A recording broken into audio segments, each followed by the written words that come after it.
streaming. Hey, my microphone even works. That's a crazy thing, isn't it? A microphone functioning? Will I drink water?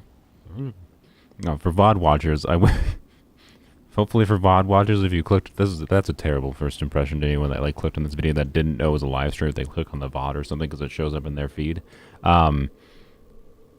This is a live stream, or was a live stream if you're watching it in the futures. We're gonna answer the question today: is this little gremlin lady better than DanIL? By DanIL, I mean 5-star Dan Imbibitor Blune or something like that, who will be coming out today.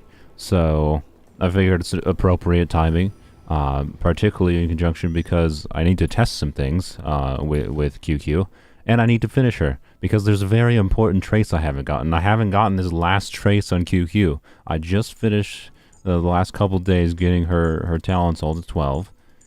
And I gotta get this last very important defense percent trace. Otherwise, I cannot properly say I've completed Qingque, obviously. So, anyways.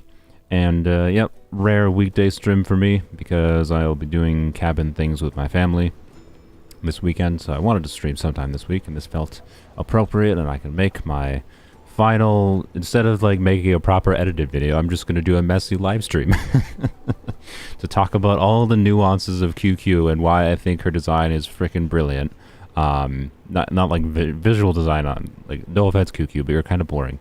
But that's actually I kind of appreciate that she's a plain looking person in the context of these gacha games who have all these, very flourishy character designs and whatever.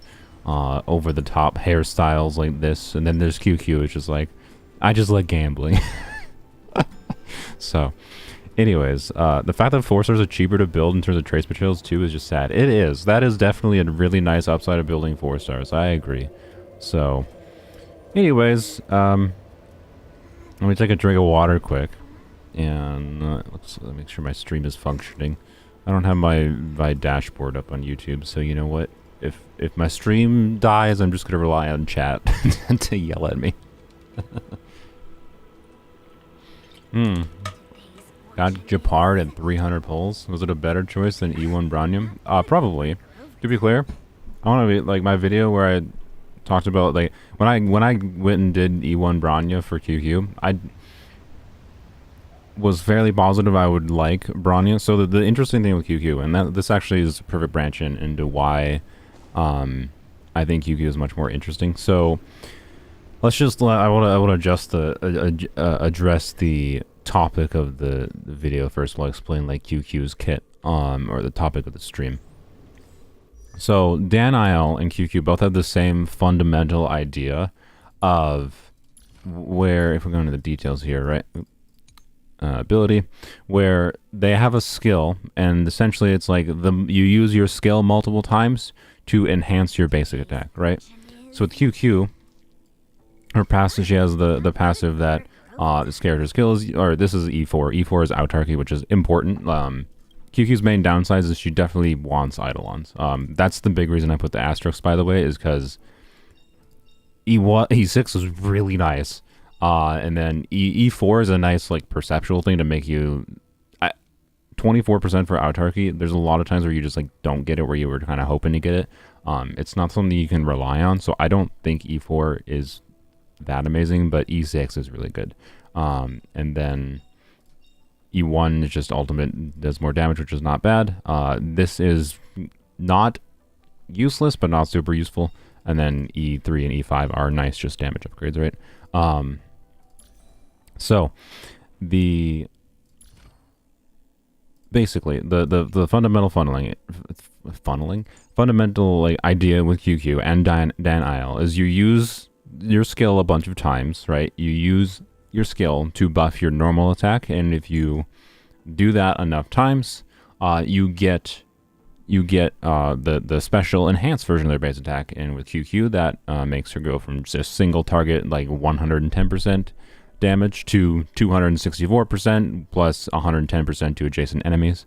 Now with DanIL, when you use his skill, instead of what Qingque does, DanIL just has a bunch of you know, use your skill once, these are the multipliers. Use your skill twice, these are the multipliers. Use your skill 3 times, these are the multipliers, right? And then his ultimate does damage, and then kind of similar to QQ, right? Where QQ ultimate gives 4 jade tiles, which immediately guarantees you get the enhanced attack.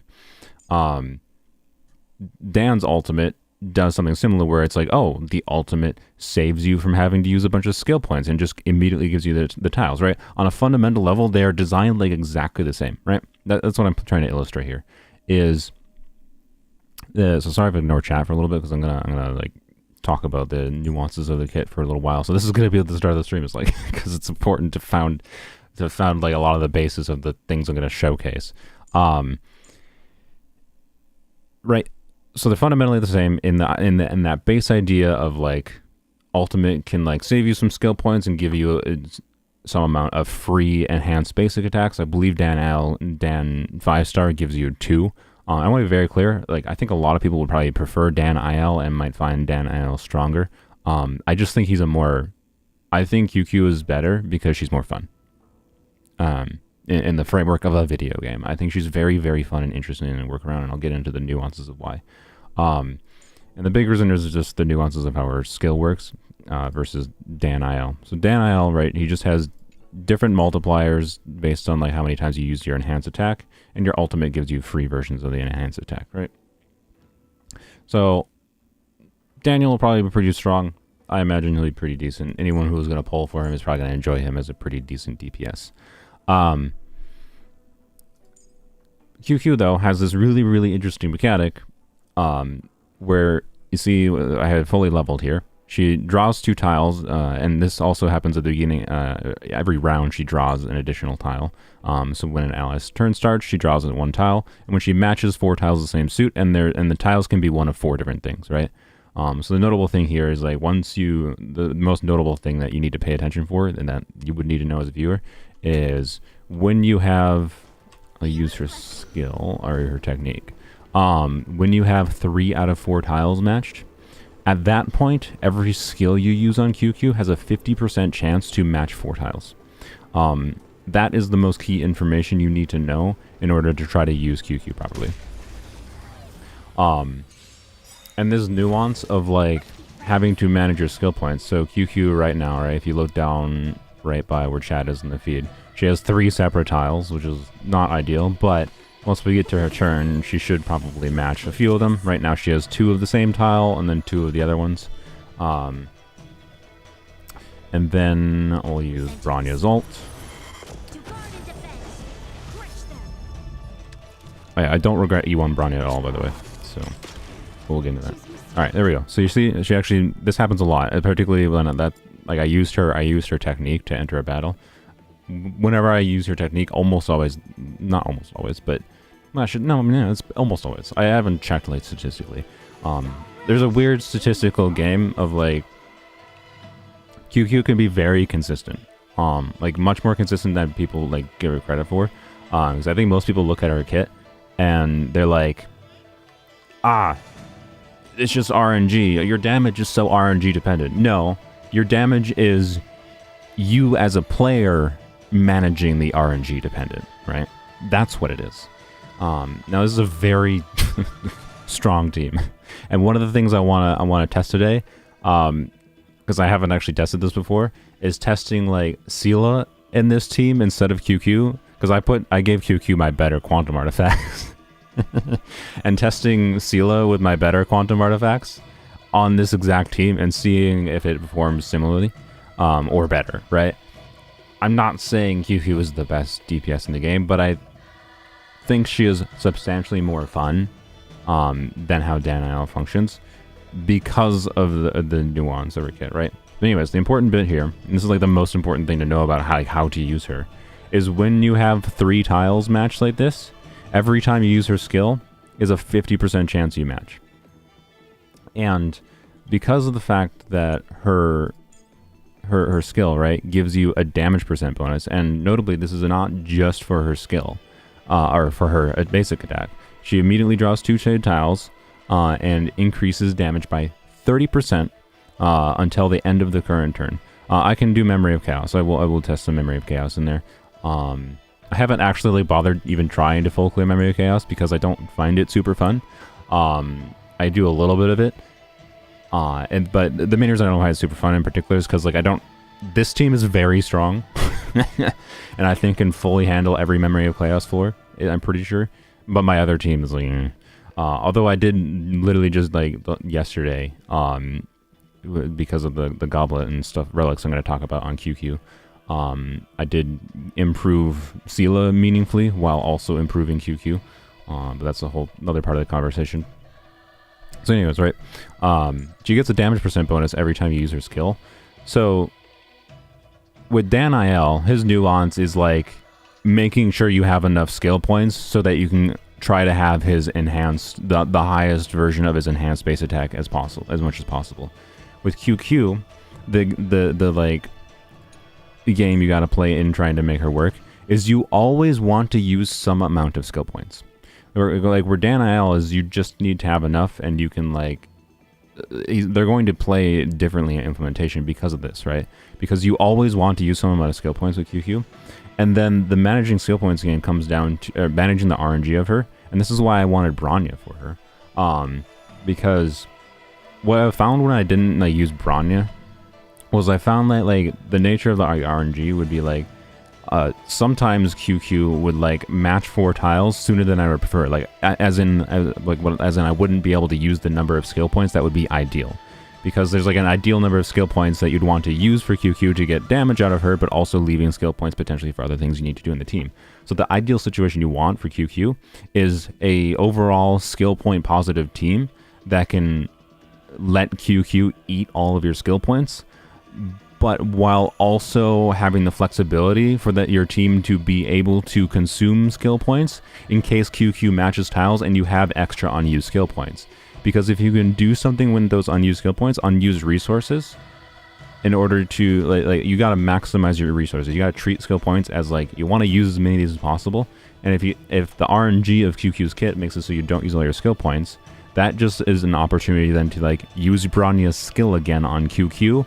And you can get like it just makes her damage far more consistent. Hopefully I'm explaining this in a way that makes sense, right?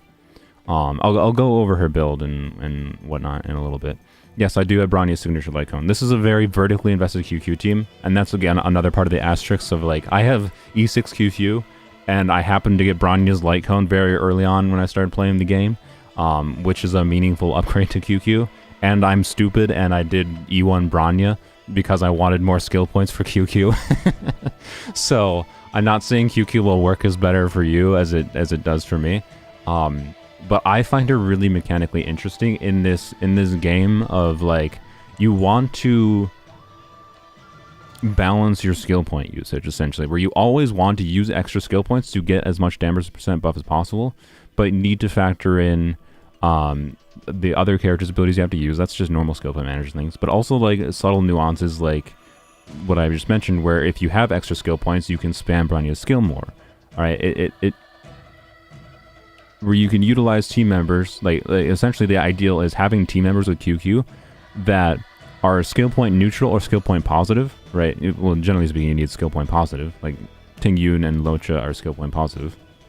You want team members that are skill point positive, but have the flexibility to be someone that you can dump skill points into if you have them, such that you can do things. And that's something like that Tingyun is really good at, right? Tingyun is really good at that. This is something I recently realized like this week. I was like, wait a minute. I should not just, because normally with Tingyun, you use her skill, and then her skill is up for, her skill is a buff for 3 turns, and you don't use her skill again until 3 turns later, right? So you do like skill, basic attack, basic, whatever, right? And that makes her skill point positive, which is nice. But in this team, in that situation where like, oh, Qingque matches tiles too early, I have extra skill points. Like, let's say I have 5 skill points, and like, there's circumstances where I'll have like 2 tiles. I only have 2 out of the 4 tiles instead of like the 3 out of the 4 I have right now. I have 2 out of 4 tiles matched on Qingque, and then I use 1 skill, and Qingque gets lucky, but it's actually unlucky in this sense. But there is a reason, like I mentioned this, because when you get unlucky of not being able to use as many skill points as you want to stack as much damage percent bonuses, you then have the flexibility to do something else with your other characters and use your skill points in other ways to try to mitigate this. To mitigate the RNG and keep damage consistent. And essentially what happens, right, is like, okay, let's say I had 5 skill points. It's not that uncommon. You have 5 skill points when I get to Qque's turn, and that can be because, you know, Bronya refunded her skill point with an alt, or with alt because I have her cone, or because I have her E1, right? It's actually not that uncommon in this team because of my Bronya, but essentially, she has an unlikely chance that if she had only 2 tiles, I use 1 skill, she matches all 4 tiles, and I only used 1 skill point, only got 1 30% damage buff up, which is unfortunate because I would like to get more damage percent bonuses, right? And then it goes to, and then I have, like, it goes to, you know, I do Qque's attack, because you can't do anything at that point, you just do Qque's attack, right? But then it moves to Tingyun's turn. Now, normally, if, like, Tingyun's benediction buff is still up, you wouldn't normally use her skill again. But because of the situation that I would go like Tingyun into Loucha, where if I'm doing basic attack on Tingyun and Loucha, I'd be at 5 skill points anyways. I would do basic attack, go to 5 skill points, then basic attack on Loucha, and I don't get any additional skill points. It's actually smart in that situation, unless I need to use Loucha's skill to manually heal someone. Then it's smarter to use Tingyun's skill again to refresh her benediction in the circumstance of me, the opportunity that RNG gave me in having extra skill points, and then we'll go down to like 3 skill points or whatever, and then I use Loucha to go back up to 4, right? And then I still have skill points remaining when it gets back to Qque kind of thing, right?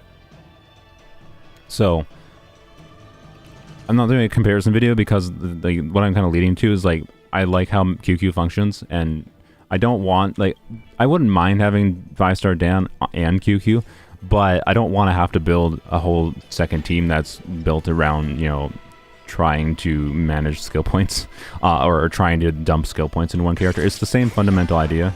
See, there you go, got the 50% chance. And so this is only 1 damage percent buff, so this is not a very buffed Qque, but, you know, 127k is pretty decent, and that's with only 1 damage. That's with the damage percent bonus from Bronya, of course. That's with Bronya's ult, and then we're just gonna kill them with her ult. That's with the damage percent bonus from Bronya, and then of course Qque's damage percent bonus. I didn't realize there was 2 freaking battles here. Crap. Oh well. I would not have used Qque's ult if that was not the optimal way to use Qque. Like, one of the big nuances of using Qque is when to use her ult. And that was not when you should normally use her ult. I just did it to end the battle. But it turns out the battle wasn't over. So, anyways. There was a 64k, which, again, did have Bronya. But 64k without...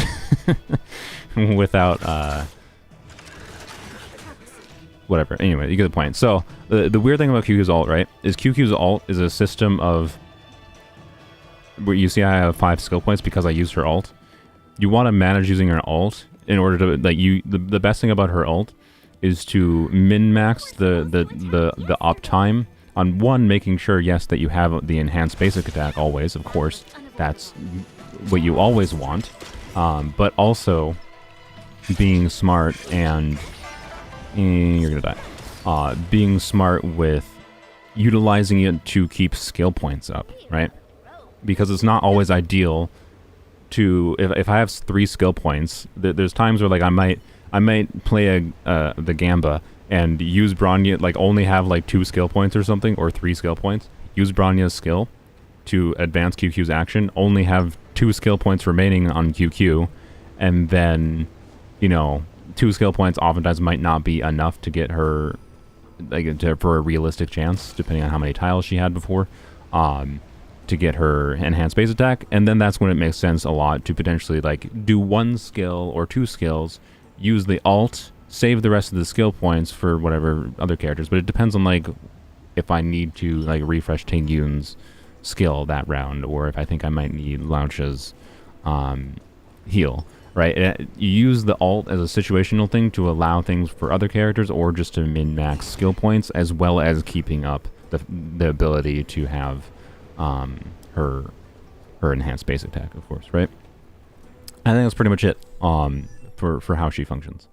And if that sounds really complicated and messy to manage in combat, like, the Qque is probably not your thing, because it's a I don't even think I'm properly explaining the decision-making tree, and I'll probably try to explain it more, like what I'm trying to think of, what I'm thinking of when we go and do like Memory of Chaos. Let's do, we gotta do dailies and things. And I think I had a daily that has, yeah, Clear Cavern of Corrosion. I think I should be able to explain, hopefully, in like Memory of Chaos, or when I'm just fighting harder enemies, such that I can hopefully illustrate the decision-making tree. But I'm not even going to say like, I make the decisions completely well, but also the decisions are specifically unique to how I have this QQ team configured. And there's a lot of nuance in like how you would want to theoretically build Bronya, and like how often you want to use Bronya. And like most often, I find myself almost always taking the risk of using Bronya's skill, even if I don't have enough skill points to justify it. But it depends on like if I think QQ's gonna get her ult up, if I can use Tingyun to get QQ's ult up, meaning that like even if I'm very low on skill points and I use Bronya's skill to advance QQ's action, the damage percent buff combined with the fact that I might be able to use Tingyun's buff to guarantee getting, you know, like right here, where like QQ is not going to get her ult up when I get QQ's turn, but I could use Tingyun on QQ to get her ult up to make sure I get her thing. So like we're gonna see, like this is like I didn't use QQ's technique, so QQ is not gonna have a very high chance of having tiles matched here, and this is the opening turn where I'm using Tingyun's skill and I use Bronya's skill. If I didn't have Bronya's ult up in particular, which is fairly common for overworld things or farming, I wouldn't be able to get a skill point from her ult either. But you know, again, Bronya's weapon really helps. Bronya's weapon really helps. I am well aware of that. Tingyun forgot. What do you mean Tingyun forgot? I haven't stopped using Tingyun since I got her. Nonsense. QQ is my favorite DPS in the game, and I honestly think if I didn't start building QQ, I would have like my interest in the combat of this game would be completely dead. Because I think honestly I think most of the characters in this game are not that mechanically interesting. Seal is kind of interesting, and like DanIL is interesting. I was intending to pull for him, but like I knew that QQ functioned on paper similarly to him when we knew about like his lead kit, and then I was like, sweet, I got E6 QQ when wishing for Loucha and built QQ. I'm just like, wow, QQ is really fucking fun and really well designed. So, oh, I forgot to bleep myself. So anyways, QQ's already matched 2 tiles, which is unlikely. She matched 3 tiles. Okay, this was unlikely, and actually not necessarily ideal that she just... So what happened there was every time a turn started, she drew 1 tile, right? And she drew the same tile every turn, which is unlikely. So now I'm in a situation where there's a 50% chance. And QQ has a trace where the first turn of battle, she refunds. And this is better than I think people give credit for, because you're like, oh, you only get, this is not a good trace because you only get, you know, 1 extra skill point per battle. But it's important for a team like this because when you're using skill points on your first turn, like more skill points on your first turn because I need to open up using Tingyun's buff, right? Using Tingyun's skill. The fact that QQ gives a skill back means it functionally is a free Tingyun skill at the start of the battle, right? So anyways, let's see if it matches. And didn't match. Did match. Okay. So what I was going to do there if it didn't match was I could have just used Tingyun's ult, which gives a damage percent bonus, and then would have given QQ her ultimate back, and then I could use QQ's ult, schmack, and kill these boys, right? So I'll do that. 170k seems pretty okay. I really recommend giving Loucha 4-piece passerby. It makes a very nice difference to QQ teams. Yep, that was actually something I was going to mention once I got into the build section. I actually considered that yesterday. Putting Loucha on, instead of, I have him on, oh, you can't see his artifacts. I have him on 4-piece musketeers, which I do like on him, but like, he doesn't need the damage. So basically putting him on the 4-piece of the healing bonus set, which gives an extra skill at the start of battle, is again an additional thing at the start of battle, meaning that it mitigates potential risk, and like that skill point can carry over to future turns too in a Q2 team in particular, right? So it's I don't know. QQ is this really weird dynamic. I should do things. QQ is this really weird dynamic. She keeps on drawing 3 tiles. God dang it! Stop being this lucky lady. If you want to see maximum damage on QQ, she needs to get unlucky. I keep on only matching, like only using 2 tiles is not many tiles. or only using 2 skills, sorry, is not many skill users. So, I don't know. Qingque is not showing her maximum damage potential here, but it's fine. Alright, do that, and we'll do this again. Didn't get the skill point refund. The Bronya E1, wait, I can't see her E1, I don't think, it's only every other skill usage. So, first skill usage has a 50% chance it refunds a skill point when you use Bronya's skill. If it triggers, then the next skill you use on Bronya is not going to trigger that. So that's something I have to keep in mind as well. There's a lot of like 50% chance things I have to like mentally be aware of and keep track of in this team. So again, it's like it's very engaging for my brain in the combat of this game to force me to like be aware of all these things and manage this like decision making tree, right? So anyways, we're gonna use Bronya because what? Actually, wait, because sometimes Bronya, when she gets attacked, gets her ult back more than every 3 turns. So that might have actually been unnecessary to use. I still have the crit damage buff up, but it's fine. Skill. Alright, so she has 2 tiles here, so it's unlikely that one... God. You, Qingque. I want to show you doing a lot of damage. She got autarky, so that little purple symbol underneath her bar and all the buff icons. She got autarky, that's her E4, where she has a follow-up attack.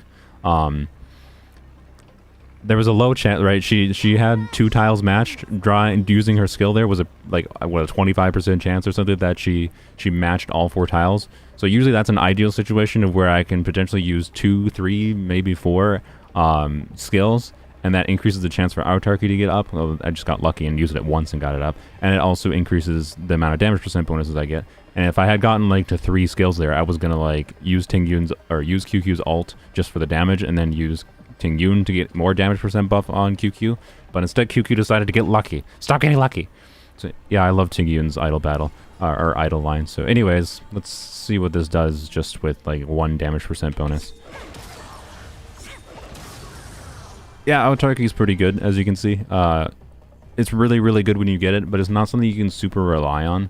So if like that's the difference maker and you clearing something without like dying, it can be annoying for sure. So I consider autarky a really nice bonus.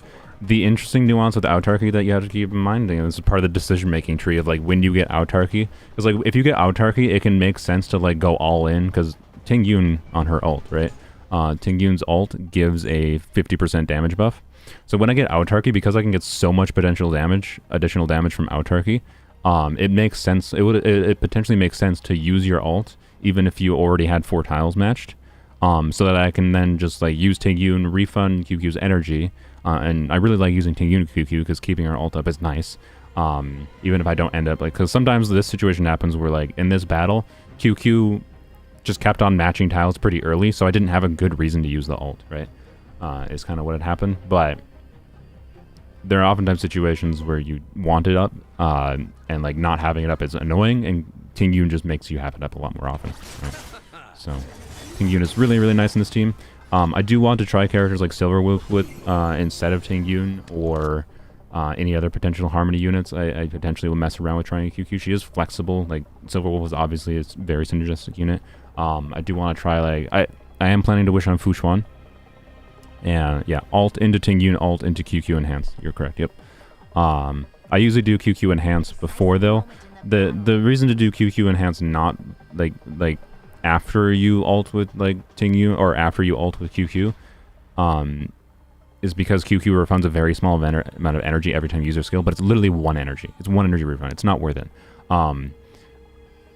Because notably, right, remember, Qingque gives a damage % bonus in general to herself. During her turn, she gives damage % just increase it in general, right? Which means even though like you're generating a very small amount of energy every time I use, like 1 energy every time I use a skill, you don't want to use your ult. If you think you're going to use your ult anyways, even if you think you're going to use your ult anyways that turn, you don't want to just use your ult before you use any skills, because what happens is that you want to see how many tiles, like how many skills you use to see, because the more damage % bonus you can get for your ult, the more your ult is going to do, right? So you're ideal to use an ult, like where I will, if I've been holding on to my ult like I have been here, and if Qingque had gotten unlucky there, and this is part of like how you mitigate the RNG elements, right? You can maximize your damage by when Qingque gets unlucky in the sense that she consumes a lot of skill points because she could eat 4 skill points, right? Qingque gets unlucky. Well, that's an opportunity to do more damage by maximizing the use of her ult and maximizing the use of Tingyun's damage % bonuses by stacking as much as possible. And being aware of when that happens and managing that is all part of the nuance of using her. So, but anyways, yes, Tingyun's on the Battle Pass Lycone. So is Qingque. Qingque is on the Battle Pass Lycone. So Branya's on her signature, which I got early on in this account. Qingque is on the Battle Pass Lycone in position 2. And then Tingyun's on Super Position 1 of the Harmony Lycone. I could use the Advancing Action one, but I like this one more. So then Loucha's just on whatever. Loucha, I might actually switch that off to a different Lycone. I've switched to between like 3 or 4 different Lycones that I use in Loucha, and I still don't know which one I want. But anyways, it doesn't matter that much for him. He's just here to keep people alive. So, anyways, let's do damage. All right, don't match again. Okay, good. All right, look. Wow, what a world. We finally have an opportunity to show Qingque's ult, except for it might just die. I don't think it'll die. Usually single target damage on her ult is not that crazy. Oh, it almost killed it. Alright, I'm gonna use Tingyun's ult. Obviously, Tingyun's ult is completely unnecessary here, because she already almost dead, but I may as well refund a little bit of energy. And then schmeck. I didn't crit.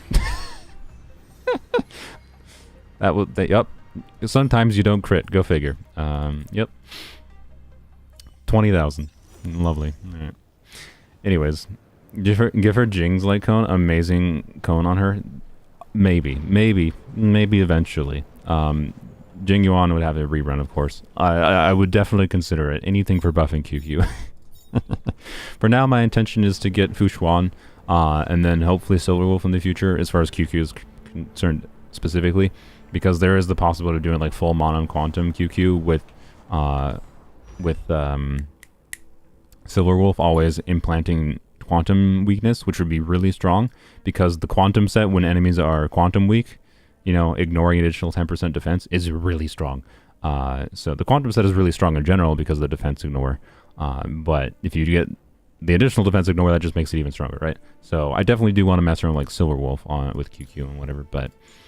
And Silver Wolf, even if I don't end up using, even if I like end up sticking with this same core team with QQ forever, Silver Wolf is still useful for like Sela or whatever, right? So and in general, so I don't think that would be a bad idea. I kind of wish I had gotten Silver Wolf, but part of the reason I didn't get Silver Wolf was because my friend was pulling for her, and my friend is a stupid goofball who like he doesn't like to pull for characters that I use. He doesn't like using and pulling for characters that I plan to use. So, anyways, you're getting E1 Fu Xuan then, since E1 gives crit damage to the team? Yeah, no, probably not. My intention actually is to wish on Fu Xuan's banner, because Lynx is going to be on Fu Xuan's banner. My intention is to try to get E2 Lynx, and I have, what do I have? I think I have like 40 pity or something. So chances are I'm going to at least see 1 5-star at pity, right? And if I get Fu Xuan, that would be really nice.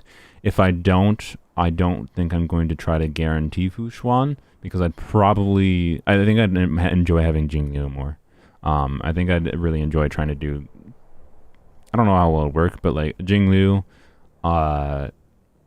some healer, right, like Lynx or whatever. I should continue clicking. And Sela, I would like to make work because I'm invested in Sela. And there we go, Loucha, right there. So yeah, I'm at exactly 40 pity, so right, and I have like 70 wishes right now. So by the time Fu Xuan comes, I could probably guarantee her, but it's gonna most likely come down to a 50-50 or not. And if I get her, I think I'll enjoy using her. I think Fu Xuan is mechanically interesting, and I don't really like Bailu. So, anyways, we should get to level 67 today. How exciting! How exciting! No. Ugh, the worst freaking daily. I hate the freaking ultimate to deal final blow. Oh, man. Alright, it's fine. Can we... Whatever. So, does it count free to play? No, because I did stupid videos. I literally did a video, like, on Sela's banner. To be clear, I did, like, kind of the worst things you could use it on, do some things on, but anyways.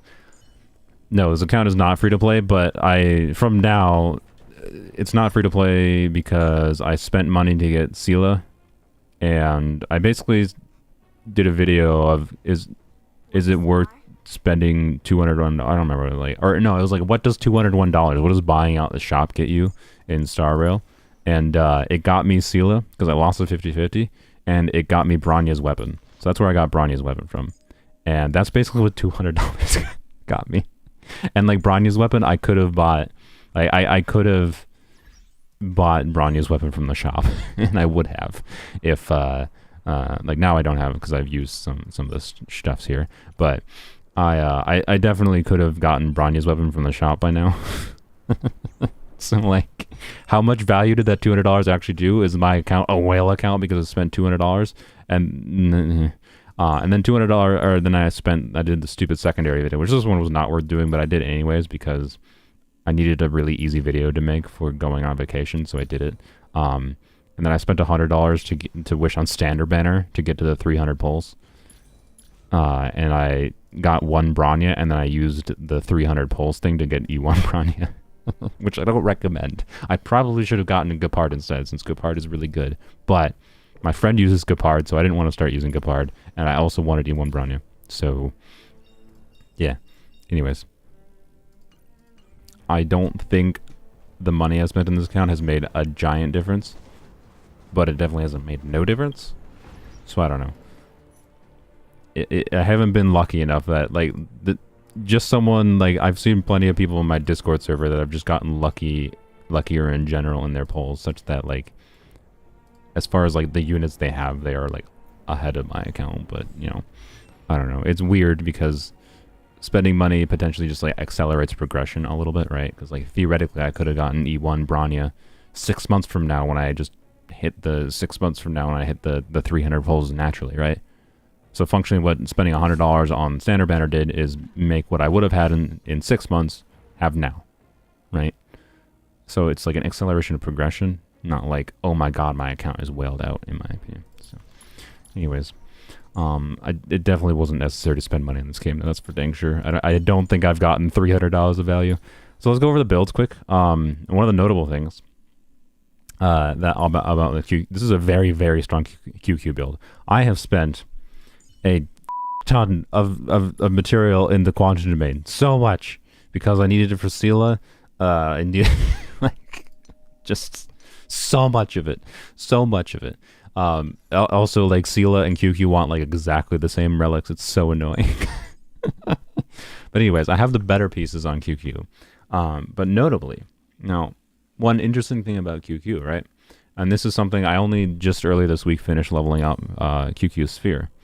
So, QQ is on a attack percent sphere. Yeah, she was getting that damage that she was getting on an attack percent sphere. Now, I actually did some calcs because the weird thing about attack percent sphere, QQ and attack percent sphere, is if you're not familiar with like damage calculation in Starbird or Genshin, it's the same basic formula. When you have a lot of damage percent bonuses, you can get to a point where something like an attack percent is better than just more damage percent, right?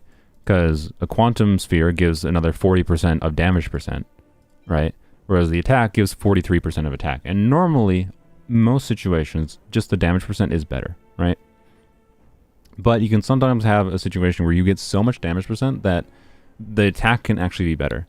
And QQ is one of those situations where, and this is not like a situation that would happen with DanIL, right? With 5-star Dan, because he doesn't give damage percent bonuses. He just uses different sets of multipliers depending on how many like skills you used, right?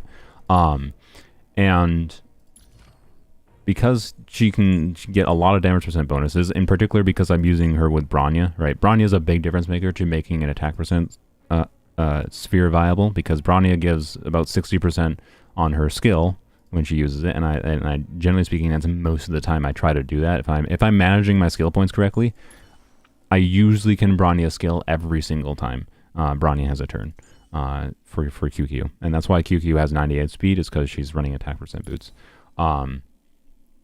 So, anyways, the breakpoint when I calculated the breakpoint for like when an attack percent sphere was about equivalent to a quantum sphere was a big ol' it depends, because it depends on if like I'm using like Tingyun's ult and like how many skills I use.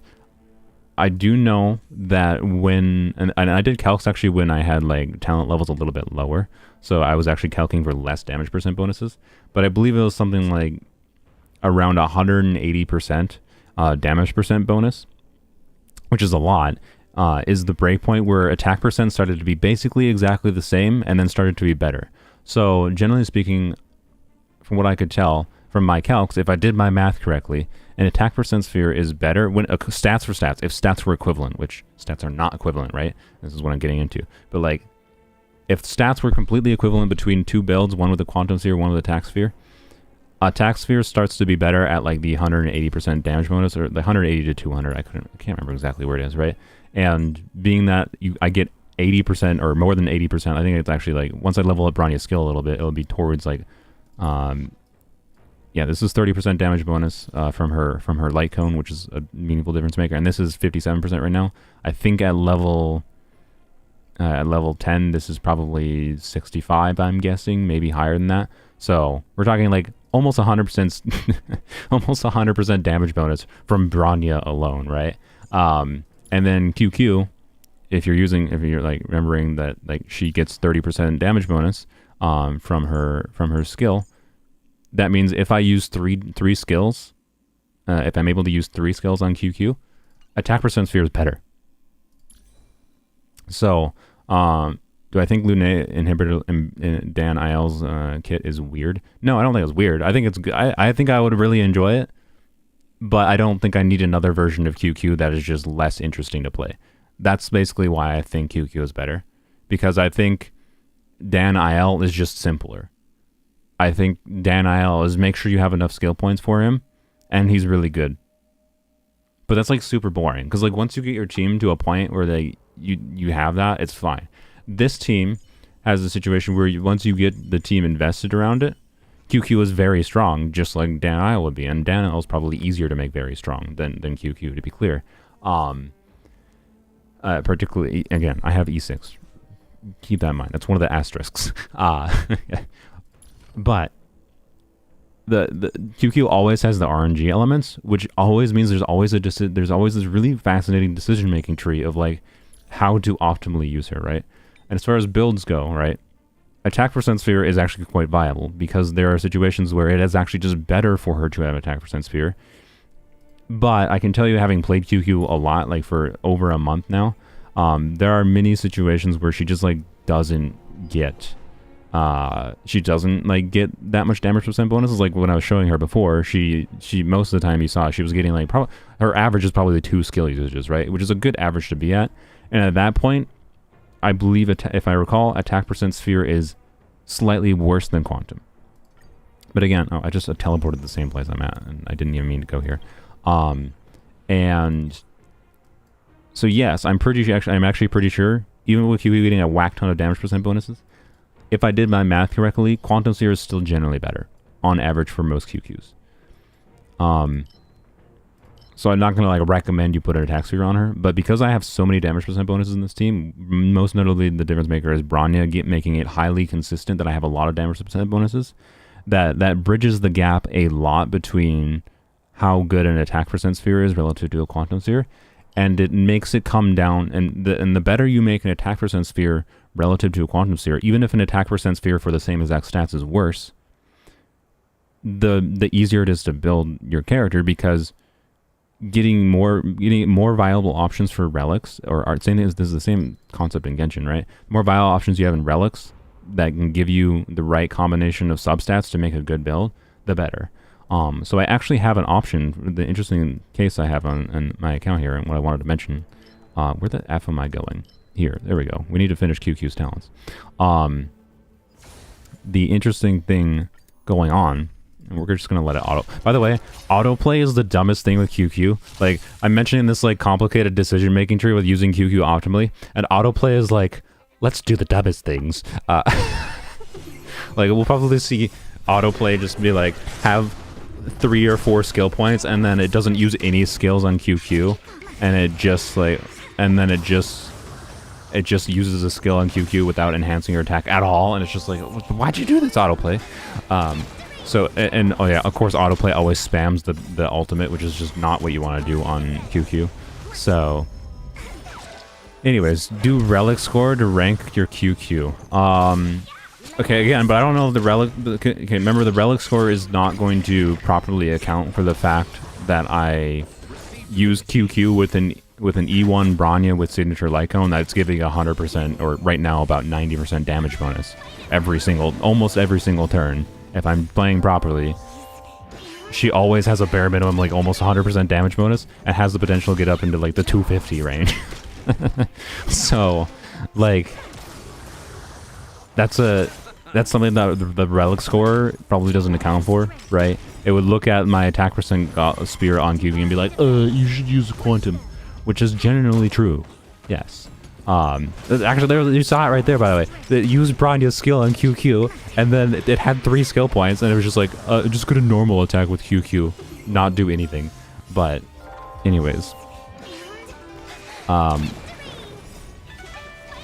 You can see it still works perfectly fine on autoplay, obviously, for farming content.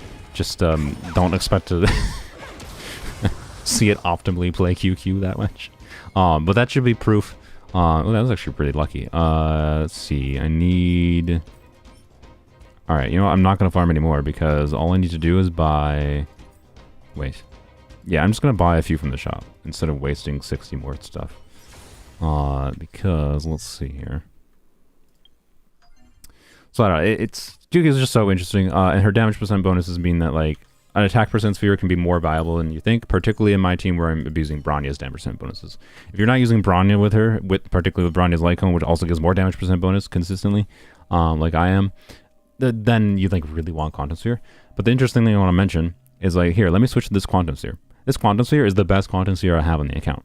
Now, it's on Sealer right now, which, one important factor, and this is an important thing for Genshin and Star Rail, is like, if you have multiple units, you need to make sure you balance your relics. Like if you're going to use both of them at the same time, you know, either in the same team or in separate teams, like in Memory of Chaos, Spiral Abyss, right? You want to make sure you a factor of like why attack percent is better for my QQ right now is because I want my Sela to have a good Quantum Goblet too, right? And not just my QQ. So if QQ can work better on attack percent sphere than Sela can, then it makes sense to give QQ the attack percent one and Sela this one, right? But anyways, these ones are actually like, it's not like, oh, wow, that attack percent sphere is not so much better than your quantum sphere, right? Like, it has basically the same crit damage, but it has 2 more crit rate rolls, which is nice, but it's like, really? Is like 2 more crit rate rolls that much better? But watch what happens when I equip the quantum sphere. So the QQ's current stats, for reference, 74 crit rate, 146 crit damage, 3700 attack with the attack percent sphere. Watch what happens when I switch to the quantum sphere, which the benefit of the quantum sphere, again, is that on the lower end of where if QQ's only using 1 or 2 skill usages per turn, usually quantum sphere should be better when the stats are basically equivalent, which the stats are relatively equivalent, actually, in this situation. But now we go from 60, we went from 75 like crit rate to 68.7, or 74 crit rate, whatever. 68.7, 147. If you know how the relics work that I'm using on QQ, the relics that are definitely QQ's best relics, that's a big problem. That's a very big problem, because these relics require you have 70% crit rate or higher in order to get the 20% damage bonus on her basic attack. Is Jingyuan good in your opinion? No, I think Jingyuan's really boring. Like as far as like interesting decision trees, Jingyuan is someone you build to a point where you can optimize using his skill and like ult as much as possible to keep up stacks on Lightning Lord, and that's literally it. He's super boring in my opinion. Sorry to anyone who enjoys him. I might do a funky break effect build eventually. By the way, I'm so mad about the fact that like I have this relic. Like this is like a 49 CV equivalent. Like when I went and looked at like roll values, this is basically like a 43 crit value, I believe. In Star Rail, which is in Genshin terms is like equivalent to like a 49 or near 50. This was a 4-line that entirely rolled crit. So I hate that. And then I also have this. So I have good relics for him. I have a good sphere and a good rope, but on the complete wrong sets. But anyways, Yay for having the most cracked attack percent rope on the support set. Fantastic. Anyways, I'm not using Jingy, so it doesn't really matter, but I'm still salty about it. I'll go over QQ's whole build in a second, but anyways, Quantum Sphere is probably on average still better stat for stat, but right now, because it puts her on their 70% crit rate, she doesn't get the 20% damage bonus from the Genius of Brilliant, the Rudolent Arena set, which means I have to change some other piece, right?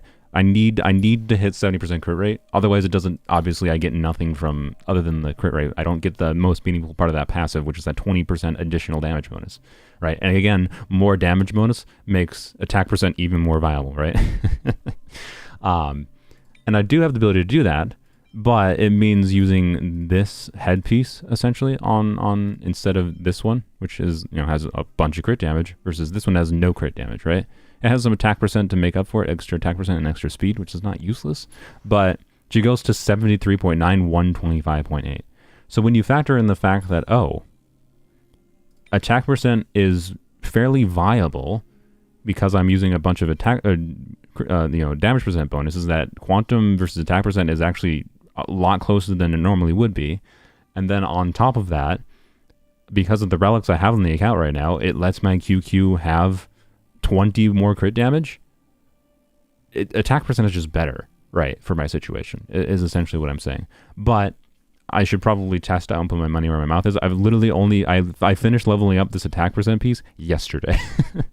So, I've only literally used this attack percent sphere for a day, but I'm pretty sure already, based on what I've been seeing, not with this attack percent sphere, and instead with this quantum sphere that I had, which I got this quantum sphere only earlier this week, or not earlier this week, last week, if I recall, and it's a good quantum sphere, honestly. But notably though, right, one notable thing, another notable thing again is, like, if I use this sphere on QQ and go with like this build, because again, I haven't actually calced for these specific artifacts, it's just a feel thing right now for me, but I'm pretty sure attack percent is better. Then Seela's build, I obviously don't want to do an attack percent because Seela is not getting a whack ton of damage bonus. Seela's build would be like using this quantum sphere, which is a lot worse, and then like this rope or something. Yeah, I think this rope actually, right? And this is Seela's build with this situation, which is 7140, which is not terrible. 7140 with 3400 attack is not bad. And this is on the Space Sealing Station, which gives a bunch of attack percent, right? But for Seela, the new set is better too. And being that I have this rope on Seela that has 20 crit damage, and then I have the option for the Quantum Goblet here, right?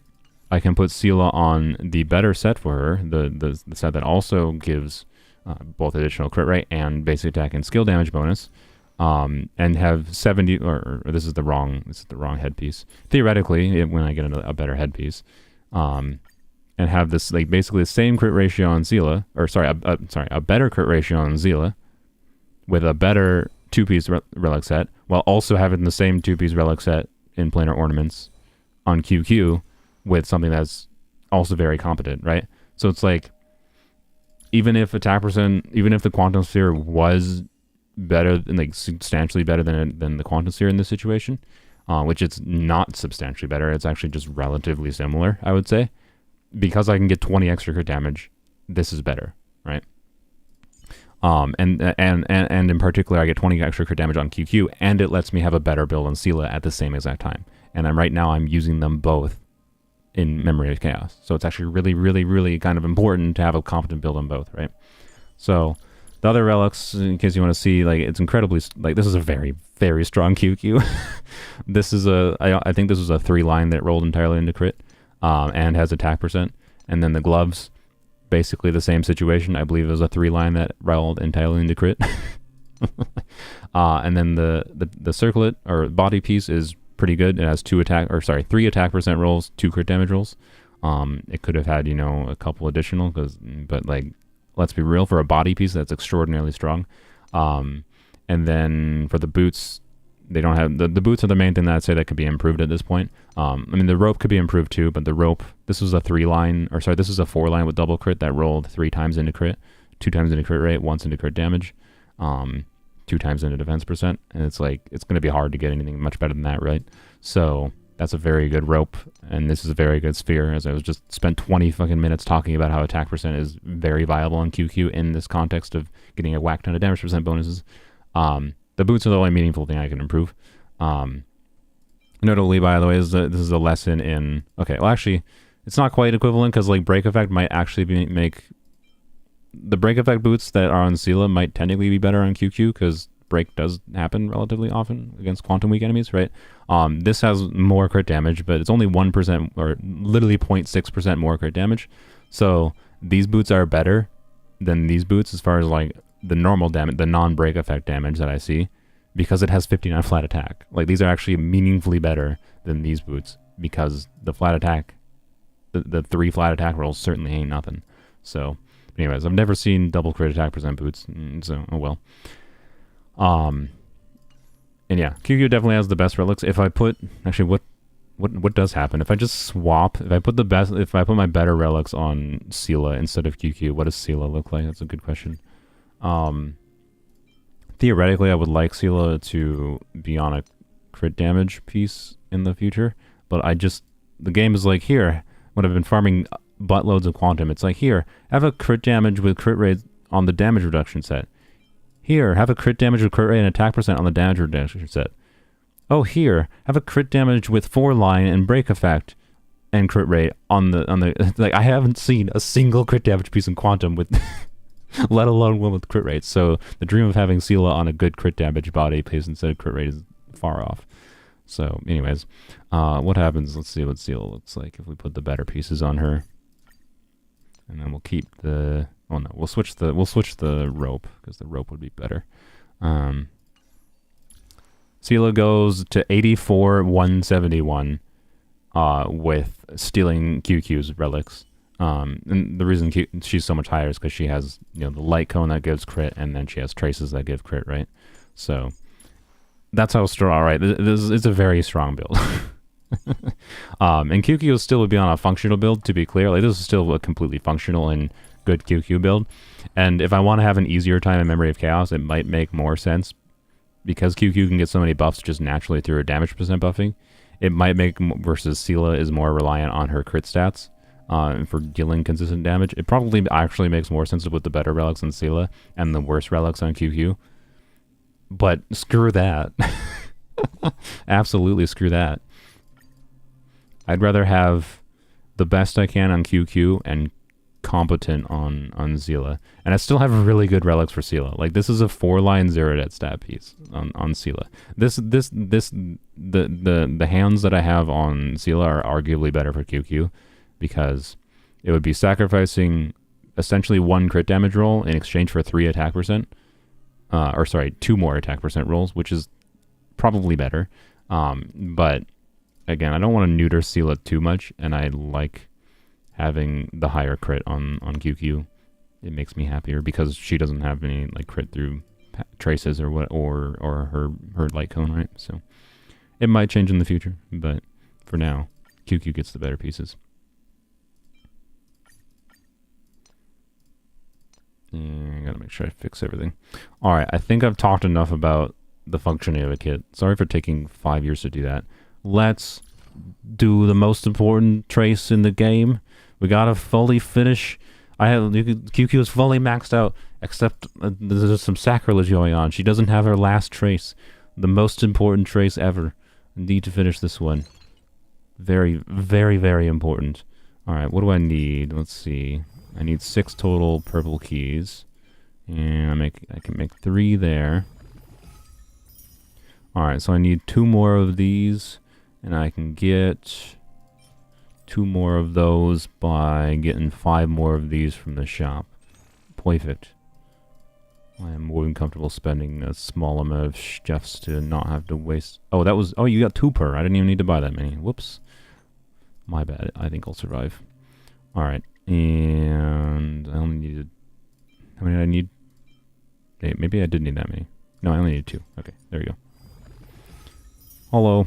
Alright, I can probably stop ignoring chat. Do we also do Genshin today? Maybe. I would actually like to understand what you're talking about. Fair. We might do Genshin after I'm done testing a few things with Qingque here. The main things I wanted to test was actually just like properly testing, instead of just saying that attack percent is better, but like properly trying to test. But the weird thing about testing Qingque is like, because she's statistically weird, you can't just like go somewhere and like, I guess I saw 100,000 damage that time, and the second time I tested with a quantum goblet, and now it's only 80,000 damage. Clearly attack percent better. Like, no, that's not how it works, because sometimes you get more damage percent bonuses, right? So you have to factor in like, so testing Qingque was like actually a nightmare. I have finished the race. There we go. First character I have fully maxed out. The second one will probably be Tingyun. Even though Tingyun's traces are like I don't care about her attack percent ones. Or sorry, I don't care about her lightning ones over here. The defense percent is not actually useless, but my intention, I think, is to max out Tingyun. But I think before I max out Tingyun, I'm gonna max out Bronya's skill and ultimate, because I don't care about Bronya's last two wind traces, and I don't care about leveling up Bronya's basic attack or her talent. That's much more. So Bronya will be faster to max out than Tingyun, but look at that. 1085 defense. Very, very much the most important trace that Qingque has. Alright. Wow. 20 gems for that. What a world. I'm gonna try the Yelan skill team because I think Stringless can work very well on that team. Yeah, it might. I don't know. Let me know how it goes, Vicky. Yeah.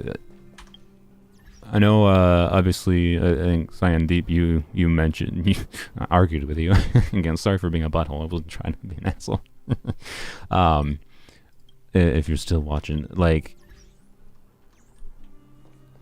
mentioned that like it's not accessible to players, and like I that's why I said at the beginning of the video, like, this is a very vertically invested team. I don't necessarily recommend it, but I am very, very curious to see what if people trying it at lower investment levels, particularly without Aqua Simulacra and C1 Yelan, because I think that team can function without it, but you need to like probably focus more on Burgeon rather than this, and Burgeon while occasionally seeing Vapes, rather than being entirely focused around Vapes, is my thinking for that Yelan Vape team, right?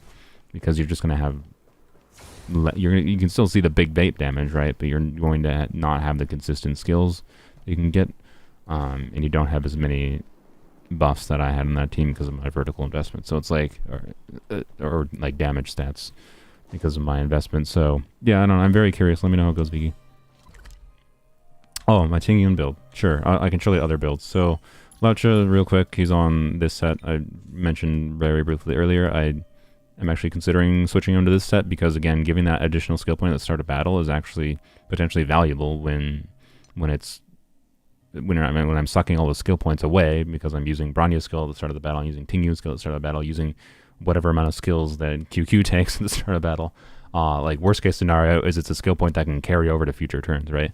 And be an additional free damage percent bonus on Qingque. So I think I actually might switch Loucha to this set, but I think I might also just not bother for now and wait until I get what's it called? I'm having a stroke. Sorry. Or I potentially get Fu Xuan, because if Fu Xuan synergizes well with Qingque, Fu Xuan has a crit rate buff in her kit, right? On top of her like damage absorption mechanics. So Fu Xuan might be better for Qingque than Loucha. Anyways, he's also, most notably though about him, he's on the effect res, gives crit damage to the whole team when he has more than 30% effect res, and he has like 60%. So, you know, I like him having a lot of effect res, because him being controlled is a pain, and it's like, oh great, he got controlled, reset. So it's nice, and that's a lot of it is from this. But I'm still not settled on using this, because, you know, it's only super imposition once, so it's only 16% effect res. And something like Shared Feeling or Quid Pro Quo is potentially better, because like Shared Feeling also increases outgoing healing by the same amount as like this one does. But when using his skill, which he uses automatically, regenerates 3 energy for all allies, this is potentially really, really good on him. So I might actually use Shared Feeling instead eventually. But I haven't like, the thing with like energy refunding stuff is like, it depends on, it either makes no difference or it makes all the difference in the world. And the break point of figuring out when it makes the difference is how you determine when you do something like this versus something like this, right? Because if this 3 energy whenever Loucha uses his skill does not very often cause me to have extra ults that I can use on Qingque, for example, it makes more sense to just have something that makes him less likely to be controlled, like the effect res stats, right? So, anyways, Tingyun is 2600 attack. For building Tingyun, like her buff is based on her own attack. The easy rule of thumb is that you want Tingyun's attack stat to be at least twice your DPS's base attack, right? So you want Tingyun's total attack to be twice your DPS's base attack. So base attack, if you go into the more stats page, is the non-blue number here, right? So QQ's base attack is 1181 here, right?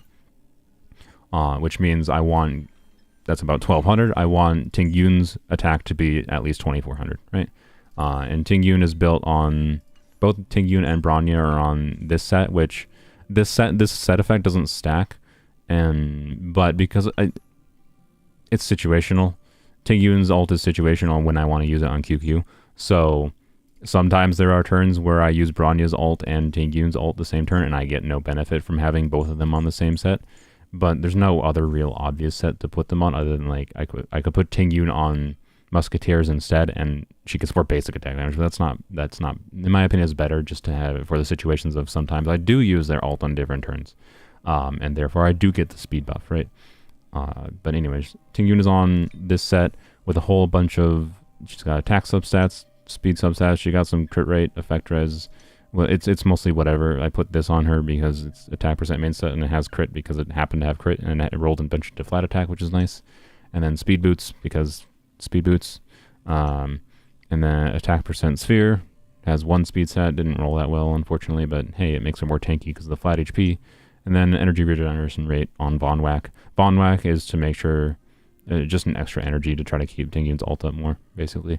And then it also puts her forward at the start of battle to make sure she always goes first, which is nice. She's at 152 speed total. She has a very high base speed, 112. Bronya has a better build, I would say, overall, like as far as like speed stats go. But Bronya has way lower base speed, right? So, yeah. Anyways, Bronya, similar situation. 5 speed on this. Whacked out a break effect. I mostly have it here for the speed. I do have like this piece that's on Bailu, which, you know, this is not a great piece for Bailu to be clear. And the crit damage you would think is really good for Bronya, but like if you convert how much like 20% more crit damage would be for Bronya for her buff, it's 18% or sorry, 15% of her crit damage. So 15% of 20% crit damage is 3% more crit damage buff. So is 3% more crit damage buff worth sacrificing 5 speed? No. Definitely not, in my opinion. I have tested both, and I'm pretty confident I want the speed. Fast Bronya is hard to do, and theoretically, if my Bronya was perfect, I'd have like 160 whatever speed. It's hard to do, but technically she has 160 speed sometimes when, but not usually. So, anyways, bunch of speed subsets there. Crit damage piece does not have any speed subs. That's the main thing that could be improved on Bronya's build, but I'm still farming the quantum set because I want better attack percent boots, but I might start farming this set again just for better Bronya pieces because I would like to have theoretically in the future the perfect Bronya. And then this piece is just speed boots, pretty meh. Bronya's sphere is a tank sphere, HP, and then just so she's more tanky, which is nice, and then ERR with some crit damage, which is nice because again buff. But theoretically ideal, Bronya would have a little bit more speed than this and a little bit more crit damage, but like it's still a very well invested Bronya. Right. Anyways, and then Bailu is neglected. That's all there is to that. So yeah, there you go. I think that's it for builds. Alright. Does the 5 speed make Bronya hit a breakpoint for extra turns would be the main question. I haven't done the math on it. I haven't really done speed math because the answer is probably honestly no. All I can tell you is that it might be completely psychological and not be true at all, but it sure as heck felt because I used I used this piece first for a while on Bronya for like at least a week straight in this team, And then I used this piece, which has 6 speed. But then I eventually switched to using this piece instead that has 5 speed, just so that Tingyun could have a little bit more speed as well, right? And it sure as heck felt like things lined up better more often. And the weird thing with like Bronya's speed lining up well with like tuning a fast Bronya with a slow DPS is something like you want a ratio of like 100 you want fast Bronya to have at least like and like 120% or 100. No, is it? But you gotta like factor in buffs too. Like so, like when all buffs are going on, like the speed percent buffs, right? The speed for all is buffed by 12%. You gotta factor in like that, and it's I don't know. I just like don't bother. I haven't bothered calculating that because my end goal is just getting as much speed as possible in Bronya. So yes, it might not actually have reached any breakpoint where it's theoretically best, but the math of doing Bronya when I'm like advancing QQ constantly is weird, and that's part of the decision making tree though. Is like depends on like your speed set on Bronya and how she lines up with QQ for when I decide if I actually should use, because there are times where I should not use Bronya's skill on QQ and accelerate her action because of how the things line up, and like an ideal Bronya ends up going in cycles. But if you're doing a Bronya like I'm doing, where I'm because the normal cycle of a normal Bronya might be like skill one round, but like basic attack another round. But my ideals is skill, skill, skill, skill. That's most often how I've been playing Bronya. Because I always want the damage percent bonus on QQ, even if I don't get a benefit from the advance forward, because there is definitely circumstances where it has lined up where, I don't know what I'm triggering there, where Bronya or QQ is right below the action order from Bronya, which means you don't really gain any advantage from the action forward on QQ in that circumstance, other than resetting the order, and the only benefit is the damage percent bonuses, but that being the only benefit is still a really significant benefit, so I still always want to do it, basically. So it's a little bit weird in this team, because it doesn't exactly, my use of Bronya doesn't function the same way you would normally use Bronya most often. So I don't know. I don't know. It just feels like the 5 speed made a difference to me. I can tell you. That's all. What I think of Yukong, I've been using Yukong with Sela. I have E6, which helps, but like not crazily, I'll be honest. It really doesn't help crazily. It's not useless. It's definitely useful, because it means I can like do a basic attack and save my ult for when like Sela's turn is going, because it'll give her a stack of the buff, so I don't have to use her skill to get the buff up and then use her ult and her skill. But like regardless of if you have E6 or not, she still takes a lot of speed tuning to get working. But she's also easy to build because you don't really like. I have her on tank artifacts because I had them. I had the tank relics, so I put her on tank relics. And then all that really matters is just like speed tuning, right? I shouldn't say she's easy to build, but like speed tuning. The most notable thing about speed tuning is like having speed boots that you like have leveled up only to the specific level you need for that team, right? And because she's flexible for what relic set you need on her, because her buff is not based on any of her stats, you basically just put like tanking stats on her so she doesn't just die, and then get the right amount of speed such that she lines up with your DPS well, and she works well. I don't think she's as good as Tingyun. I don't think she's good as Bronya. But for a free buffing unit, for being a free crit buffer, I think she's pretty good. Right. C6 Yukong. Yeah, I had to wish a lot. I mean, I had to go to 2 pities on Loucha's banner, so yeah. I had to wish a little bit more than past Loucha, I think, to get E6 Yukong too. So yeah. Or technically I had to wish for E5 Yukong, and then I got E6 Yukong when she was free or whatever. So anyways, I need to finish dailies. Good lord. Let's go to, I don't want to do the deal an ultimate blow, the final tie, or whatever the F. Things are full. Use, yeah, there we go. Increase damage by a random type. What a useless food. Alright, we're gonna go do daily mission. I normally avoid doing daily missions, but sometimes you don't want to do the stupid ultimate one. If there's nothing pressing, Alright, well, let's do this quick. I'm gonna look forward. There still hasn't been any consistent info in Genshin for like what the how the daily commission system is gonna be reworked, but from the basic info we have, I have to dumpster dive. For the basic info we have, I do have optimism that they're gonna make Genshin's daily system essentially work kind of similarly to Star Rail's, most notably in the sense that you'll be able to ignore the annoying, like you're still probably gonna have to do some of the daily commissions, but you're going to be able to ignore it, because usually in Genshin, right, you normally get the one annoying daily mission that has you talk to an NPC, and the NPC can have like 20 lines of dialogue, and you gotta teleport to 5 different fucking places, make coffee for them. Ugh. You can tell I'm annoyed about a certain Fontaine commission.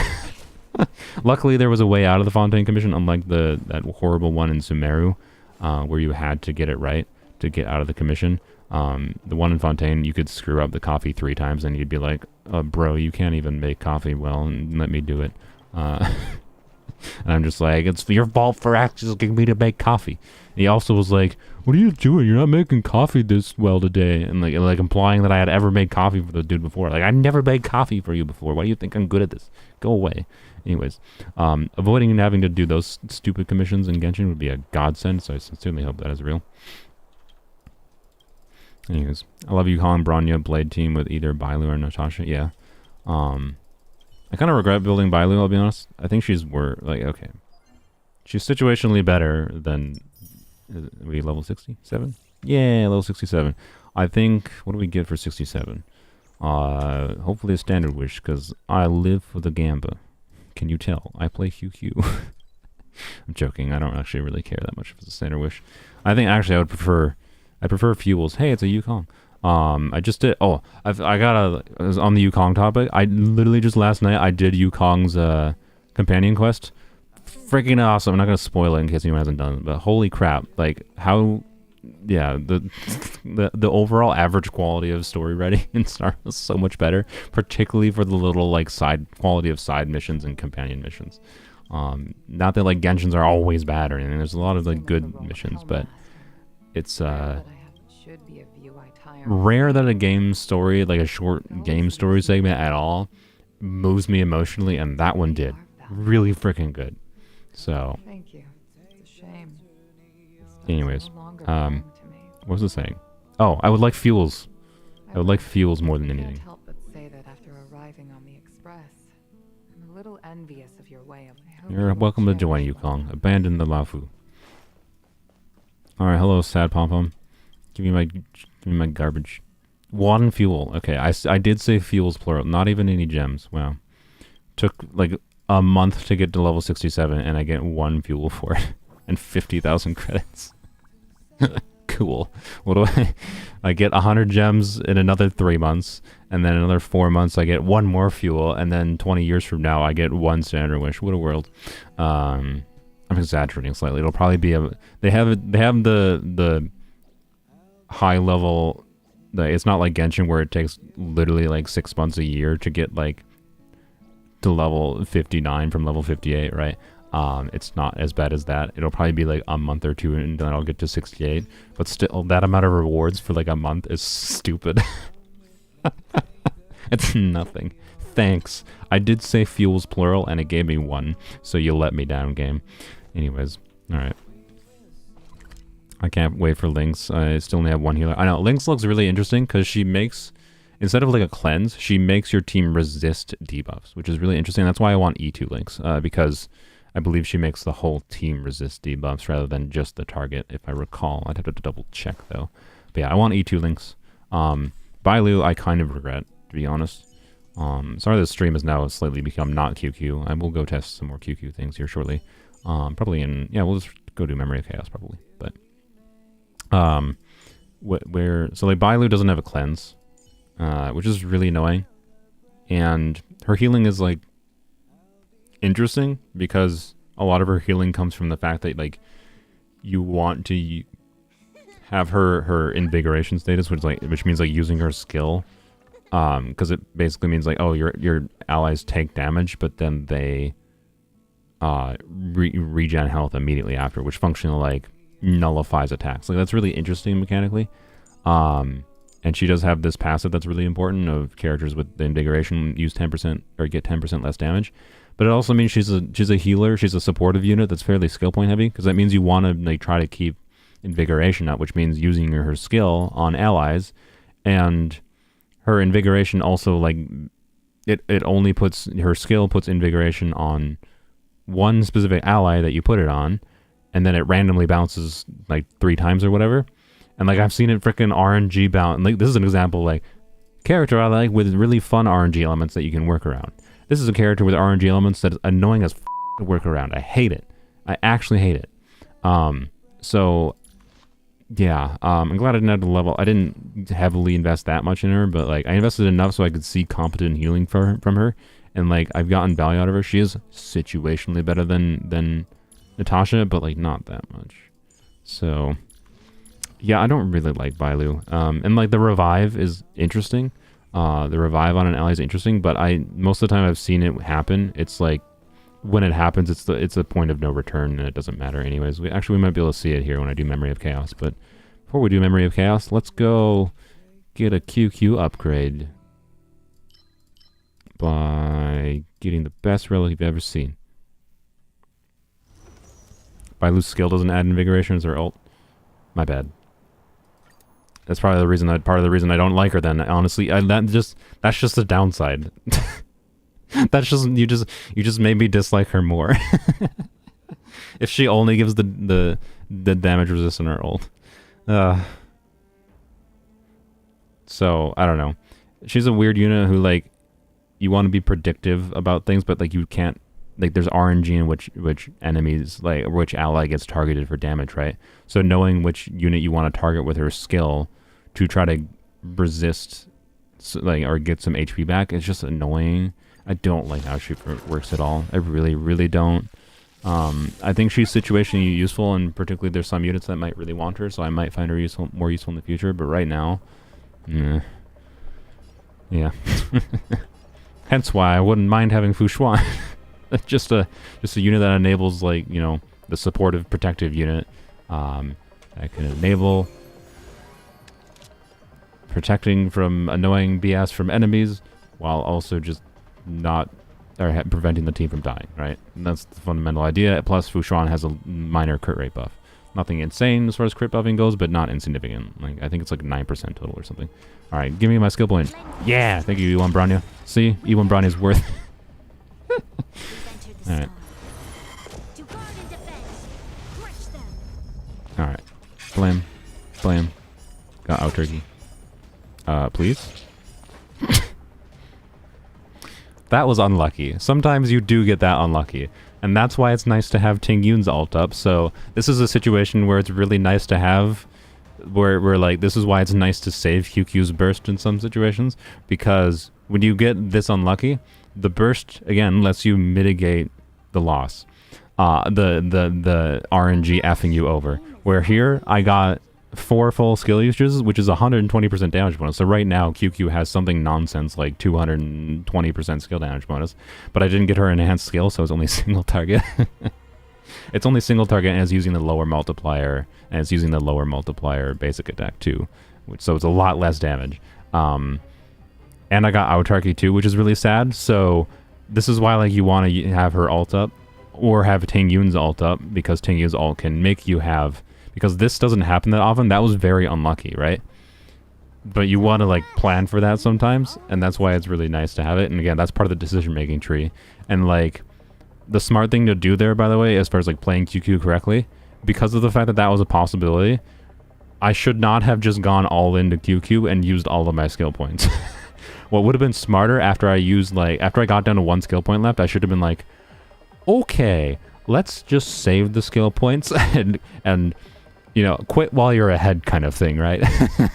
Don't sunk cost fallacy yourself with QQ play. That was the wrong way to play QQ. But my point is that is an example of you can mitigate those things by being smart with things. I did not play smart there. I just gambit.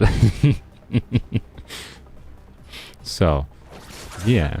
But anyways, it's fine because Qingque could only hit 3 enemies at once with her enhanced skill, and now there's only 3 enemies here. So it was purposeful. Alright, smack. There's always a weakness. Alright. Surprisingly, Qingque is not match tiles.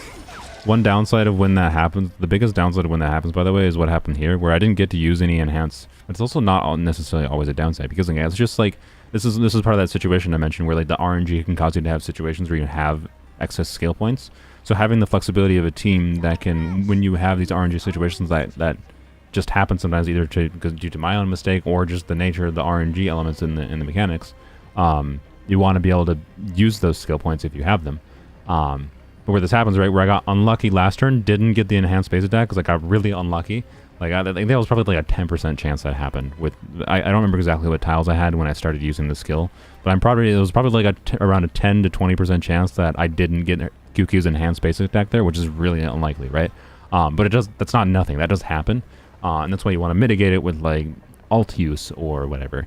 But when it does happen, you can be smart with it, because what happens here is, because when you don't use Qingque's enhanced base attack, she doesn't consume her tiles, right? So she still had 3 match tiles, which means the next time you have Qingque's action, she's very likely to just have 4 match tiles before her turn even starts, like what happened here.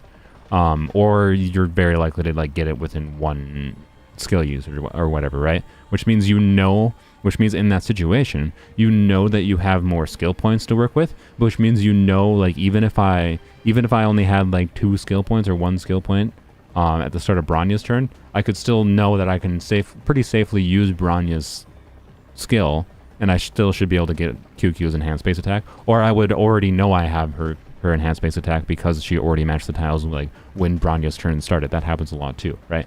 That's a big part of the decision-making tree with Qingque.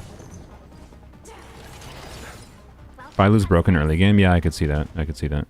So that's just actually I'm glad that happened, because this is a perfect example of how you can manage Qingque's RNG elements to your benefit, and as long as you continue to manage those RNG elements to your benefit, it makes Qingque really consistent in this team, at least, where I have the ability to, like, you really want a team that has the ability, like, I don't know how well Qingque would end up working with Silverwolf if I removed Tingyun and add Silverwolf, right? I think it could meaningfully improve the team, or it could make it worse because I have less uptime on burst, right? On Qingque's burst. But on a fundamental level, it's just the idea of making sure that when you have these RNG situations, you can mitigate them by still being able to do something like with the skill points that you now have spare. And Bronya, I think, is pretty much a key point in this team. And that aspect is why Bronya is so relevant in this team, versus like Bronya is not necessarily as relevant for someone like Dan 5-star, because Dan 5-star is just make sure you have enough skill points for him and he's good. Whereas Qingque is, you want enough skill points for her, but you also need to have the flexibility to also be able to use the skill points when she doesn't use them. Right? And that's what makes her so interesting to me. Which I've said already multiple times in the stream, but that was a good example of it. And do not do that would have been a dumb time to do a basic, or a refresh Tingyun skill. And hey, she refunded. Nice. See, E1, I love E1 Bronya. It's more, again, E1 Bronya is just, it's more RNG, but it's more consistency.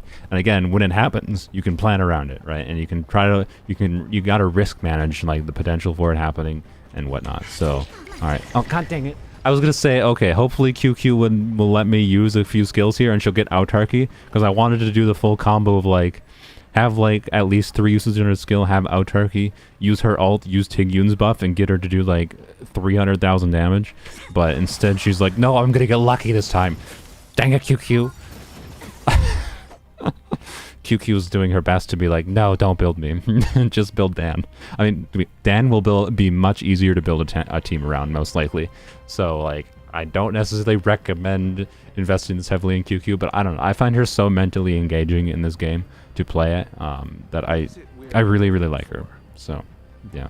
She's like perfectly designed as far as like this idea of like weighing the risk versus reward and this crazy decision-making tree that you have to go through to optimize your skill point usages and the RNG elements that go on. Anyways, now we're in a situation, by the way, see, where we have a whack ton of extra skill points, but it's fine because it's not the worst thing in this situation because I needed to use Tingyun's skill again this turn anyways, so it's fine. It's just unfortunate because last turn was an opportunity to have some big old damage from Qingque, but we'll get some big old damage from Qingque this turn, surely. Surely. Stop. Normally she does not get that lucky. That's the third time this stream where she's only had 2 tiles and then using her skill once has gotten it. Qingque, you're doing yourself a disservice. It's still 100,000 damage, it's fine, but like... Stop it!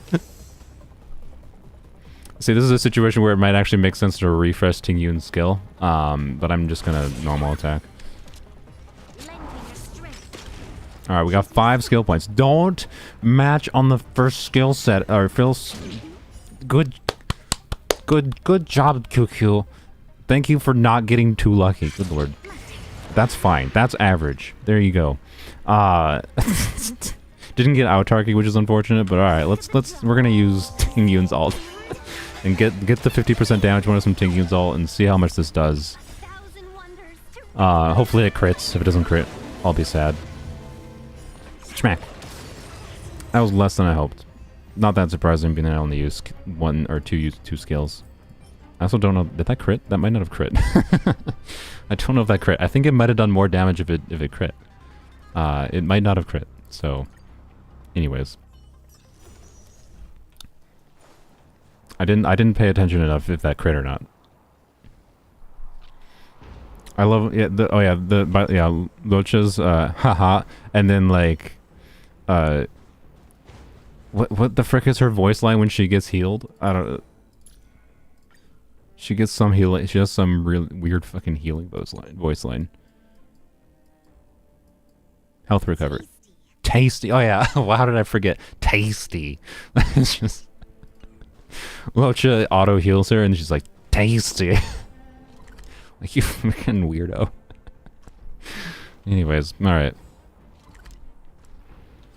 It was a crit? Okay. Yeah, oh well. It wasn't maximum buff, that's for sure. Is what it is. We've already seen her do plenty of damage in this stream, but she can do much more single target damage than that. She just didn't want to. She was feeling shy. Okay. Alright, let's go test Memory of Chaos, everyone's favorite in this game. I'll use the rest of my toilet paper later. Qingque with Lynx will give that line a whole new meaning. Why? Is Lynx like literally feeding people or something? So, 0 cycle mock? What do you mean 0 cycle mock? Like, there has been situations like where certain forgotten or Memory of Chaos, like lower, where is it? What am I doing?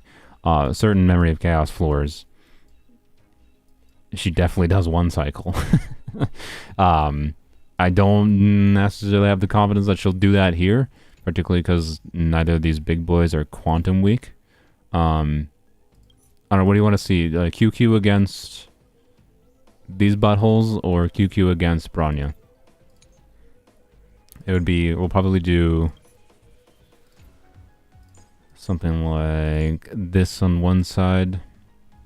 And then, I mean, it's probably because Clara exists and the fact that Bronya calls upon allies, I am 90% sure that the Scylla and Clara team is better for the second side. So, you know what?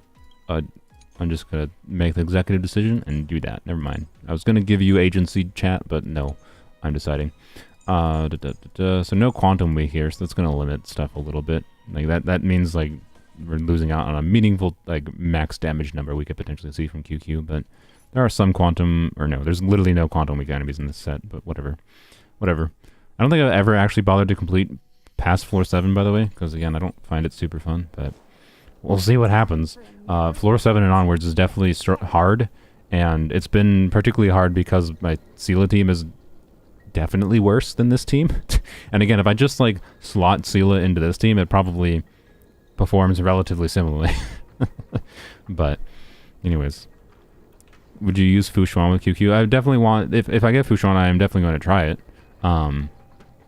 Because Loucha doesn't necessarily synergize super strongly with Qingque. Loucha is like good and pretty universal in most teams because it was auto heal and and whatever. It's not bad at all, but I can make more use of Loucha with like Clara, right, or whatever.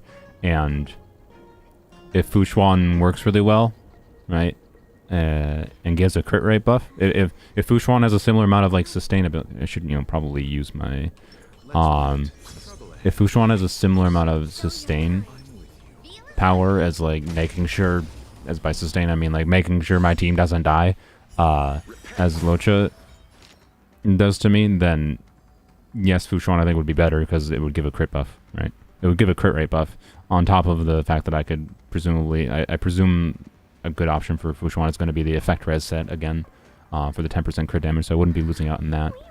So yes, basically. I would like to use that, but why Bronya says lend me your strength when she buffs the character? Because she's asking like someone for help, like lend me your strength. I need your help in defeating this enemy. I think it makes sense. All right, use that. Oh yeah, Memory of Chaos is actually the best example of why Loucha could be nice to have on the healing set that gives an additional skill point, because Bronya doesn't have her ult up right away in Memory of Chaos. So if I use Bronya's skill right now, which I want to do because look how much her action gets advanced forward, right? Only 35 total, but that's still quite a lot. It is a little bit RNG because, even though Qingque will get one of the skill points refunded from her trace passive at the start of battle, it's still a bit more risky, but it can be mitigated by using Qingque's technique, and it can be mitigated potentially by putting Loucha on that healing set as well. So, yeah. Really? You did it again. She only had 2 tiles in this 2 out of 4 tiles, and she matched all 4 using 1 skill. God dang it, Qingque. She just does not want to show herself at her best. It's fine, whatever. We're in the first wave of the weekend, it's fine. Oh, these buttholes still smack for a lot, and make sure your shield is gone. Alright, it's fine. We should probably use Bronya's ult. It's a little bit annoying that Bronya's ult didn't line up well there. She starts at 50% energy, so yeah. I don't know. I've not done things like trying to optimize Memory of Chaos. What? She got autarky, that's good, but we're probably not gonna. So this is actually an interesting situation of like, because she only got 1 skill damage bonus. Obviously, so her skill, right? It does lesser damage to the adjacent enemies. The dude that has high health here, I have basically a choice here where I can use the autarky essentially to 100% kill this dude, and this dude's a butthole that gets a shield. Or I could 100% kill the left 2, but I'm probably not going to kill the right one in this situation. So, because in this situation the right dude is a butthole that makes a shield, and the fact that I'm probably not going to kill him anyways, like this is again part of the decision-making tree of like particularly when I get autarky, because if I kill the middle dude, the main person I'm attacking, in the first attack, autarky doesn't happen. You don't get the follow-up attack, which means you're losing out on a lot of like AoE damage potential, right? Like if this middle dude didn't die when I do the first attack, it would probably kill all 3 of these for sure.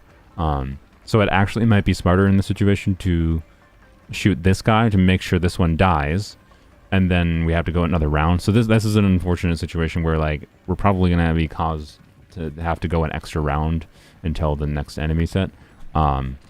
Regardless, but let's see. We're gonna do the middle one. Oh no, I did. Okay, I overestimated how much health he had. I definitely overestimated how much health he had. But if you can see how if the right dude had survived, right, that would have been another round just to deal with the 1 enemy remaining, right? Or another turn potentially of Qingque at least, not necessarily a whole round, but you get the point. Here's an example, by the way, of we're gonna have. Actually, no, Bronya. I didn't. Okay, gotta pay attention to the turn order, right? If Loucha was going before Bronya here, it would make more sense to do to refresh Tingyun's skill, but because he's going after, I think it actually makes more sense than normal attack. Because if I do Tingyun skill, I'm going to Bronya, then I'm using 2 skill points, and I might only have 3 skill points for Qingque. And it'd be better just to try to have 4 for Qingque, right?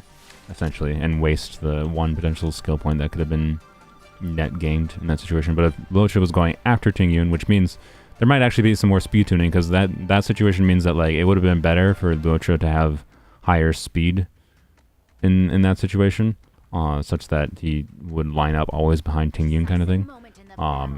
But like it's not enough of a problem for me to care about. So, anyways, blam. Okay, don't get too lucky this time. You have an opportunity to showcase big PP damage, Qingque. Good job. Good job. Good job. Alright, no autarky, that's unfortunate, but we got 3 skill damage buffs. Let's do the full sequence. And blam, nice 124k, seems okay.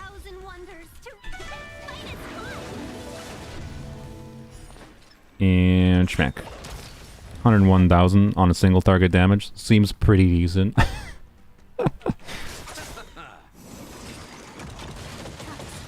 Alright, now this is a more...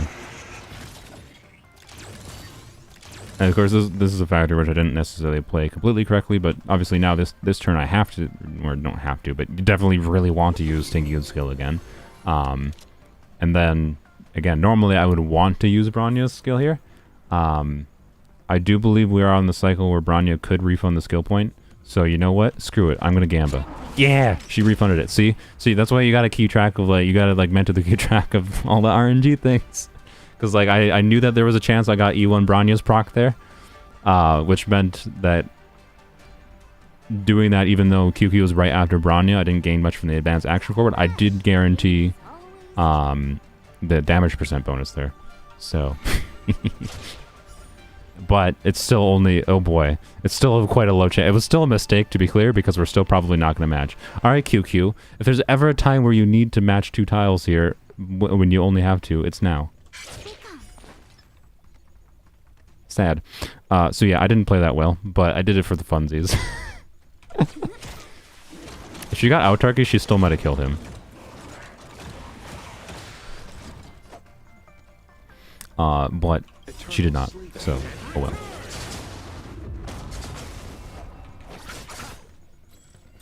This is gonna hurt.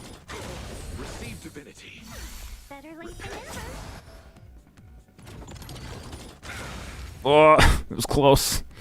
It was close. I hate those buttholes. Yep, that playing Qingque better there would have been really important, because what was more important there than dealing damage to the big boy was making sure the little dudes died. So that didn't happen. Where so that was a misplay, an absolute misplay. But I was doing it for the funsies, because Gamba. This battle is unavoidable. All right. Yeah, may as well use this because she already matched 4 tiles. And schmack. That was not a crit. Didn't matter though in that situation. Okie dokie. Yeah, which one of these is more butthole? I think you are the one that spawns the shit, so. Alright, we're gonna ult. We got opportunity for big Qingque damage here. And skill. Skill. You matched a little bit sooner than I wanted. No autarky, that's unfortunate. I was really hoping for a big ol' autarky moment there. I'm gonna save her ult here. I could use her ult and use Tingyun's. But I think it's smarter to save here. Again, this is part of like the weird decision-making tree where I don't necessarily know what the best thing to do is, but because of the fact that I'm gonna have 2 skill points here, right? And then I can do, I'll do Loucha, and then I'll do Tingyun. I'll get back up to 4 skill points. And I'm gonna use Bronya's skill, probably be at 3 skill points for when Qingque's turn comes around. Which 3 skill points does not guarantee that I'll be able to get the enhanced space attack on Qingque, but it makes it really likely. So I'm going to do not use her ult in order to save it for next turn, just in case, because I feel like next turn, particularly if I get, you know, autarky up, or get more skill usages, it would make more sense to save it, versus a time when I only had 2 skill damage bonuses up. Don't kill my fox. Oh, whoops, I'm dumb. I didn't, okay. Also, part of the reason it was good to save is because I'm actually going to have 1 less skill point than I even realized, because I need to use Tingyun's skill this turn. I almost didn't notice that. I hate this situation here. But Tingyun or QQ's ult. There's another reason to save QQ's ult was these buttholes spawning. Definitely. That's fine. Okay. Do that. Alright, we're gonna take a risk here. Okay, paid off. Wait for the tax. Alright, QQ. You get at least 2 usages here. Get out turkey, please. Oh, we got out turkey. She matched, but in this situation, the match didn't matter because I'm intending to use her ult. That was beautiful. That's exactly what we wanted to happen there. The 180k is perfect.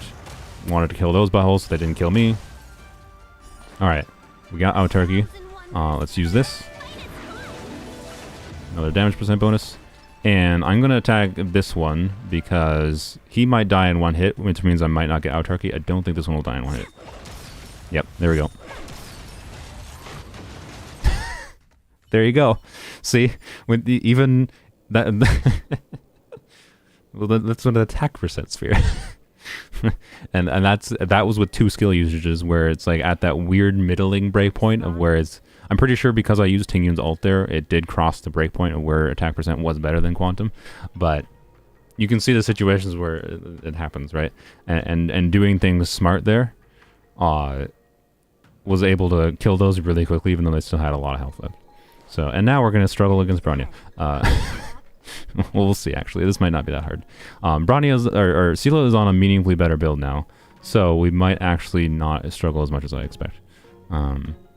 This is the first time Sela has been on the new pieces that I've used in mock. So let's use this.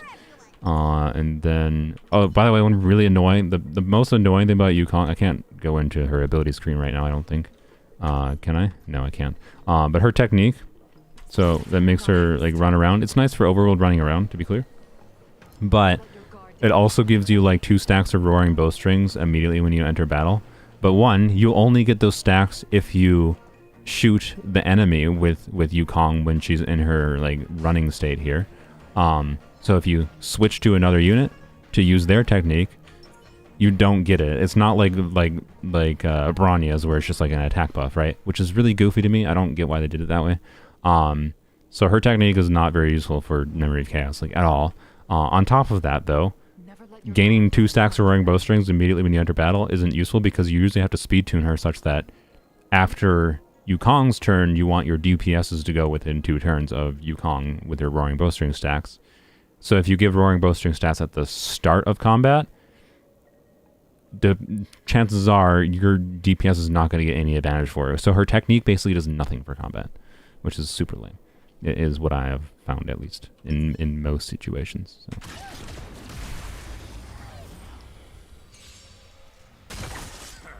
What was the number? I think it was like 180k, and then like I don't know, it was a lot. It was like over 200,000 damage total for sure. Okay, so use Yukong's skill. I gotta sneeze. Nope. This is not the best team, by the way. It's just like I have well-built units. I put either Clara or Welt, depending on if I think the situation benefits more from Welt or Clara. This is not the greatest Sela team, to say the least. So, hence why I haven't bothered with Mach much. I wonder. This is a weird situation. I don't know how much damage Sela's going to do on these new pieces without a buff up, so I have no idea if she's going to kill these or not. Which would change. Like if she's not going to kill one of these 2 dudes that are low, that are already broken, then it makes more sense to attack the dude that's quantum weak, right? So I don't actually know because I'm not used to it, but let's hope it does. I don't know if one of those didn't crit or something. But really, god dang it. All right. No, I'm going to just. Well, yeah, no, I'm gonna save it for Sela. Of course. That's fine. All right. Let's do this. Alright, and just get E6 to complete Yukong, I guess, /J. I mean, I have E6 Yukong.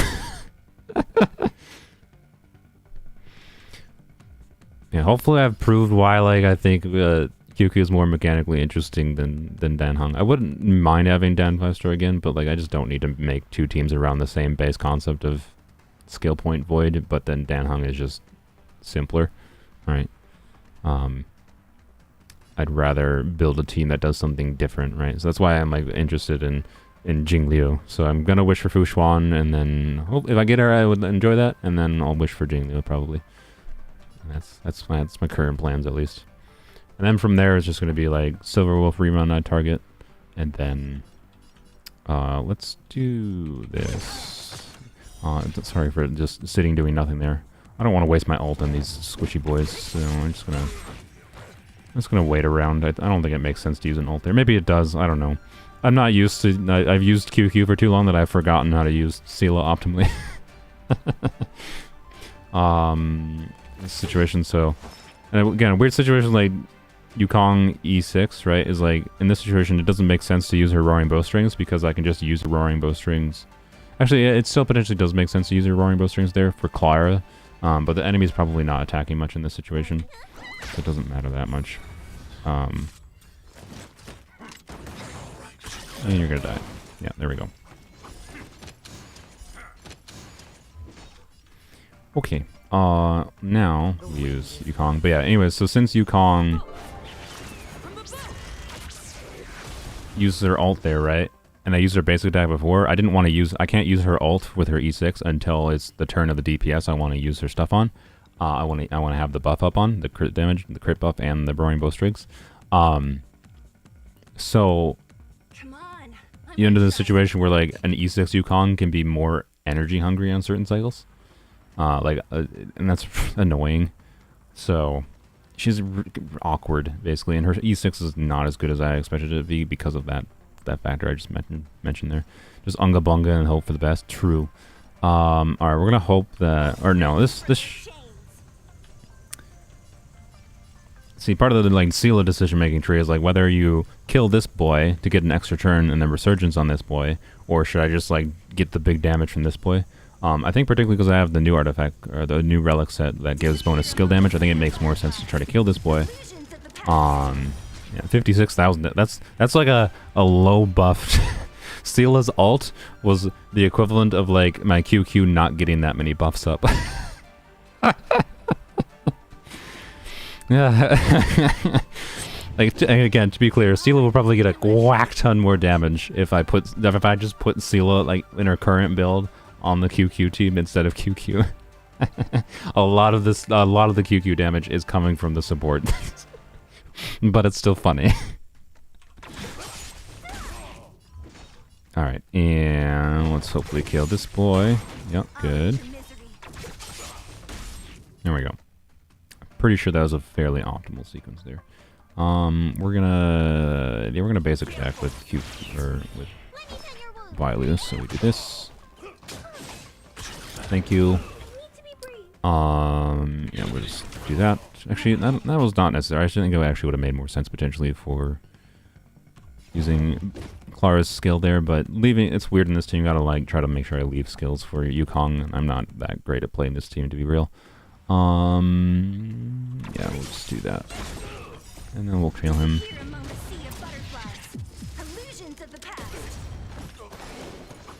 Hey, it's a mighty butthole. Alright, boy, do I kill Bronny or the dude here first? Probably the dude, because Bronny's gonna buff the dude.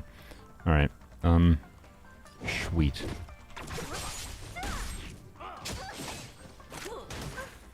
Why are you attacking my child? Freaking rude. Bronya literally entered comment as like, it's a child, shoot it! What's wrong with you, Bronya? I'm sorry. Clara, Bailu next. Okay, we can afford this. Alright, I think it probably makes sense to do this.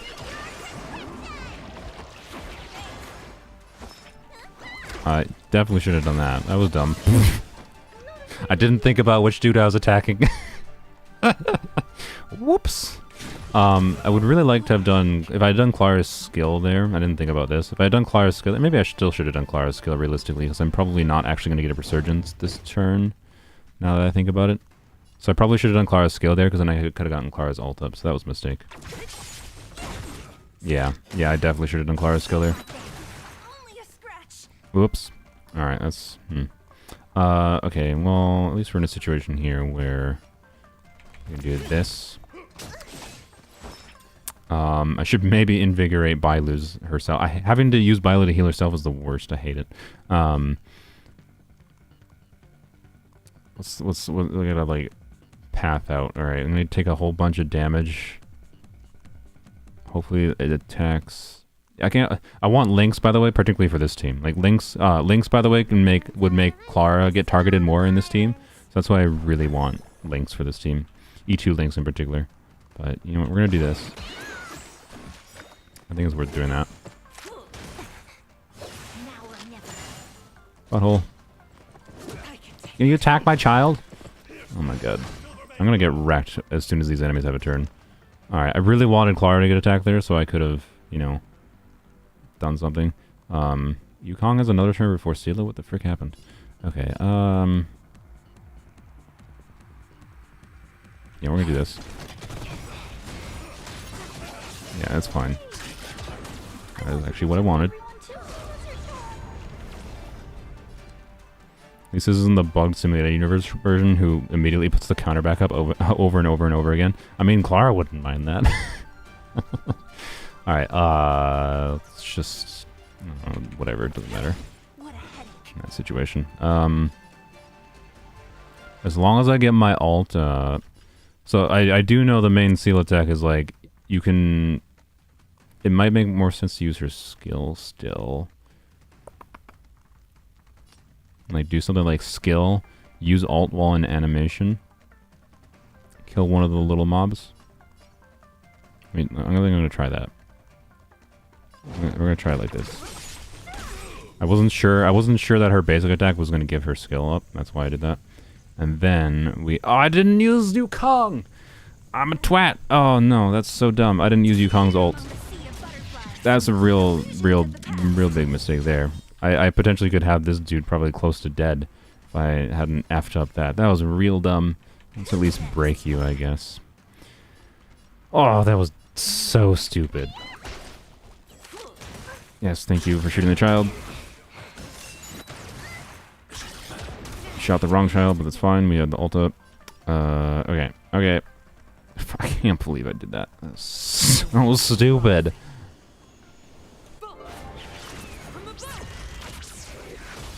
Get Kave to delete everything. True. Bring Kave. You only heal 992 with Violet solo. What? I mean, I'm aware, like, the healing amount isn't... It's the weird RNG elements. Like, to be clear, I know I need to invest more in Violet. If you didn't notice from the stream, I've been a little bit hell-bent on buffing Qingque as much as possible. But yeah, I need to level her talents a little bit past 6, and I need to, like, level up her cone. to level, that would give her a whole bunch more HP, right? Like, I know, but like it's the big thing of the RNG screwing me over a few times, the revive not feeling like it's relevant very often, and not having any cleanse or like CC resistance kind of thing. I did a lot more than I thought. Almost. And can't use a skill here, so I guess schmack. Could have maybe done that better. Maybe should have done a basic attack there since he wasn't going to die anyways. It probably, actually, yeah, definitely would have been better to do a basic attack there, I think. But, oh well, hindsight is 20/20. Let's just do that, because I don't think Clara would have killed him. Oh, Break got killed him. I forget about Quantum Break sometimes. That's nice. Alright, surely we should be fine now, but I'm going to do this.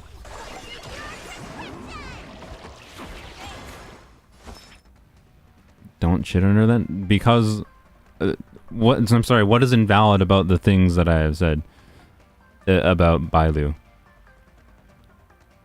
like if anything, I should feel like for example, I should feel like her revive is more relevant when she heals less, because if she's healing less, that should cause more situations where a character dies and then she brings them back. But I don't usually notice that being relevant, because it's usually the point of no return at that point. And I know I should do her a little bit more, but she doesn't feel protective enough to me. That's all it comes down to. I don't think she's bad, but she's not what I want from a protective unit. Like, I'm not shitting on her. I'm saying she doesn't have what I like for my healing units at this point in the game. So, particularly in like the combo of this team, where I would really like someone like Lynx who will actually make Clara get targeted more. That's something I really want. So, like, she's not that bad. She's interesting, and I think she can synergize really well, probably with a lot of teams. It's just not what I want. We don't have. Yeah, we'll just, I was thinking whether or not I wanted to use skill, but we have the skill points. I'm just gonna use ult to deal the damage. 37,000 damage is nothing. Thank you for shooting the child. Alright, do this. I literally mentioned earlier, Vicky, that yes, I don't like the Gamba on the RNG healing on her skill because you can't control. There's no system of mitigation. Like with QQ, I have the team designed around the nature of trying to mitigate and I have a decision tree for the RNG elements. And I'm not saying you can't have zero decision tree for if I don't get character healed at the right time, but too often it feels like, okay, I want to use Bailu's skill, and I really kind of need it to bounce to Sela, while also, or I need to use it on Sela, and really I'm hoping it bounces to Yukong, or Yukong is actually pretty tanky, it's a bad example. Bounces to Bailu herself actually is probably more common in this specific team. My bigger issues happen is when like I put Loucha on this team and put Bailu on the other team, where like I needed like QQ to be healed, and I wanted like Tingyun to be healed at the same time, and then it like bounced on, it went to QQ where I targeted or something, or Tingyun, I don't remember who it was, and then it completely avoided the other unit that I wanted to heal, and it healed like my full health unit. Like I think it healed Bronya or something, who was much more tanky and near full health. There's nothing I can do to mitigate that. Like what can I do there? Nothing. There's no like decision-making tree that causes that to be any better, when that means that enemies attack next might just like attack, you know, my low health unit and kill them. So the only mitigation for it is Bailu's one-time revive. But Bailu's one-time revive being most useful when Bailu's RNG screws me doesn't feel that great.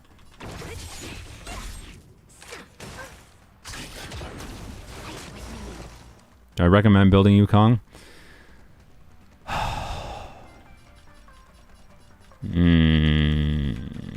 I don't know. What is this? Clara will get her ult back, so with the normal attacks, let's do this. And do with that.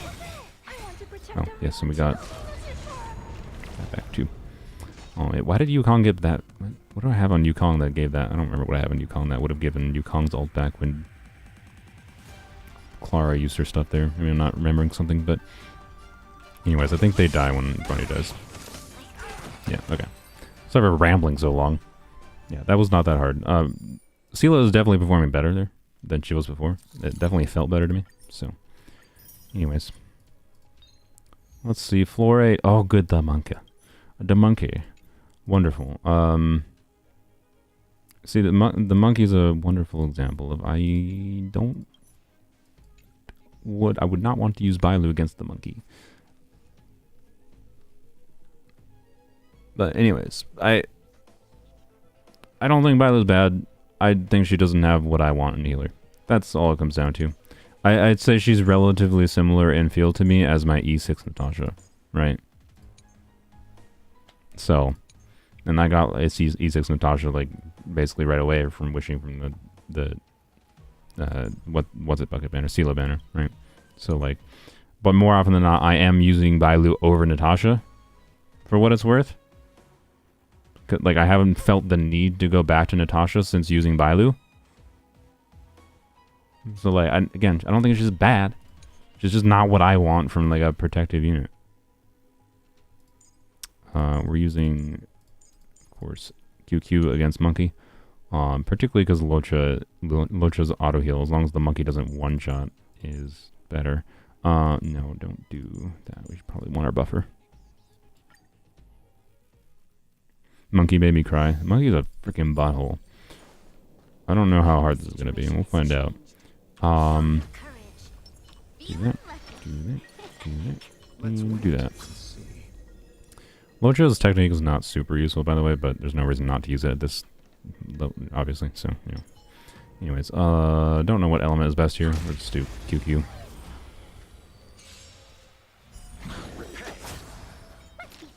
I can't compare Nat because your Bailu heals are the same as my Nat. Yeah, that's fair. I haven't used Natasha at all in this situation. Like I never felt like that Natasha healed so much that she was someone like I really rely on as a healer. I don't think Natasha is amazing.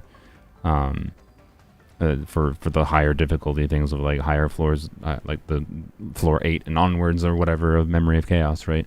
But it's just for Bailu being a 5-star, she didn't mark in a level of improvement that I would have expected over Nat, right? Is kind of the feeling, I guess. She's not that comfortable of a healer to me. That's kind of what I would want my healers to do. But anyways. Don't mean to poop on people's favorite characters, but I don't find her mechanically satisfying for what I want mechanically from healers. And I don't know why it took me so long to decide to do that. Yeah, we'll just... She's already got 3 tiles matched, so... Yep, that's why. Well... I forget... I can never remember which one of these dogs calls upon additional enemies and which one of these dogs advances action. It definitely makes sense in that situation to have targeted the ones that call upon the extra enemies, but whatever. It doesn't matter. I think I should be able to get Qingque's alt back. Well, we'll see what happens with the tiles. Welcome, customers. Schmeck. Nothing major. This battle is unavoidable. Slam. Okay, use. We might not use Bronya this turn. I think we're just gonna save Bronya's ult because we can get an extra skill point for next turn. Or not even next turn potentially, because we gotta kill the dogs. I don't know, does the monkey spawn after this, or this actually might be 2 rounds of monkey? I don't know. Point is, these dogs are not hard, and I don't want to like waste the ult if it's not necessary, right? When the first ult I use gives me the skill point, and the second ult I get does not. Monkey. Battle 2 out of 3. Oh, we probably get to fight 2 monkeys. Good. I love fighting 2 monkeys. Okay. I forget when this monkey gets his buff up, so there's probably an optimal time to use Loucha's ult at a certain point, but I'm just gonna use it now. Okay, yeah, it didn't have any buff yet, so it was not there. Let's do this. Why not use Tingyun's technique twice? It stacks. Oh, that is true. I didn't think about that. I should have definitely probably used Tingyun's ultimate twice. There, you are correct. Let's see. I told you I'm not a perfect player. I've certainly made plenty of mistakes because I just gambit too much for the funsies. But that is definitely one of the more minor ones. I don't think about that very often. But like, yeah, I probably should have just used Tingyun's ult twice there. That's true. Yeah, we got out turkey. All right. We're gonna get some big damage here. Only 2 skill usages, which is not a ton, obviously, but we particularly with Tingyun's buff up here, should see some big damage. That didn't crit. That first one definitely did not crit. I'm pretty sure. The second one also did less damage than I thought. He might have had... Does this monkey have bigger defense? I feel like that was way lower damage than I should have gotten for having Bronya's crit damage buff up and the 2 damage percent from skills, and then the damage percent from Tingyun. Alright. Weird. Oh well.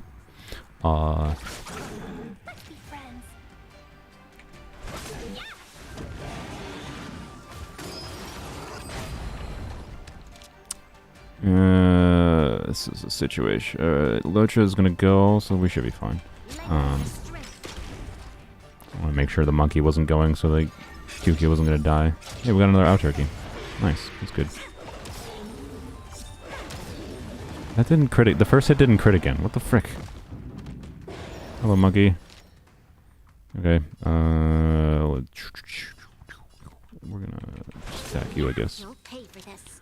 Alright. You. Do I still have the crit damage above it? No. Okay. I didn't think so. Wanted to double check though.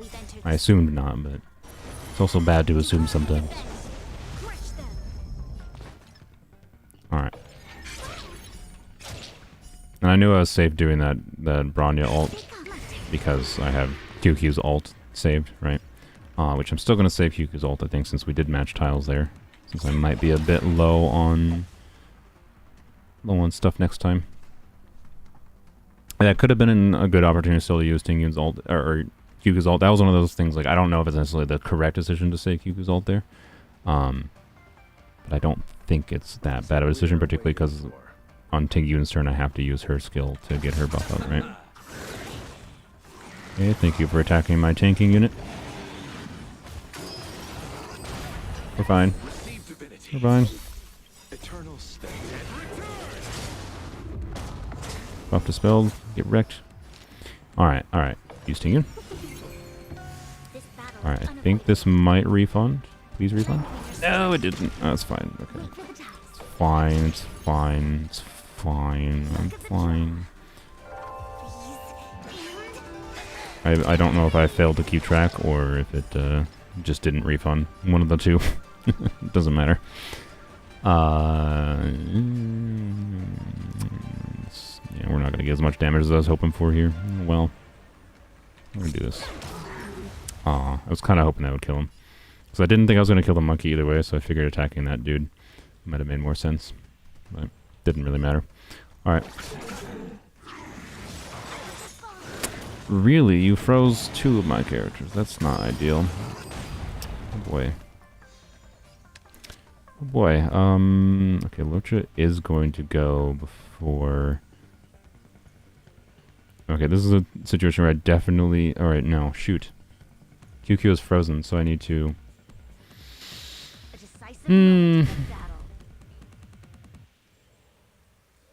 Alright, I think it does make sense here, because... Didn't refund a skill point, that's unfortunate. But... What I can do is do this. I might match. Didn't match. That's unfortunate.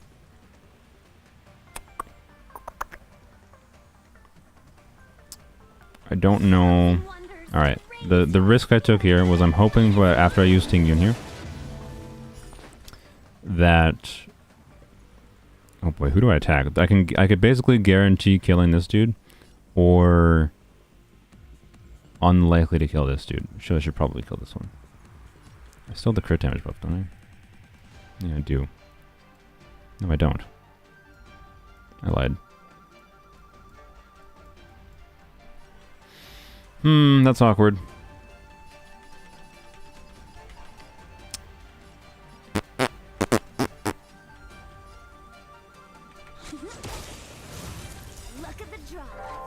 gonna hope this kills him. Didn't crit. Didn't kill him. It's fine. We got some healing. So I guess it's fine. I think we're fine. I got my ult back. The reason I hesitated there so much was because I wasn't sure if I was going to get my ult back. I wasn't confident. I guess, you know what, I could have been a smart boy. I'm a dummy. I could have been a smart boy and looked at how much her current... Because you can see somewhere here. I don't often do this. You can see somewhere here what her current energy is. Yeah, right there, right there. You can see she has 23 out of 140 energy. And you can look at that to know whether you'll get your ult back. So in hindsight, that was a lot of wasted time for no reason. Because I could have just looked at the number. But anyways, it's fine. Because he should die now. We healed a lot more than I expected because Loucha's strong. And then we also got our ult back, so it didn't matter. Alright. Oh, is Kekvin here? Hello, Kekvin. How does Qingque work? Go watch the first 2 hours of the stream. or we only stream for 2 hours. Go watch the first hour. I spend like probably 30 minutes to an hour talking about Qingque. Alright, let's see if this team can handle whatever freaking mess over here. Alright, give me your invigoration, and then your... Yeah. Yeah, let's do this.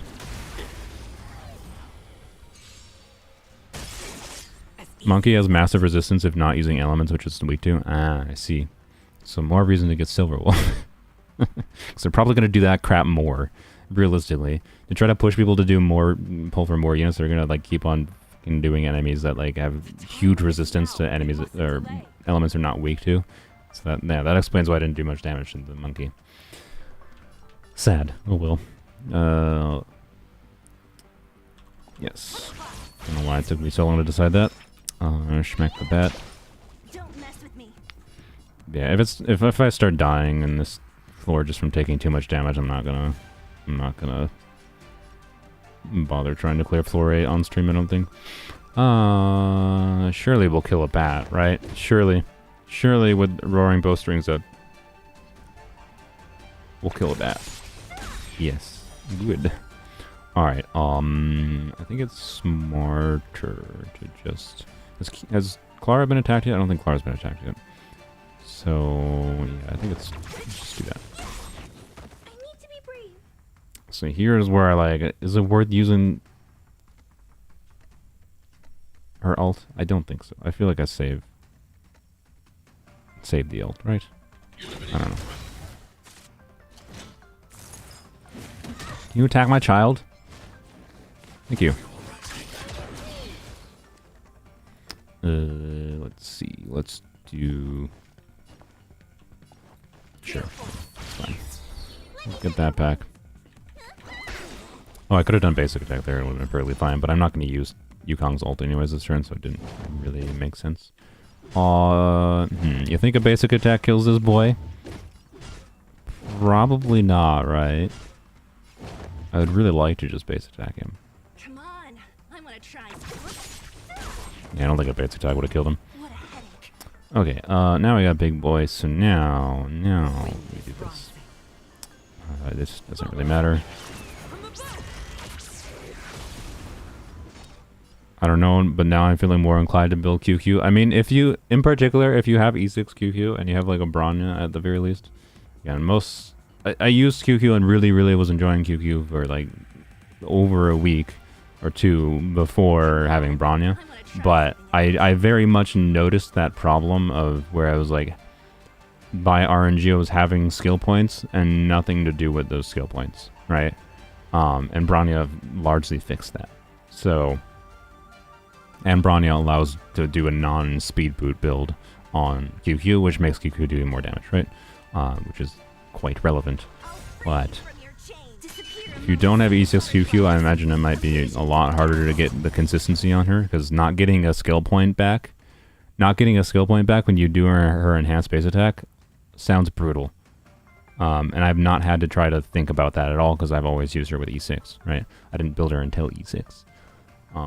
That's why I mentioned in the beginning of the stream, like, one of the big asterisks of why I think she's better is the asterisk is that I've only used her with E6, right?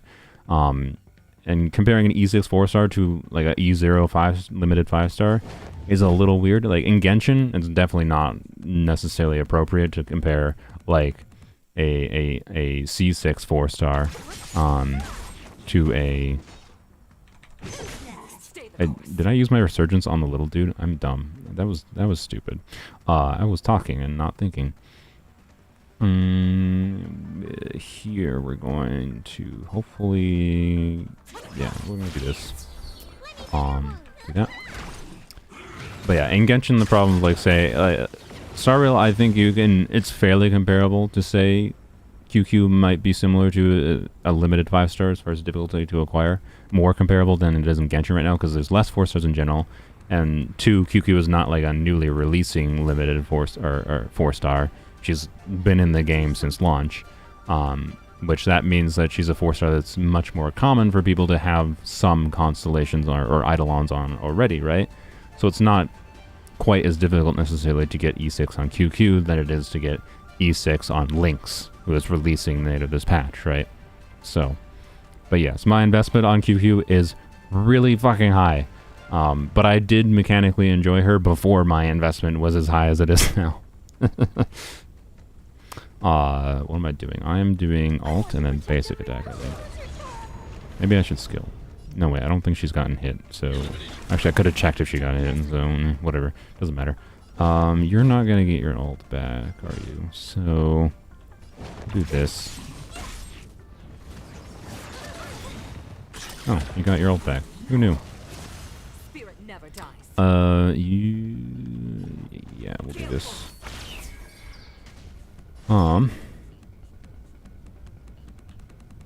Depending on the characters you use Tingyun with, or use Yukong with, by the way, because, like, for example, right, you don't have to speed tune characters if a character is doing almost all their damage, as much, if they're doing almost damage through, like, follow-up attacks, necessarily, or through ultimate damage, where you can use it any turn you decide to use it on, right?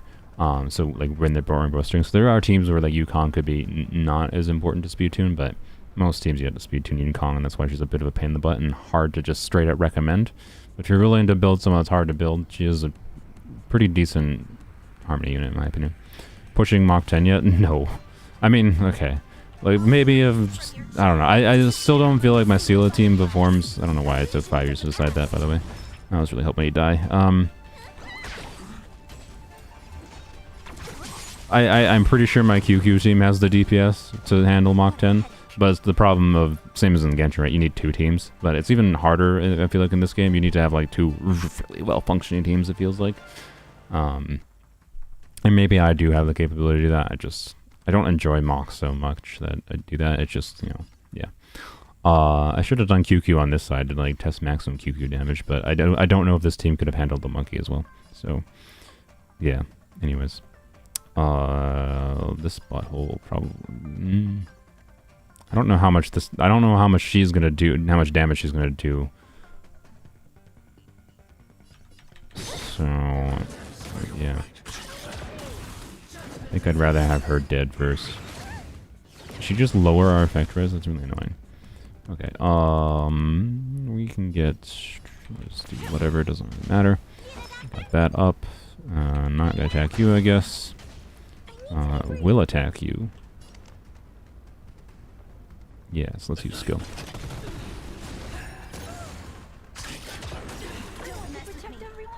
Okay, I should probably use Bailu. I have not been paying attention to the character's health.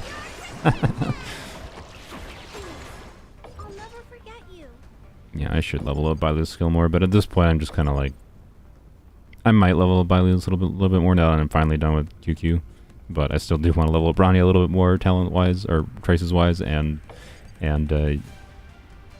finish Tingyun properly, so I might just focus on that until Lynx comes and then use Lynx instead, because I like some of the aspect of Lynx, but maybe, I don't know, maybe I'll dislike Lynx because her healing won't be enough or something, but I'm pretty sure the protective ability of Lynx and her making enemies target Clara more would be a really big upgrade for this team in particular. Or any Clara team in particular, but... Anyways, I don't... Let's... I'm trying to consider whether I should use Yukong's ult, but I think the answer is no. I should save it for when I have... ult up. Skill punishment.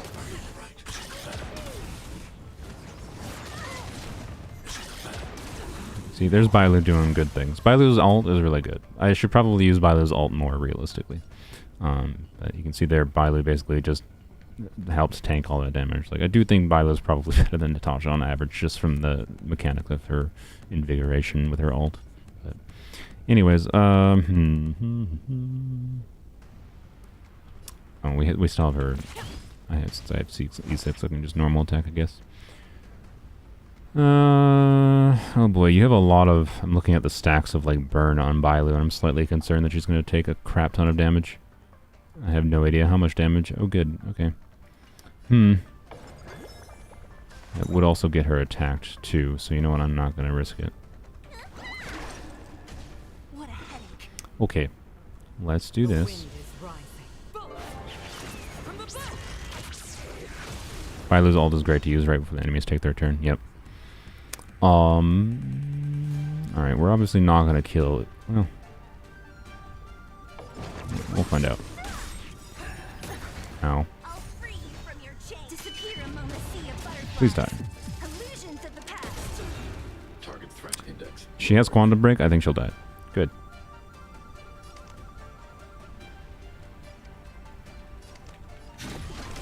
Actually, why did I do that? I would have had plenty of skill points, I feel like. My thinking was leave an extra skill points for Bailu and Yukong, but yeah, actually, you know what? No, I think that thinking was fine. Oh yeah, especially with how much burn damage Bailu's taking. Good gourd. Alright, please bounce to Sela. I don't know if it'll actually matter here. Or not. Alright, that's fine. You know what? Oh god, look at Sela.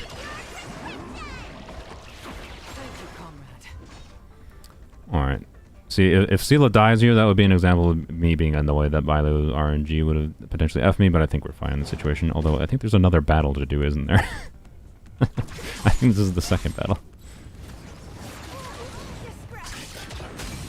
Nice. As easy as that. No skill points, so oh well. I need to be brave. I want to protect everyone too. Slow Bronya for Blade, slower than Blade specifically, so she can advance forward him every time. Yeah. Yeah, Bronya is more, honestly, Bronya is more of a pain in the ass to build than Yukong. Because Bronya has a number of build path options that are different depending on, like, the DPS you're using her with, right? And so, and exactly how you want to, like, how much investment you want to put into and trying to use, like, Bronya's skill, right? And for abusing the advance forward. So it's like simultaneously preferential and also dependent on what units. Oh, it's over. Oh, good. Okay. Preferential on playstyle wise and what you want to use, or how you want to play your units. So you know. All right. I guess we're gonna continue until it starts to be annoying. Oh, Svarog. I love Svarog. I love losing control of one of my characters because like. This boy takes control of Qingque, and I'm just like, all right, I guess I reset, right? like, because like, to be clear, that means like Svarog is a character that incentivizes not a hyper carry team.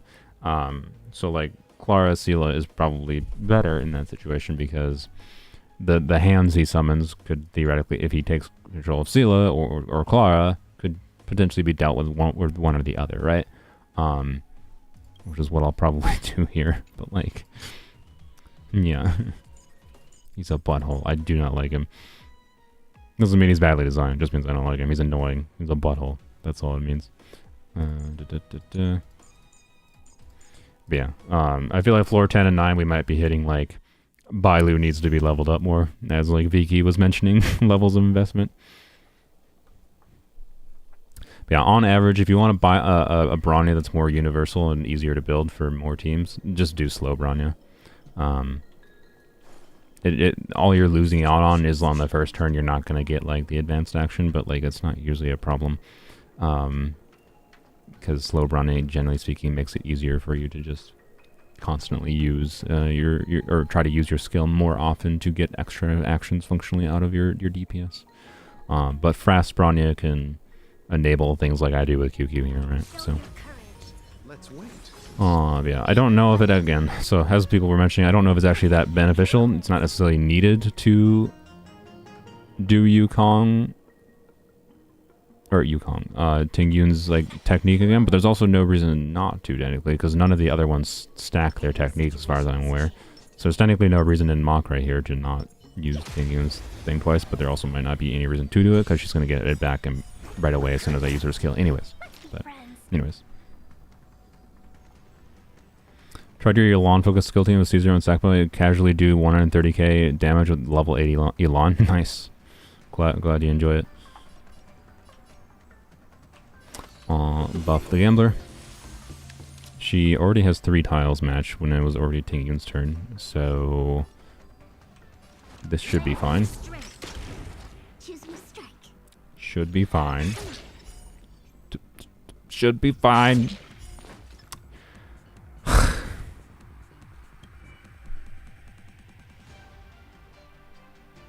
Really? So what I'm looking at here, and this is why I just said really, is I was like, all right, what's her energy at? Can I get her? Because this is like really on the borderline of this. Tingyun's ult might give get QQ's ult up. Tingyun's ult, for reference, refunds 50 energy. And QQ is 51 away. Or no, sorry, she's 61. Okay, it wouldn't have mattered. If I had E6 Tingyun, which hopefully soon TM, but we'll see. I have E5 Tingyun. If I had E6 Tingyun, I theoretically would have been 1 energy away. I did my math wrong though. I thought I was 1 energy away, but I guess it doesn't matter. Alright, well that's unfortunate. I guess we just try to kill one boy. This dude is going to regen himself, so I guess we attack you or something. Yeah, you're not even going to die, are you? God dang it. Frick. Really would have liked if he died. I should have attacked the imaginary weak enemies. That was dumb too. Alright, good on making all the mistakes. Qingque was still not match tiles. Oh my god. Lady. Let's see if Tingyun kills us with a base attack. She did. Yay, thank you, Tingyun. Alright. And now we can do this.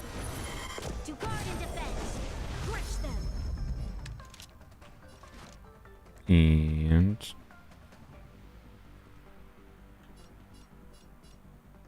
what did you say? F? Why is there F's in the chat sign, deep? Do this. Oh, probably for my QQ being unlucky. So, okay. It's RNG. I don't know. I think it's part of the fun of it. And again, going back to what I was saying earlier in the stream, it's about trying to mitigate, like, when those things do happen. You just factor that into how you make future decisions and how you use your skill points from there, right? So, it's not actually that much of a problem necessarily. At least when you have E6 QQ, who gives skill points back when you use your enhanced attack. Not giving skill points back when you use your enhanced attack could be easily be a severe problem. It's unfortunate that I didn't have like Loucha's ult up in the beginning. It actually theoretically could have made sense to use Tingyun on Loucha here to make sure that dude didn't revive kind of thing, but since the other ones didn't die, because it doesn't really matter that much. It is really annoying that this dude's not dead though. Let's just smack him. Oh, he's dead. That boy did a lot of damage when he blew up. That's a lot more than I'm used to taking from them blowing up. I've never done floor 9 before. Let's just do you. Make sure you die when I attack with QQ.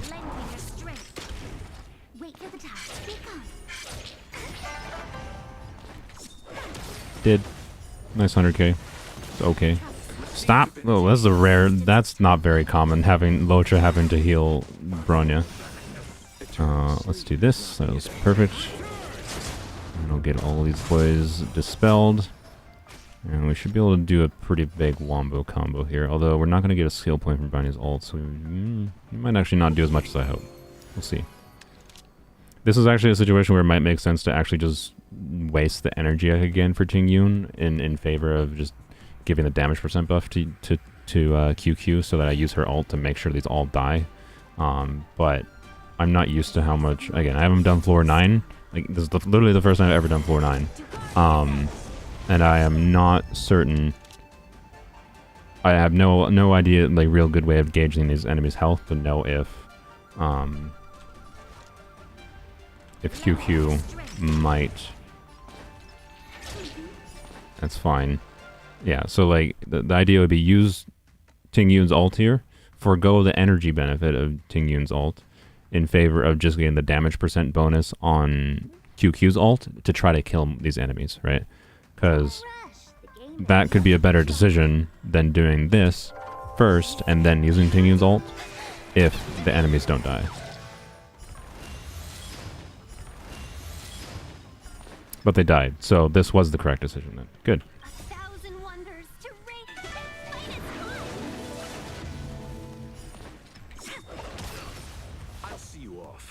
That was little damage. Sad. I don't think that was a crit. If it was, there's maybe resistance on this dude too. I don't know. Doesn't matter. Did you just say America? I've never noticed that before. It sounded like it was like, America. QQ, you already matched 3 tiles. That's not ideal. Or maybe it is ideal. I guess that works, actually. She's still got... See, sometimes like that, it's like, alright, shoot. She might not get much damage this turn, and then she still gets damage this turn again. Like, it's variable damage, but, like, you just gotta work around what happens. Alright, the one last turn definitely did not crit. if I did that much damage there. Oh, you butthole! You summoned them to the right. Oh, that's so annoying. All right, we're gonna do this one. All right, we should get an extra skill point this time.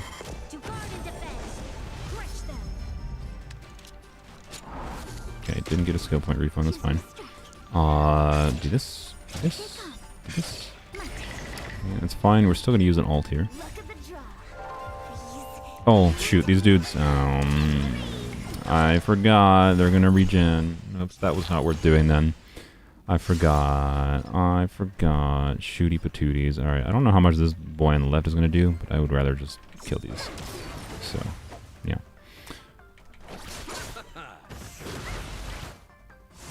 That still might have been the optimal play there. Doing the ult like that instead of saving it, but my intention was to proper kill the dudes with the ult, the two right dudes, so. Why do Fontaine NPCs talk so much? Because they're from France. No. Because that's just how Genshin dialogue do. It's so weird. Complete strangers will tell you their life story if you dare look them in the eyeballs. Yeah.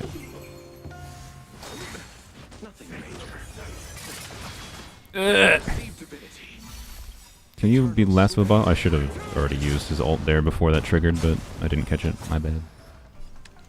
Probably is fine. Okay, probably should not use Bronya here. That would probably be a mistake. But no, I'm not going to. I don't think it makes sense at all. You're a butthole. You stop doing this. Ooh, we're probably not going to match.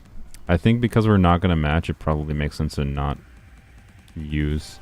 Again, see, decision-making tree here. Like, because the chance that we match tiles is low, it just makes more sense to conserve the skill points.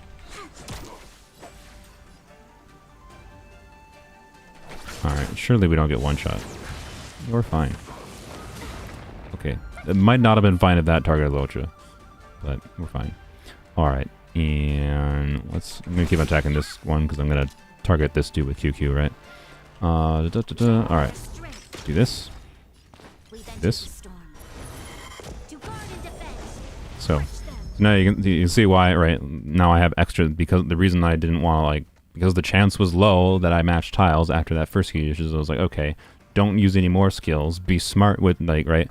Be smart with the RNG. You can manipulate the RNG a little bit, such that, you know, next turn now I have another skill point to use where even if it goes horribly, because this is a situation where even if I get super unlucky and somehow don't match with Qingque, I can use Tingyun to get Qingque's ult up, and I get a damage percent bonus anyways, and I would do a crap ton of damage if I get unlucky here, or I match tiles early and I can just save the ult for next round, right? So, which I'm going to save the ult for next round because I did match. If I had autarky, I would still consider doing the Tingyun thing, because autarky, buffing autarky even further could be very, very good. But because I didn't get autarky, I'm not going to. You are a butthole. Now I have to use a skill point for this because I don't really want my gambler to die. Yep, we're fine. Okay. God dang it! Keep on. Oh, well. It's fine.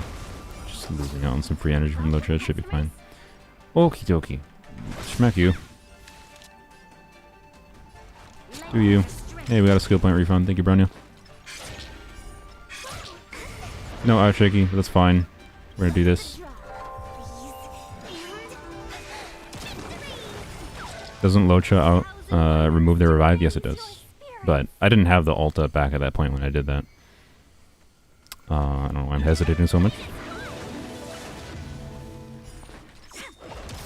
Ah, so close.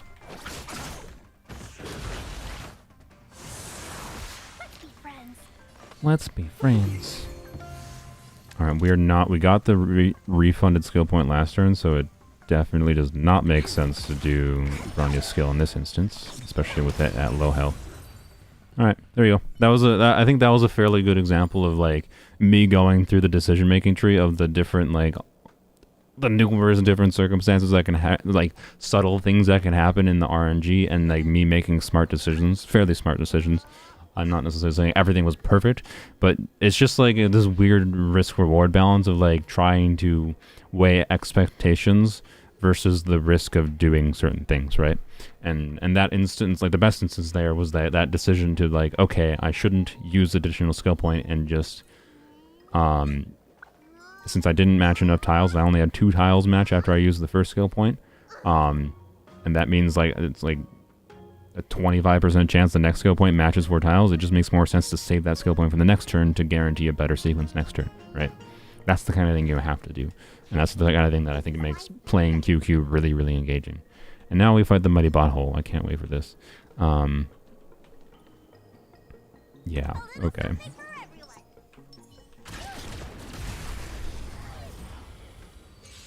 No, Viki, Loucha's circle does not remove the debuffs. It's only his ult hitting enemies that removes debuffs. Or, sorry, removes buffs from enemies, like those things that revive.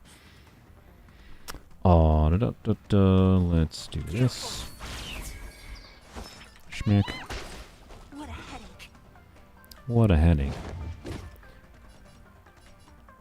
Alright, Sela, hopefully we're gonna see how much damage you do. I'm more scared of these dudes, so I'm gonna attack them. Alright, you did not do that much damage. I don't know if you crit on all those hits. It's hard to pay attention if Sela crits on all of her hits, because her skill hits like 4 times or something like that. Alright, well, that was awesome. 2 of them hit, so it probably makes sense to do that, especially with them being weak to physical. Yeah, that was great. Perfect. Alright. I don't really want to waste a skill point there. Maybe I should have wasted a skill point there. Oh well. Let's... Well, ain't nothing I can do here. Oh well.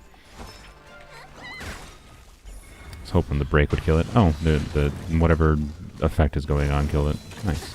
That's convenient. Okay, enemies are going to do things. I don't know how much damage they're going to do. The reason I'm mentioning this, it might be worth using Bailu's ult. So, I think what we're going to do is we're just going to not worry about it for now, because we can do this. I also forgot to do your ult. I don't know how long that's been up for. Alright, and now... hopefully kill this. If this doesn't die, I'm going to be real sad. Good. Okay, and then hopefully this dies on the skill. Yes, good, good, good. Perfect. Alright, that's basically what I wanted. I would like to do... no, never mind. I was going to do her skill. I was going to use the 1 skill point I have, but by the time the enemy attacks for Clara to get damage, Roaring Bowstrings is going to be gone, so it doesn't make sense. Should I do this? I think I'm not going to, but I might regret. Oh wait, he's targeting... oh, I probably should have. He's actually targeting Sela. You know, it's... okay, I definitely should have done that before, so I got more energy back on Bailu, but I mean, whatever. Hopefully it doesn't lose me this attempt. Oh, you haven't attacked Clara yet, apparently. Okay. And still... oh yeah, you were targeting Sela. I remember. Yep.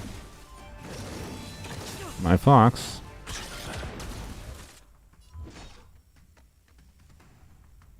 Pretty sure it causes any dot on the enemy to proc for extra damage at the end of every cycle for this mock. Oh, that's good. So the physical break proc. Genshin character development is like, we have this problem, we better solve it. Listen to me 20 minutes talking about random irrelevant stuff from my childhood. Yeah. Okay, sorry Sela for making you wait. We're gonna use ult. Doing damage is nice. Wow, that was...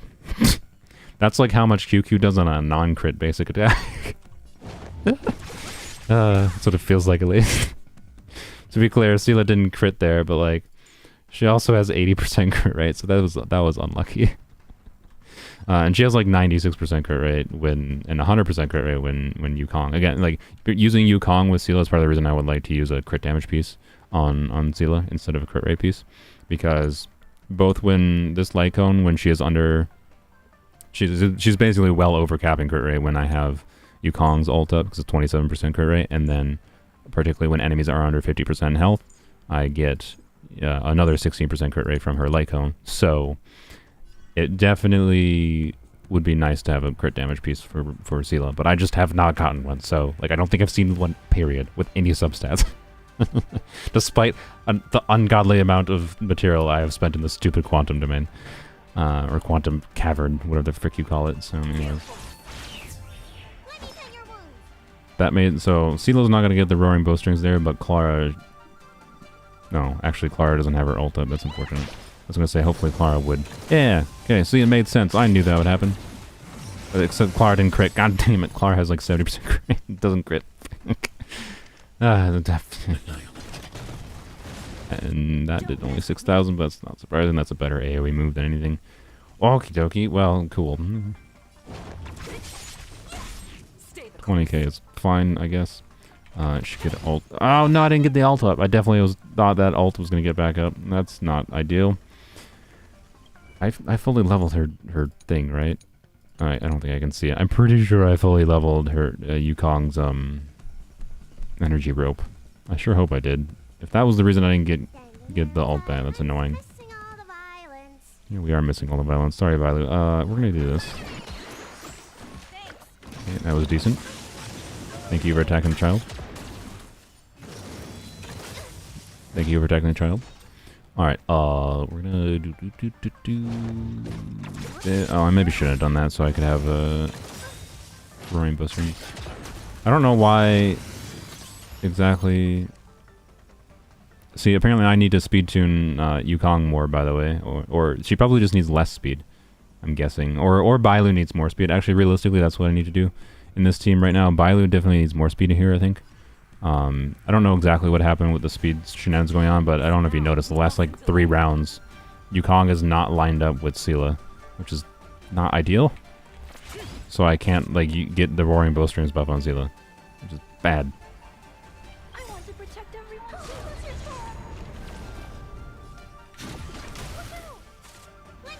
Okay, do this again, I guess. I guess I could have base attacked and I got the ult up, so you know what? Oh well. This dude's gonna die, so I don't think we have to do anything that special here. Surely he's gonna die, right? I don't want to have to use. Wait, is this the last enemy? No, we had to fight Svarog. I should not have done that. Oh well. It's fine. It's fine. It's fine. Only 35,000 damage with the crit buff up. What the heck happened? Svarog, you're gonna attack your own child?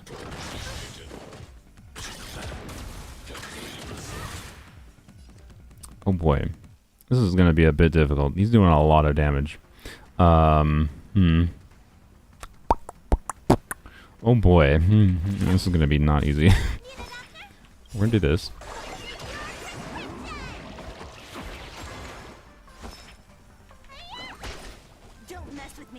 And then, yeah, I want to get rid of this dude first before I worry about Svarog. Although Svarog summons the hand.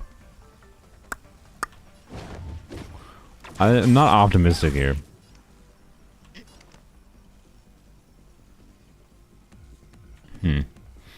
Let's do this because I want the energy, honestly, more than anything. Yeah.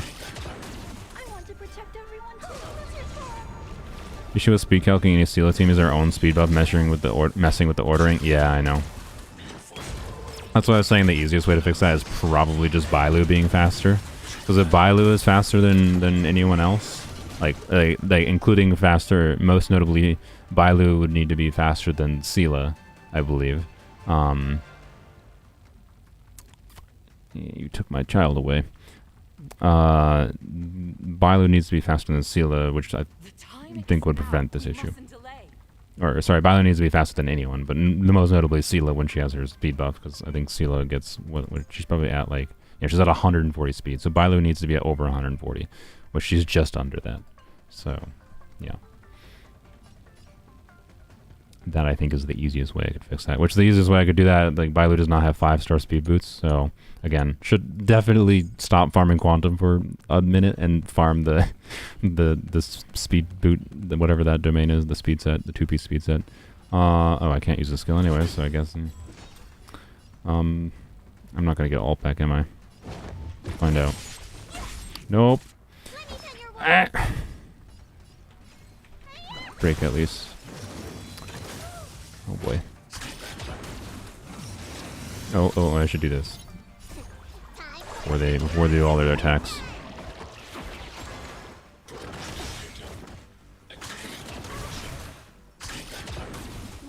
Okay. I don't think it makes sense to attack this, right? Because he's just gonna resummon another one. I think this butthole needs to die first. Alright. Got Himeko from your starting wish things. She'd be interesting to mess with. She at least has an interesting kit, but yeah, I don't think she's necessarily amazing. Should use the skill here. Yeah, so I'll just do a basic attack on Yukong. I didn't get our ball back! That's so annoying! I feel like that makes me need, like, whatever cone that can potentially refund energy or something. That's so annoying. That's the second time this has happened in this battle. Okay. Actually, that probably would be resolved by, like, putting something like quid pro quo on Bailu, right? Okay, well... Oh boy. Yeah, attack the child, that's fine. Oh my god, do you see how many stacks of shite are on Clara, by the way? How much damage is she going to take right now? Is Clara just going to die?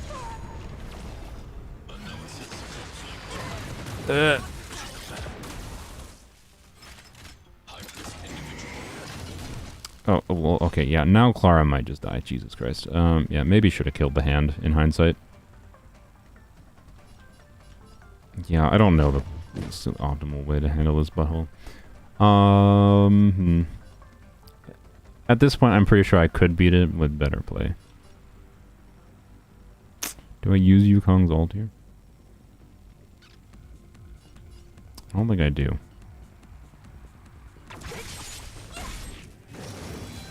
I think I should have. I definitely should have, because I would have gotten a resurgence. Ah, fuck. Again, playing badly. I am playing badly. And my child is dead. Well, she's gonna come back, but... Oh my Jesus Christ. Oh my Christ. Taking his kid back by force. Yeah, I know, right? Oh boy. No boy, that was a thing. Alright, let's do this.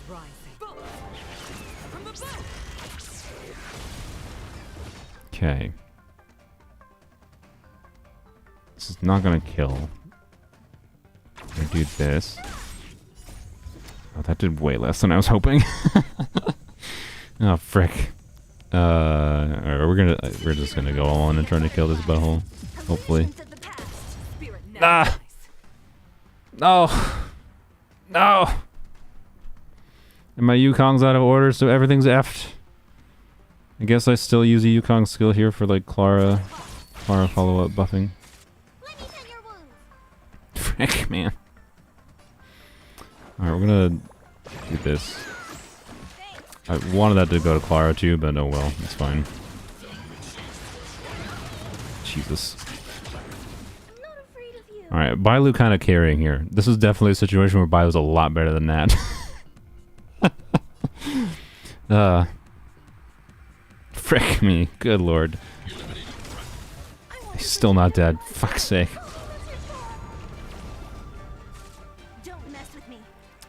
Okay, for the love of everything, if this dude doesn't die in a normal attack, I'm gonna mauled. Thank God. Okay. Oh yeah, attack the child.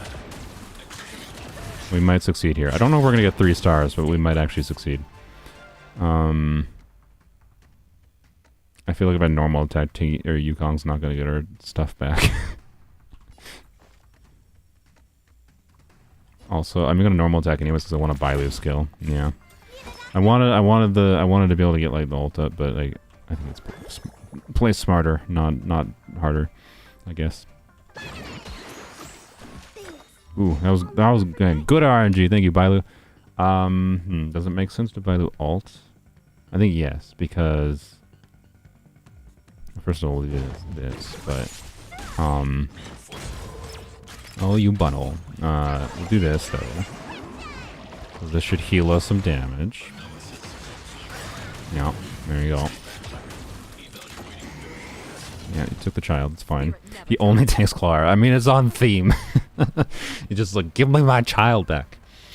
You fake Svarog. Each one of these Svarogs thinks they're the real Svarog. It's just a war for the child. All right. I guess it doesn't do anything to normal attack you, so it doesn't make sense to attack Clara here, or to just attack the Svarog at this point. That's the interesting decision here, right? Well, with Bailu, to be clear, it does make sense to attack this for the break. I think it's a question of would Sela's ult kill the hand. I think if Sela's ult kills the hand, it makes more sense to do this. Disappear among the sea of butterflies. Illusions of the past.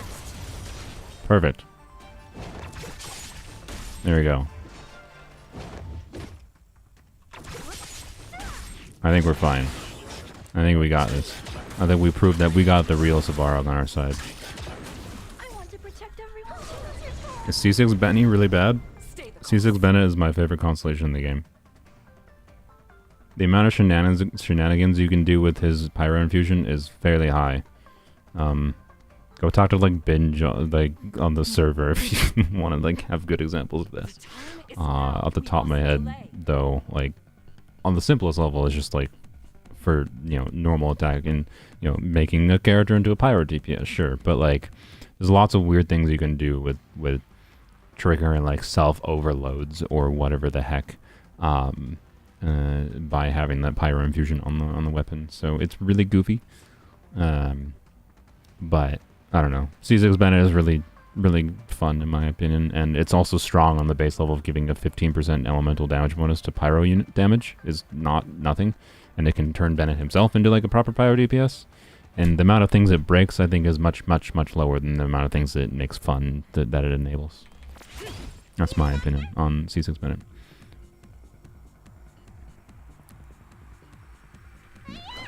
I was deciding if I wanted to buy loose skill there on Clara, but I think we're fine. I think we're fine. We'll get an ult next turn. Oh, the butthole. Do not take Sela. Oh, no, we're just going to do this. Never mind. I don't know. Okay, is the hand still here? I think the hand goes away. Yes, good. Alright. I was not that confident about that.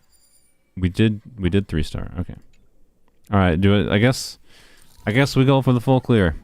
This might be the first time I've full cleared Mock. What is that? Oh, that's... yeah, okay. Kafka. Ooh. Okay, I would really rather use QQ against this butthole because... to showcase big QQ damage, but I really need Loucha against Kafka. Because one, there's these buttholes, and two... her control effects, I need to resist those and be able to get out of them. So, yeah. Let's see if we can do this.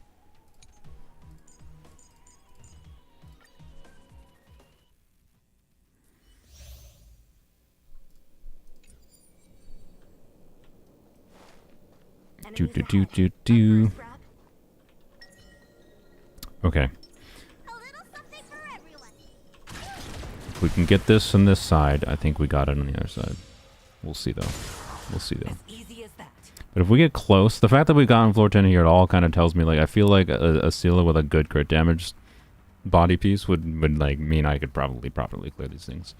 Because that would just, on average, I think that would, it's factoring in the crit buff. It's weird because like there's not very super high uptime on Yukongs. That's why like I would really want like a good crit damage piece. And I was like, 10 crit rate on it or something. But I think that would be the main thing. That would be the differentiator in like making this exact team work. And then I don't know. Bailu was hard carrying that previous fight, but at the same time, I still think Lynx might have been better. But I don't know because Lynx doesn't exist yet. Mostly in the mechanic in this team of being able to make enemies target Clara more, right, and get way more follow-up damage. So, and more enemies targeting Clara means more ults on Clara too, which is really significant. So, anyways, yeah.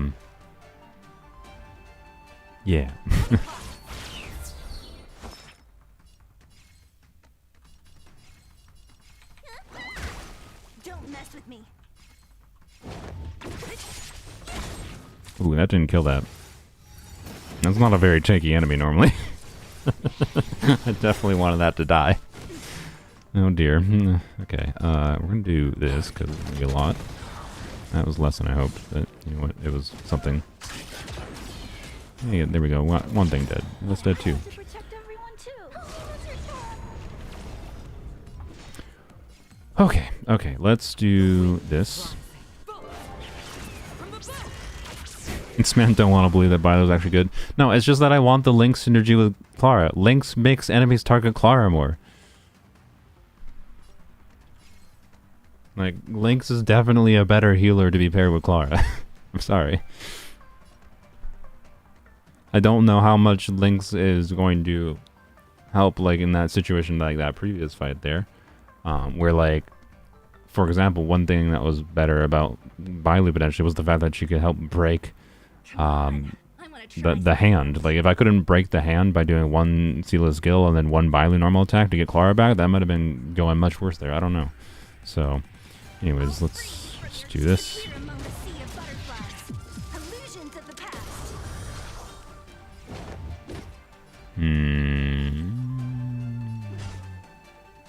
Let me do this. Yeah, good. That was a good decision. Alright. Battle 2 out of 3. Kong is getting smacked a lot. I really need to... Another thing that could potentially, if we're going to lose here, like, a lot of Yukong's relics are not leveled up. This Lycone is level 60, which is mostly relevant for, like, the HP and defense, right? So, like, Yukong would be much less squishy than she is if I had leveled her relics, but again, I've been a bit focused on other characters. So, whoops. I think I probably have the capability of clearing floor 10 at this point. I don't know if it's going to happen, though. We'll see. We don't have... what's the right decision? We're going to do this, and then we'll... Yeah, good. Okay, that's what I was hoping for. I did not realize that she was going to get her ult back. I definitely should have tried to use her ult in the animation frame there. That was a mistake. Especially on floor 10, probably a fairly big one. But, you know what? Oh, well. Yeah, Yukong being out of order. Yukong not being tanky enough. This is a lot of things wrong with this team right now. So it'll be a little bit of a miracle, I feel like, if I do clear this. The reason to use Yukong's skill here would be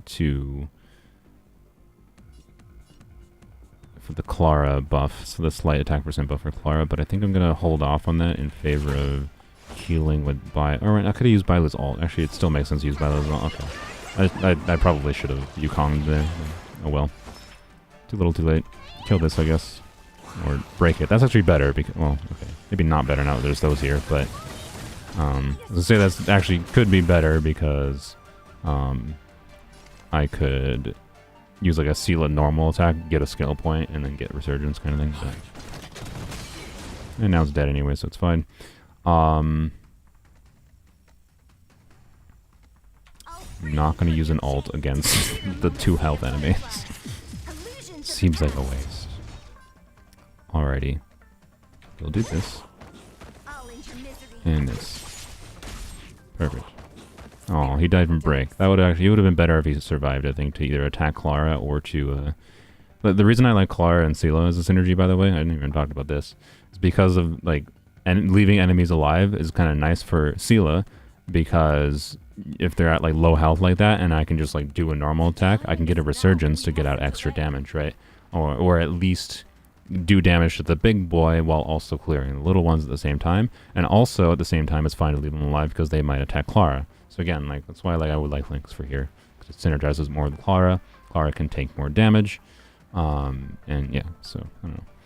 I really want to try Lynx in this team instead of Bailu, even though, yes, Bailu clearly was doing some work and is doing some work. Yukong skill here? Yes. Yeah.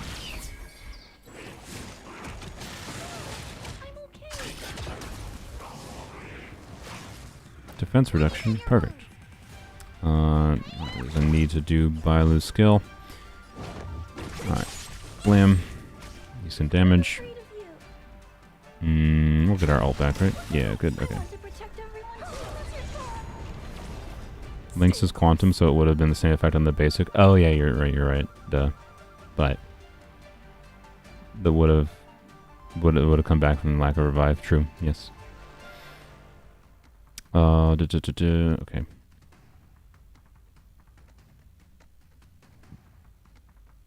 No, because right, I'll get ult back, right? Yes. Okay, that was good. Yeah, I don't know why. I was reading chat and then my brain was like, wait, do I use skill here? And then I looked at the energy amount and I was like, no, don't use skill. All right, did these boys die when I kill this boy? Because I feel like I can probably kill this boy this turn, but we'll find out, I guess. Let's do this. And then do this.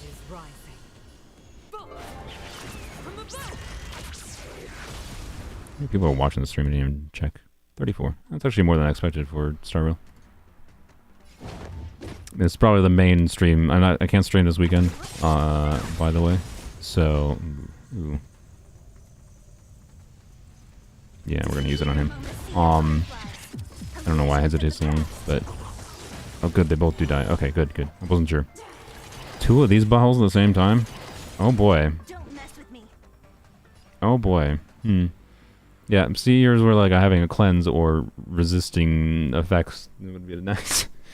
Particularly on Clara, because Clara does literally nothing now when she's imprisoned like that. So that's unfortunate. Whoops. Oh boy. Oh well. Nothing I can do, I guess, at this moment in time.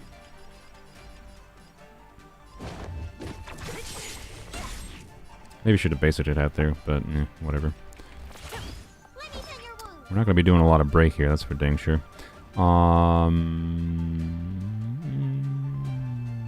Yes, let's just do this. Heals Clara a little bit, and hopefully keeps her alive, and then just basic. Hey, good. Wait, did she get unimprisoned, or did she? Okay. Yeah, this is scary. This is really scary. I want to make sure I can... buy Lu's skill. Because this is scary. Normally, I've only ever had to deal with one of these at once, so multiple of them existing is not fun. We obviously ain't gonna get any extra seal skill users this year, so I think we're fine. Do that.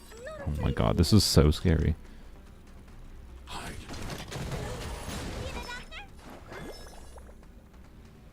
Yeah, I think it makes more. Please bounce to seal it.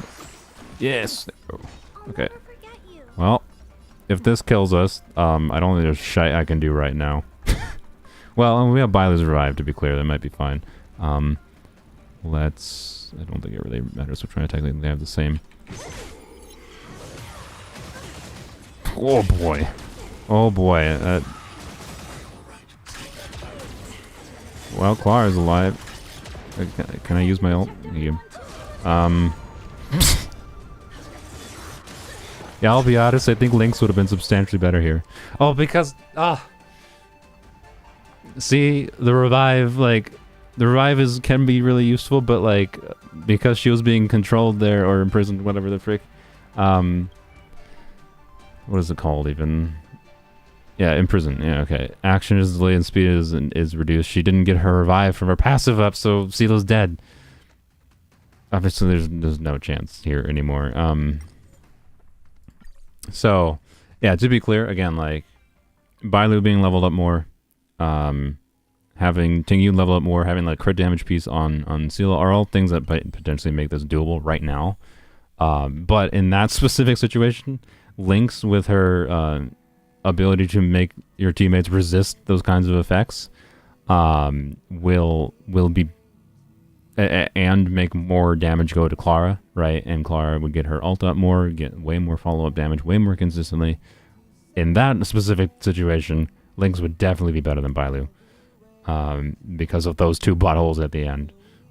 So, who knew? It's situational, as like MiHoYo always does with their games, for their difficult content. But either way, honestly, I didn't even expect to necessarily get past 4-9. That's the first time I've even tried. So, I don't know. Anyone else want to see anything else for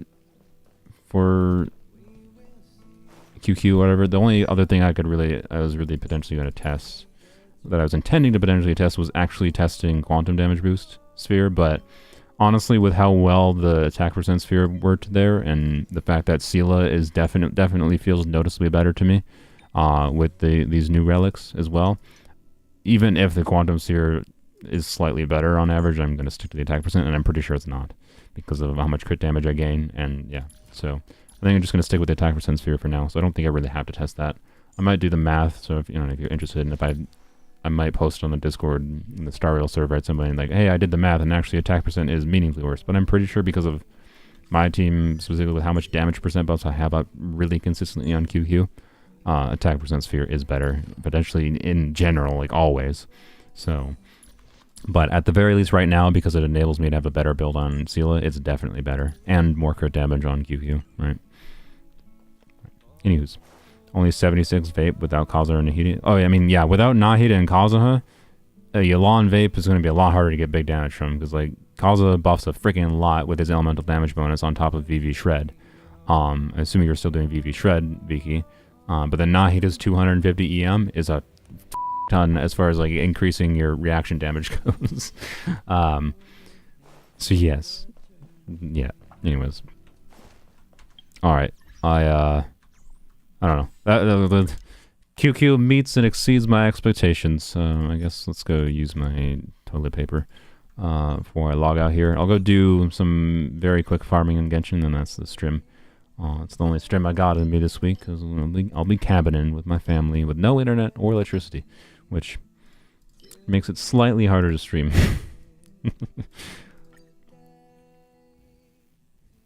Okay, you know what? Wait. Let's be smart.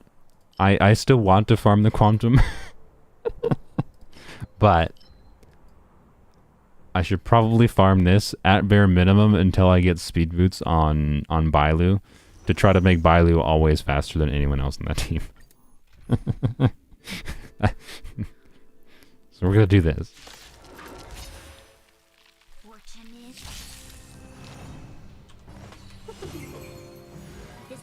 Okay. Yeah, I don't have anything meaningful I'm gonna do in Genshin today, because yeah, I mean, I might record actually some weapons only stuff. It's been like it's gonna be like a month. I think I'm gonna have a weapons only video for this weekend, but it's basically, I haven't recorded anything for it, because I talked on previous streams like how I was like, I wanted to do, I should not have attacked that one. That was really dumb. Because I had autarky. That was dumb, because I had autarky and I knew that one. I farmed this enough that I knew that one was probably going to die from that. I just didn't think. I was talking. So I definitely should have targeted one, because that was the action advantage one. Then 2, should have attacked something that wasn't going to die immediately, so that I got the autarky trigger, because otherwise there would be only like 1 enemy left here. But now we got 4. So that was a dumb mistake. But again, you know, be smart with your decision making with QQ and it works better. I don't know how many times I said that this stream, but yeah. This whole stream is my 3-hour advertisement for QQ. But it's a very invested QQ, so, and it's E6, and I like have Bronny at E1 and all that, and like it's like, yeah. It might take you literally months to get to a QQ that has the same potential mine does. It's not easy to get to. All the things on this account kind of lined up well, with me getting Bronya's weapon early, with me getting E1 Bronya, with the stupid thing I did, and like to make QQ really strong. So anyways, kill this dog. It didn't die. That's annoying.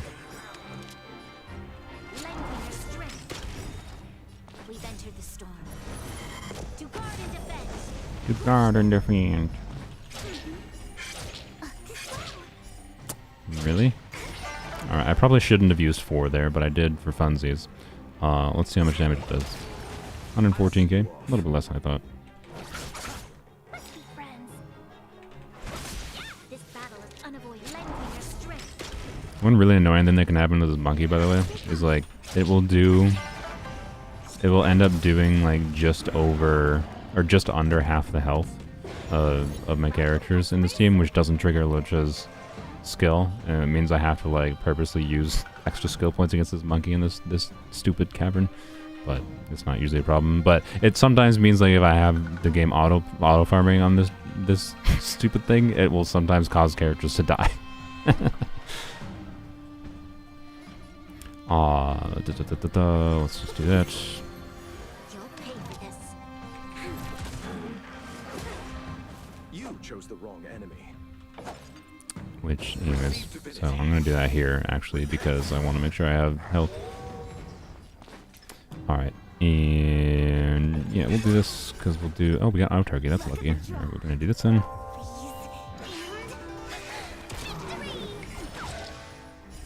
That was not a lot of ult damage. I imagine I just got unlucky with critting on some of these boys. But, oh well. Let's see what we get for only one buff up. Not bad.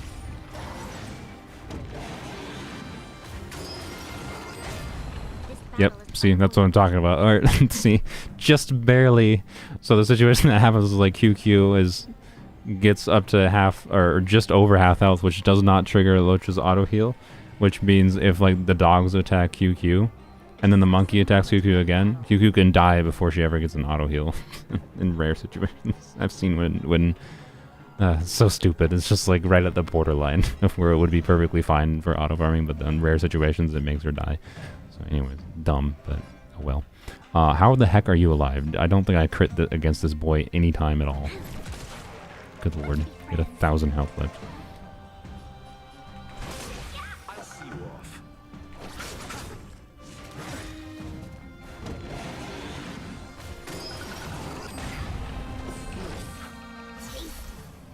off. Benny burst, Yulon burst, Kazu burst, Nahida E. I mean, so the way I was doing it in the video, specifically Vicky, I have instructors on Kazu for that Vape team. So I would do, so normally what I would do is I'd do like Nahida normal Q is probably the best, although my brain is dumb and I forget to use Nahida's Q all the time, which is stupid. But anyways, like Nahida E, Q, or sorry, not Nahida E. It's important that you don't Nahida E, otherwise you're not going to be able to like properly swirl Hydro easily. So normally what I do with Bennett on instructors specifically, if Bennett's not on instructors, you don't have to do this. The reason I do this is to make sure Bennett gets the instructor's buff going of the 120 EM, right? Which means there has to be an element first applied on the enemy before Bennett is out so he does a reaction, right? Only one, huh? Unfortunate. Qingque, can you get slightly less lucky? Qingque clears Memory of Chaos. Full clear, no problem. Cavern of Farming Artifacts? Nope. But here's an example, by the way, of where Qingque's turn just ended. We got plus 78 on her action value there, because Bronya's turn was next, right? And then, but we still have skill points. Because Qingque got lucky last turn and matched tiles really quickly, we still have plenty of spare skill points. So this is actually that perfect example where I was mentioning where Bronya in this team lets me utilize the extra skill points by giving Qingque an extra turn right after she just like ended, kind of thing. That happens all the time. So there we go. There we go. There's the Qingque damage I was looking for. And these are not speed booties. That's unfortunate. I'm gonna lock this because that's got effect res, which is nice. And this could be okay. I don't know, for the right unit. If it rolls speed, I'm gonna lock it. So anyways, what I normally do, sorry Vicky, is normal attack on Nahida, and then you should probably Nahida Q. It doesn't really matter when you do it, but it just makes sense to do it right away. You could do it a little bit later if you want to keep the buff up a little bit longer, but you already have a Hydro character in the party to extend the duration of Nahida's burst, so it probably doesn't matter, basically. So Nahida, basically, normal attack, Q. If you're trying to make sure you get all the buffs up properly, sometimes you might want to not do certain things in certain orders because of like animation times and whatever. Like you might, actually no, like normally the reason I do wait, that is the reason I normally would wait to do Nahida's Q until like after I do Kazuha is to make sure like, some burning and Kazuha damage is happening while Nahida's Q lasts like 3 seconds for its animation, right? But so technically it's ideal to do Nahida's Q a little bit later because of that, but you also want to do Nahida, it doesn't matter. So Nahida normal attack Q, Bennett EQ is what I do, and then I do Yelan charge attack into Q, which that eats all the pyro that's currently on the enemy, because like if you do the EQ into enemy with Bennett, it's going to have some pyro on it, so you need to consume the pyro and make sure it has hydro on it, and then switch to Kazuha, do Kazuha burst when you're standing in Bennett's burst. Kazuha will have pyro on him, so his burst should infuse pyro, but the enemy should have hydro from you doing Yelan charge attack Q. So it will swirl hydro, and then it will infuse pyro on its burst. And then you can jump with Kazuha too, of course. But I would do Kazuha Q before you do Kazuha E, because if you do Kazuha E before you Q, what you're gonna do is you might get rid of all the hydro aura by swirling some pyro around, depending on like enemies around you. It depends. It's just easier to do Q first and then E.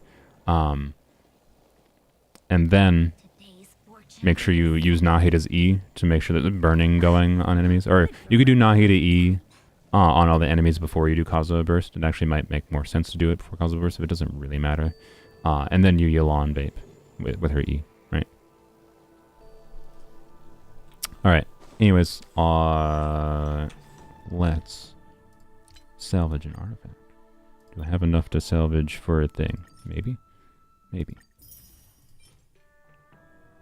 Well. Is there a trash piece? Look at all these freaking pieces I've locked, and I'm like, it might be useful in the future. What trash piece can I say is never going to be useful? HP speed, crit rate, defense. HP effect, hit rate, attack. Screw this piece. If I ever want to farm for a fire DPS, it's going to be a better piece than that. You know what? Screw that piece. There we go. The reason we're doing this is we gambaing for we're gonna gamba for QQ. Or actually, maybe we should gamba for body, either body piece or feet piece, or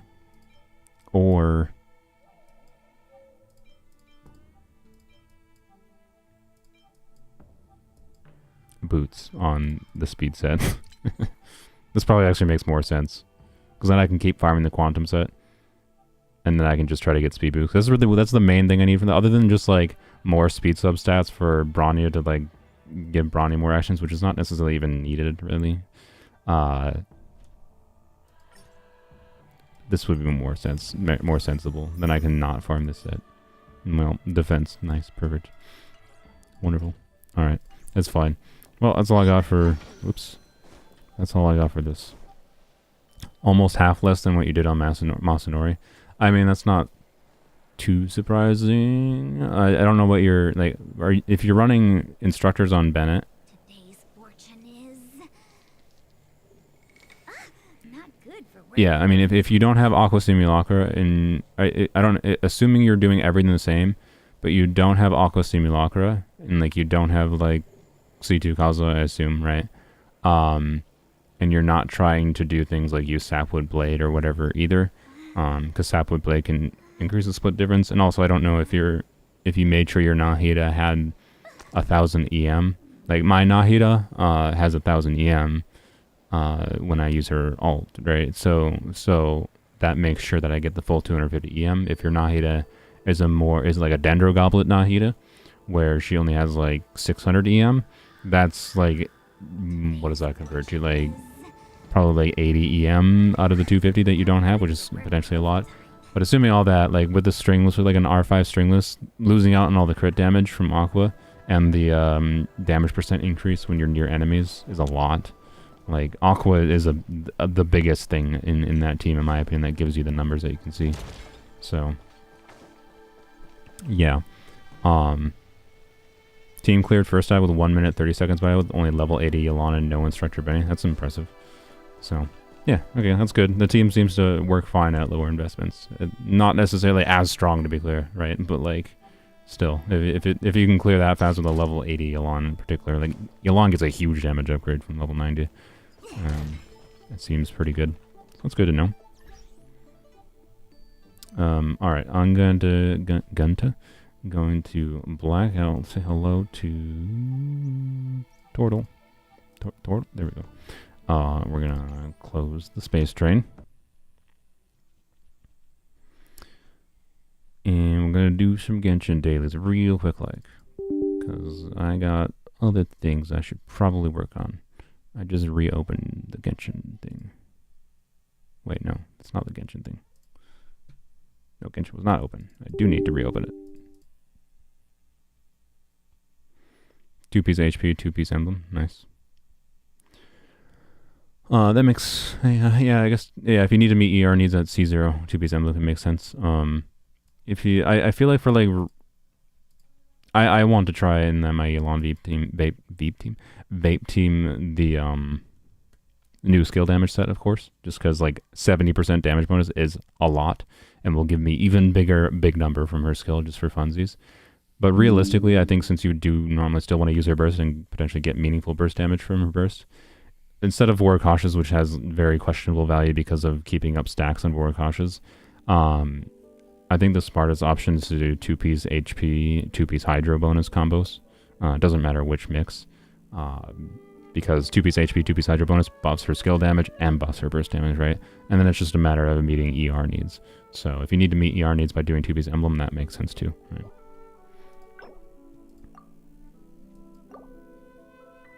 And if you're just, and if you vastly prefer, instead of doing the vape, if you want to do the team just mostly as a Burgeon focus, and instead of, I guess I can remove the turtle. Oh, I also gotta select Genshin. Alright, let's see if that worked. Where is the turtle? Blam. Yeah, there we go. If you, oh, your Kazo has 1,000 EM? Nice, okay, my Kazo does not, so, you know. But anyway, it was, oh yeah, so Yelan doing 2-piece combos to benefit both of her damage as long as you meet ER needs. But yeah, if it's a C0 Yelan, I think the main thing you'd want to decide is like, because if you decide to make the team more Burgeon damage focused anyways, versus, I don't have HDR on right now, so the game feels too dark to me, that's funny. This is poems only, by the way, to start, and then I'll do my main account farming. Weapons only I'm not going to bother with on stream because I just got to farm Barber's boss for a few times. That's just time wasting and whatever. I'm just going to like alt tab out of the game while it respawns kind of thing off stream. So, alright. But we can get artifacts on these accounts, which means excitement and yay, dopamine. What was I saying? Oh yes. Artifacts on Yelan. Don't do War Cautious. I really don't think it's worth it.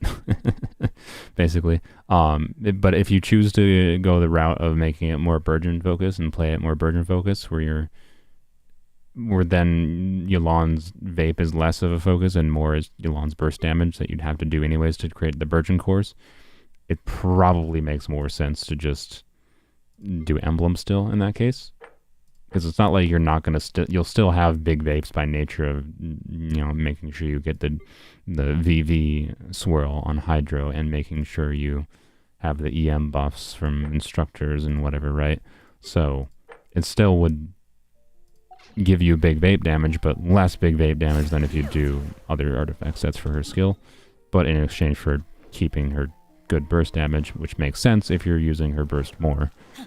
Because like in the video I showed, I was very often not doing very many normal attacks because I was more focused on using her skill. So, which is what I found fun. But you got options for to play it differently. Is kind of all I'm saying. Her support build did that? Oh, okay, yeah, that seems pretty good. If you didn't even change your Yelan build and it did like 150k, you didn't change it at all to spec into trying to do more skill damage, that seems very good with Stringless, honestly. So Stringless is actually probably a fairly competent option.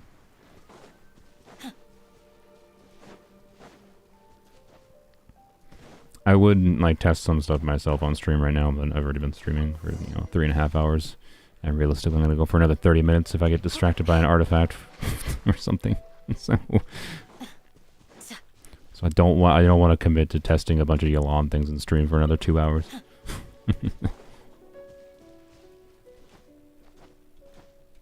I'm already kind of tired of it. You haven't noticed. But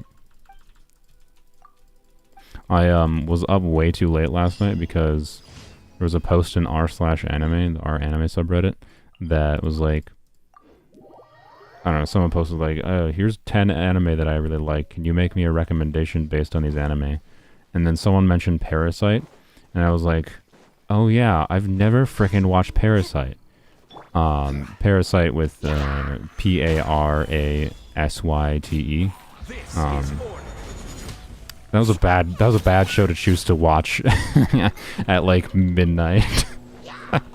Because I was just like, the show is definitely one of those shows that's like keeps you hooked, and you're like, you want to watch the. It's a very bingeable show. That's what it is. Which means bad to watch at midnight. So I was definitely up until 5 a.m. watching that show. I got to like episode 8 or 9. Mistake. So I'm tired in general because of that, but I'm also tired because I've been talking for 3 hours straight about a gambler.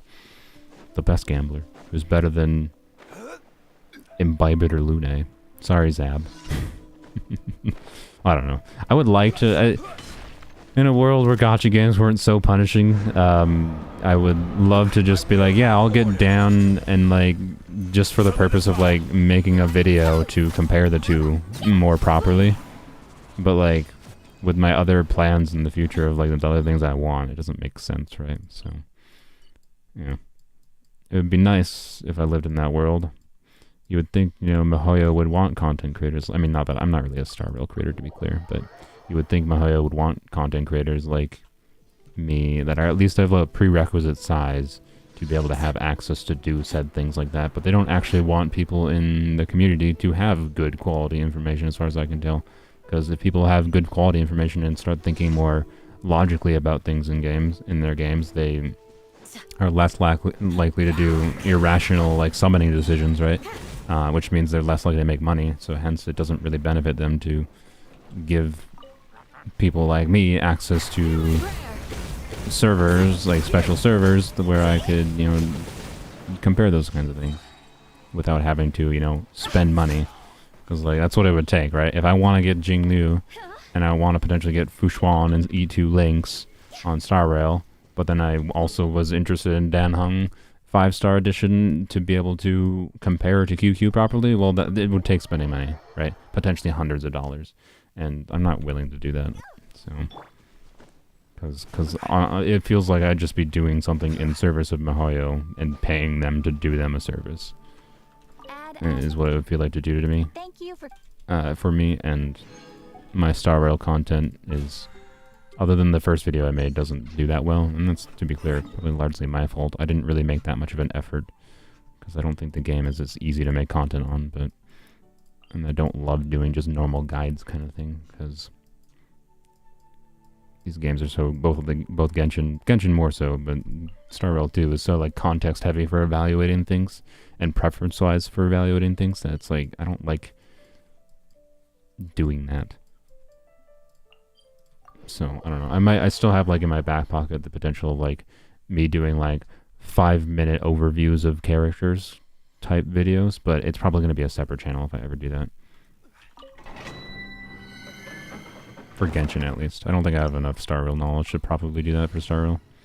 I don't think I ever will, because I don't care about it on a mechanical level, holistic mechanical level, to the degree I care about mechanics in Genshin.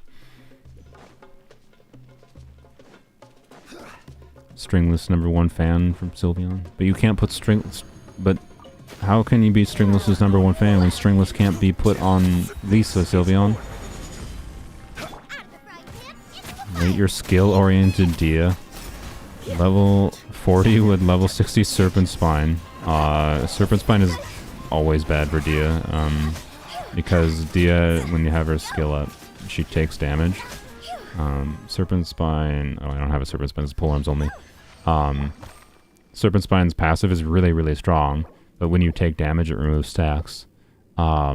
it removes a stack of its passive. Really, games, go screw yourself. I need only Gilded Dreams from this domain. When you take damage, it removes a stack of the passive, and Dia literally is built around constantly taking small chips of damage, so she will never have Serpent Spine's passive up. So it's basically just a crit stat stick. And she's so energy heavy that, like, if you're doing a skill-based Dia, I guess it's not the worst option now I think about it. If you literally don't care about Dia's burst at all, but like, when I was doing skill-based Dia, right, my Candace Dia skill-based Dia team, I still use Dia's burst every other rotation most of the time, right? So like, it's still important to have some energy recharge, just less important. So like, I honestly think Sack Sword is Sack Great Sword is way better than Serpent Spine. On a skill-based Dia. That's kind of my point. But anyways, 54, 144 crit is... If that was 54, 144 crit with Serpent Spine, it wouldn't be that bad. 54, 144 crit with Serpent Spine is not great, but it's also level 60 Serpent Spine, so there's more crit you would get from leveling up, to be clear. So, and obviously, HP-wise, if it's on board Cautious Glow like you're mentioning, I think it's fine. But... yeah, Serpent Spine passive does literally nothing for you on Dia. And you would think that they would have at least made the new Claymore synergize with her a little bit. And technically the new Battle Pass Claymore is slightly better theoretically for Dia. But not much better.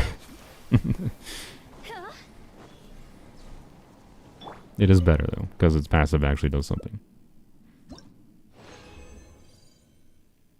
Sure. Thanks, game, for all the Deepwood pieces.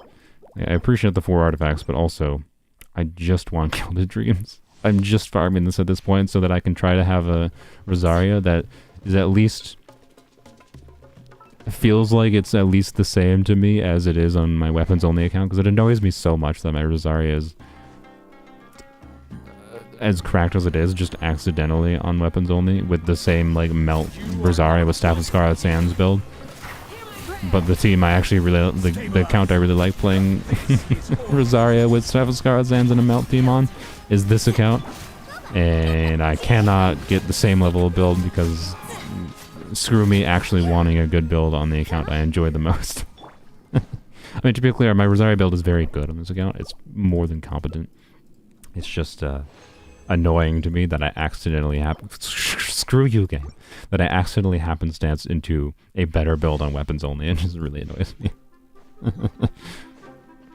So I'm farming Gilded Dreams until the end of time and getting annoyed every single day because it gives me 80% Deepwood artifacts, which are like literally useless on this account. So I would be farming the new artifacts by now for polearms only if it weren't for the fact that Rio Thisley ended up not being a polearm, so, you know. There's like... right now it seems like the only polearm character on the horizon for polearms only might be in like 4.4, so it might be like literally friggin' half a year before there's a new unit to wish for in polearms only, which is super sad. Sure, we'll try it, but that's basically impossible for that artifact to be better than my current one, because I already have a 40 CV that has an extra line of EM. So a 3-line artifact could only be like, at best this could technically be better if it rolls crit rate and rolls entirely into crit. Trading 1 EM roll for an attack percent roll and then the additional ER would technically be better. The chance that this is better is extraordinarily low.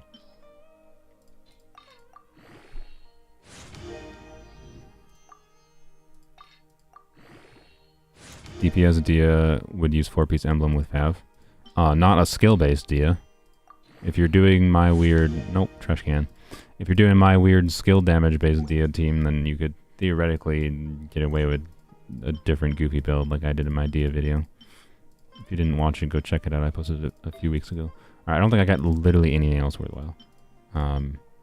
That was some trash arse artifacts from this account. Oh, I got this. I mean, sure, we'll try it. Why the frick not? Nope. Bye-bye. Pretty sure I already have an ER piece, that's fine. I think it's on Toma. Yeah, ER with crit rate line. I mean, okay, that could technically be better. But not better enough that I care to bother. It's just not worth it. It doesn't mark any meaningful potential improvement to bother. So that was some poop arse artifacts day. No, I have this, I think, from yesterday. Why not? Why not try this? I don't really need crit rate piece on Gilded in this count, but if it was crit damage, I would have tried it. Because it's already got 2 good lines, so... Anyways, alright, that was artifacts. Yay. Alright, let me black out so I can log in. Where'd the turtle? Where'd the turtle? There's the turtle. Alright. Gonna log into my main account. Wait, did I do dailies? I did do dailies, right? Right, I did dailies. Yes, I did dailies. Okay, good. I have my brain in order.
Yay. I'm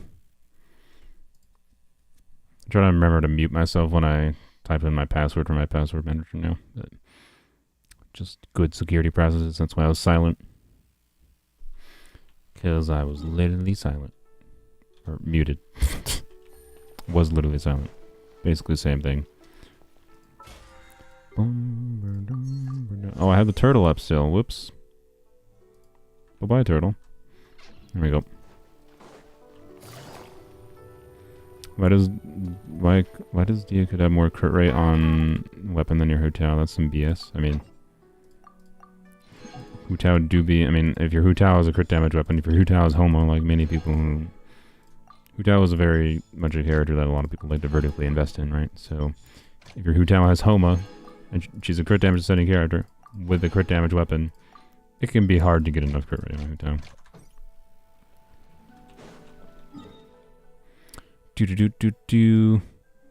Right, main DPS on 4 emblems, 67, 123 with 233 ER. That seems a very good DPS Dia because that Dia has the flexibility to be done with like a vape team, like with Mona, or with more than capable in Mono Pyro. You could probably get away with a lot less ER in Mono Pyro. So if you're using an ER timepiece, you could probably switch to like an attack timepiece if you're doing Mono Pyro Dia on 4-piece emblem. Because I have like 180 ER on 4-piece emblem in Mono Pyro Dia, and it always felt like enough. With an attack percent timepiece. So yeah, I don't know. But if you're doing Mona with Dia instead of Mono Pyro Dia, that might be how much ER you need. Alright, dailies. Actually no, we'll do artifacts first. Get disappointed first. Your Hu Tao is Dragon's Bane? Oh, okay. Well, same story. It's not a crit rate weapon, right? So, it's not that surprising. Do I have Linny? Nope. I don't think I would enjoy his playstyle, basically. I don't love Ganyu's playstyle. I used Ganyu for a while when she was like the second limited 5-star I got. Used her for a long time for overworld stuff. And then, as time went on, yeah. Slow charge attack bow use is not what I like. If I'm going to use a bow charge attack, like a DPS bow character that's based around their charge attack, they have to have some kind of fast charge mechanic. So, like Yelan's charge attack, which Yelan's not really a charge attack based character, to be clear, but someone like Tignari is honestly, I think, what I need to, whoops, didn't mean to do that. To be able to like properly enjoy that, so yeah. Or I have none of my bursts up. There we go.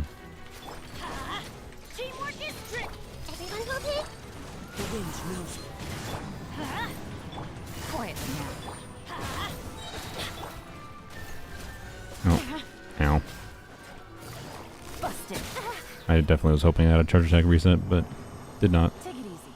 That was a terrible clear. Do. I'll try it. Why not? I still don't have good feathers.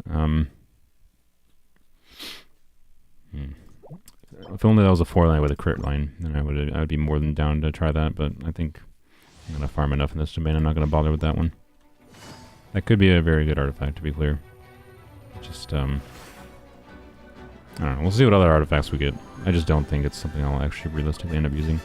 It's a possible Yelan piece though. From my stupid skill-based Yelan. Really? One with wind and cloud.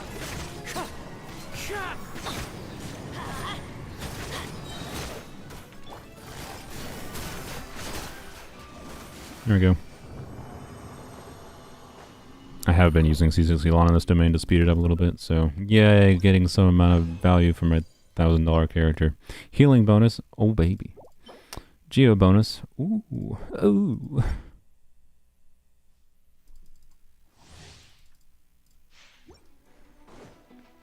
You don't have an attack stance and emblem.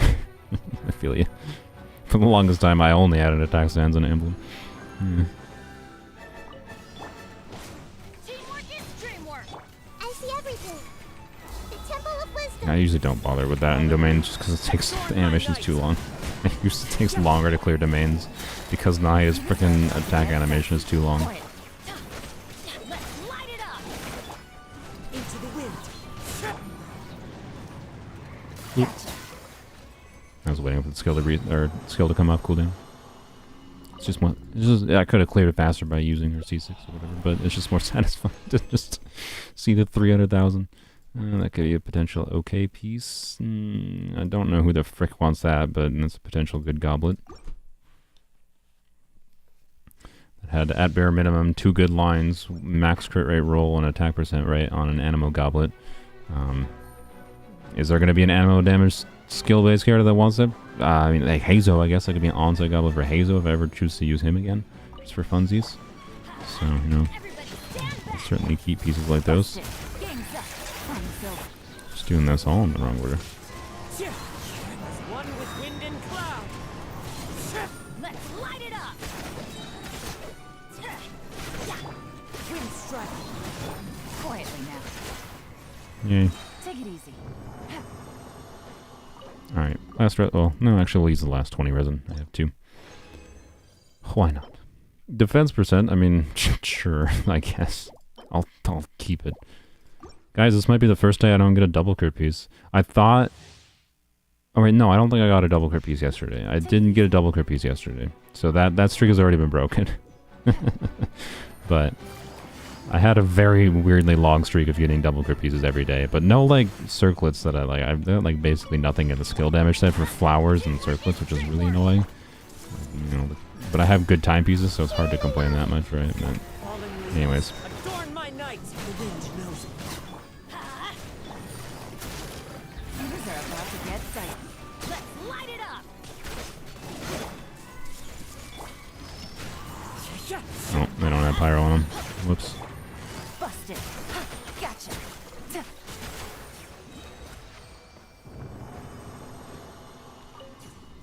And watch. The best artifact ever. Yeah. No double crit piece. My streak is proper dead now. Didn't get a double crit piece yesterday. Didn't get one today. Well, actually, I have to level things up yet. There's a couple potential ones. Let's see. There was this, right? Yeah. What's my current? I don't know. This one's so weird. Like I'm gonna lock it actually, but actually no, I'm not. You know, I'm gonna level it up. I'm gonna say it has to roll crit rate. Yeah, that's the same. All right, no. Okie dokie. Let's see. Those are all 4 lines I don't really care about right now. What about you? You got a min roll, but you could make up for that. You did not make up for that. That could still be keepable, but with min roll EM, min roll crit damage on a 3 line. 4 line, I'd be more than happy to keep that artifact, but I fully intend to spend so much res on this domain that I'm looking for slightly higher quality pieces than that. And I already have... Sad. No double crit pieces for me, and I already have at least one okay flower, right? So, yeah. No double crit pieces a day. What a world. What a world. And my streak of getting crit pieces is proper dead. I got this super goofy piece the other day. Where is it? Yeah, this one. This is a 4 line with 0 dead stats. Rolled once into crit rate, twice into crit damage, and then twice into attack. Wait, is this twice? Yeah, twice into attack percent. Very weird piece. This would be an extraordinarily good piece for someone like Linny, but I don't know when I'm actually going to find that much use of it. Because like this piece is better for someone like Nuvalet. It would be better for someone like Rio, but I don't plan to pull for... Or Risley, sorry. And like this piece is better for anyone who needs the ER, probably. Well, actually it depends. This piece is probably... No. This piece is probably still better, depending on how valuable the 1 line of ER is. So it's weird. It's a weird relic. Relic. Oh no! Star Rail's infected me! Oh no. Defense percent. Well, wait. Maybe it's not quite done. Maybe I did get a double crit piece today. Sad. Do I have a defense? No, I have an attack and EM, yeah. What about this one? Just for funsies. Why not? Yeah, sure. I mean, alright. I guess I did get a double crit piece today. Well, to be clear, I didn't get that today, so I don't know if it counts as getting it today. I definitely have had that for like a week, and I just haven't leveled it up, because like... Right, this is the skill damage set. When exactly am I going to need a double crit ER piece on the skill damage set? It's not theoretically, like, there's certainly a circumstance where I might. I don't know, maybe the Hydro Archon will be very, like, energy hungry, right? But almost all of her damage comes from her skill, like, maybe. But realistically, this is an off piece, right? So, why not? Yeah, my Elon has Aqua. Which is part of the reason I can be so late. Aqua and I have Constellations means I can be super lazy with low crit damage roll. It's fine. Means I can be super lazy with like rotations there. It's like I wasn't bothering. Like Aqua and Constellations means I don't have to like properly bother trying to swirl Hydro kind of thing like I was doing in that domain. Because the time it takes to do proper rotations is basically equivalent to the time of just doing damage to kill the enemies. Crit rate, nice. Minimum roll, but you know what? The crit rolls. I think this can no longer be a 40 CV because of the low rolls, but that's fine. I don't think I have enough fodder for this, by the way. I kind of would have actually preferred to... Oh, I used my bottles. Oh, you gotta... That's just sad. All the freaking low rolls, dude. Min roll into min roll... 2 min rolls in EM. Low roll crit damage. Low roll into min roll crit rate. Like, this is the lowest freaking roll artifact I've seen in a while. I kind of would have preferred to just have the fodder back, to be honest, because I don't know when the frick I need this. But screw it. We're just gonna try to finish this.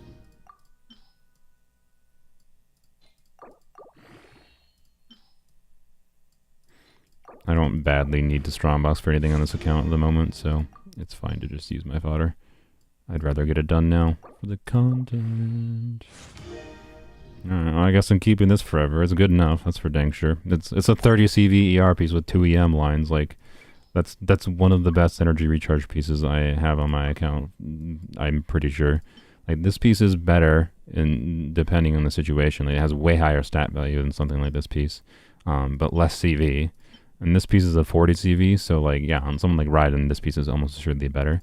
But there's situations where maybe the 2 EM is better than the, yeah. So I don't know. Being 10 crit value, this is 10 crit value higher and has the attack percent, is probably better on average than this piece. But that is definitely the second best ER piece I've ever gotten, so I'll take it, I guess. Okay, no, I shouldn't say second best. This one is really situational. This one is the second best, but it's, again, situational. So, on what you want for certain things. It's a different balance of stats, which is nice. So, So like first like this one versus this one if I need more crit rate versus crit damage, right? Kind of thing. So but yeah, anyways, this piece is better than this piece if I can utilize the EM. So alrighty. But yeah, I don't know what the frick I'm ever gonna need that timepiece for. Like I have now an EM, an attack. Like what world am I living in that I have a 30 CV EM timepiece, a 30 CV ER timepiece, and both of them have, well, okay, actually the EM timepiece is 2 flat attack. That's not useless, but not great. This has 2 EM roll, mini EM rolls, and then I have this disgusting timepiece on an attack percent piece. What world am I living in that I've spent 2 weeks in this domain and I have these pieces? What in the freaking world, man? I don't understand. I'll take it, to be clear, but also, can you give me a single circlet?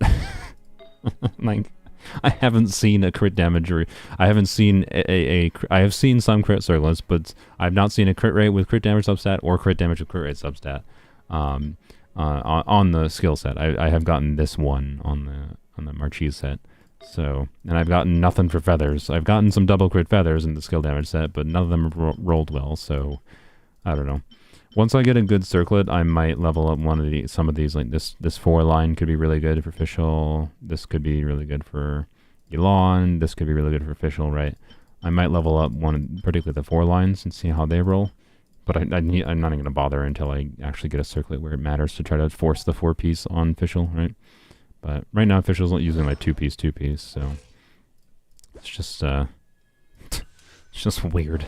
I got an ER 30. The rarest timepiece is ER and EM, and then I somehow both have a 30 CV timepiece in both of those already. Just goofy. Just goofy. Recently became a lawn haver. You're free to play and your stats with Sackboy at 32k HP without Hydro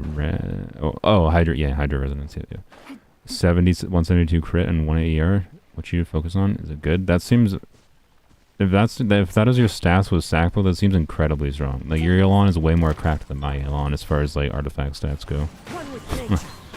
Like, for real. Ow. Jesus. Let's light it up. Everybody stand. Quiet now. Busted. Rip. So, yeah, I don't know. 71-72 ratio with a non-crit weapon is actually insane. Right? Like here's what, like, this Gilded Dreams Elon has a 40 CV HP timepiece, a 40 CV flower, a near 40 feather, a like 30, almost about 30 goblet with, but this is a very good goblet because extra HP rolls, and then a lower CV circlet but very high stat value for my Nuke Elon build, right? And if I switch her to Sackbow, like, she goes to, well, okay. Why is she at 9? Oh, duh. She was at 95 crit rate in general. But, like, this crit ratio is a little bit in the opposite end of yours. If crit ratio wise, right, yours is 71, 72.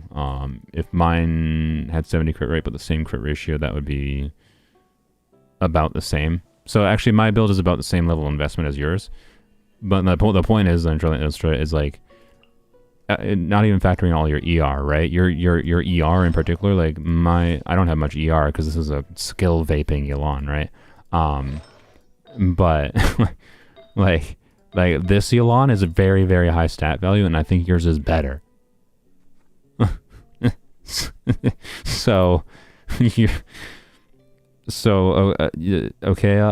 Elon is cracked AF. I think there's literally like nothing you can improve. I don't know what build you're doing. I don't know if you're doing like my goofy weird vape build. If you're doing my goofy vape build, you could actually focus less on ER potentially and more on crit, but it depends on the team and like how many fav users you got, etc. Right? So like, I don't know. You get the point. Where my Aqua at? There we go. There we go. Back to normal. Wait, that wasn't the daily. I just thought those enemies were the daily. What the frick's the daily? It's up there? Yeah. Lost your weapon banner to Linny Bow. That's unfortunate. Your Yulon cracked, kind of cracked regardless. Yeah, losing to the Linny Bow is unfortunate, but at least the Linny Bow is pretty good. It's a very good weapon for Fischl. The more I learn about Fischl and how to, like, the various things you can do to abuse Fischl, by the way, just like probably one of the most mechanically fun characters in the game, so getting a cracked weapon for Fischl is not a bad Time to thing. go. Not a bad thing at all. Take a photo underwater. Oh, F you, dude. Alright, we'll do the underwater photo after. Oh, someone remind me before I end the stream. I wanna go to the Hungry Seal over here. I keep forgetting to do that. You can use it on Tignari. Yeah, you can use it on Tignari. Tignari doesn't care as much about attack versus someone like Fischl, though. So, like, Fischl would get more value about from the attack stats it can provide, in my opinion, than someone like Tignari. But, because, like, Tignari, you could do something like... I mean, you wish on the weapon banner, so I'm assuming you probably buy a battle pass on occasion. Like, Tignari can work pretty well on something like this. Tignari is already pretty single target focused, right? So he can actually take a lot of advantage out of something like this. And then you can, like, put that bow on Fischl, for example. But if you don't want to use Fischl, I'm not trying to press you to use Fischl. But Fischl is one of the most fun mechanical characters to mess with in the game, because her A4 of where anytime you trigger an electro reaction that Oz shoots an enemy, and Oz has no ICD, you can do some just absolutely wacky stuff and ridiculous things, and it makes Fischl utterly gross, and giving Fischl a weapon that makes her even more gross is also fun. So, you know, that's kind of all I'm saying. But yeah, it's more than a competent weapon for Tignari if you are all the goodies. If you don't plan to use Fischl, I would say, essentially. But it's just like in the sense of like weighing your options for Fischl, if you're going to like have multiple characters that could use a DPS bow. That's kind of all it comes down to. Oh yeah, this thing. Don't kill my Bennett.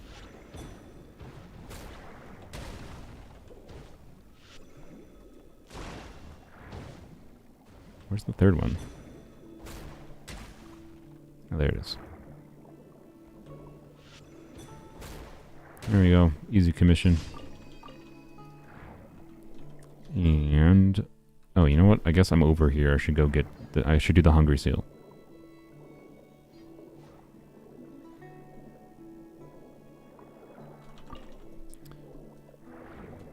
Yeah, Rella, if you're using both Fischl, back to that. If you're using both Fischl and Tignari, right? Not necessarily on the same team, but just in general. Tignari has other options where he can work more flexibly with stuff like the new Battle Pass bow, stuff like Slingshot. Since so much of Tignari's damage just comes from the nature of the scaling of the spread reaction, right? Rather than just the base attack kind of thing. So, yeah. Alright. Where's it hiding? Oh, hello, sir.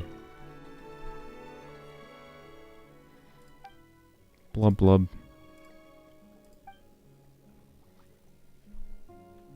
Is it gonna eat this time? Staring at a particular direction. I barely have any fish left. You use Fischl with Hatham spread? Then, yeah. If you, your Fischl is 71, 180 with 100 ER. Using Skyward... Oh, you have Skyward Harp? Okay. Skyward Harp is an awesome option for, Fischl as well. Of course, that's what I use on her, so... Yeah, that's fair. And I don't know which one you'd want to use on Tignari. Probably at that point, then I'd say it depends on the artifacts you have for each of those characters. On however you can make the best build for each of them to decide which one uses which weapon.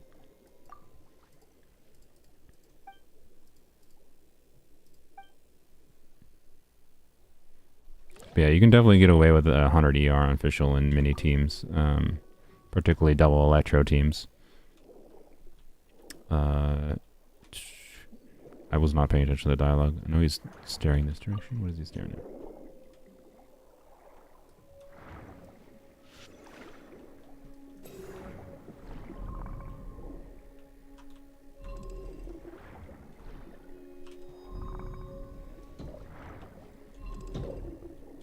What am I doing here?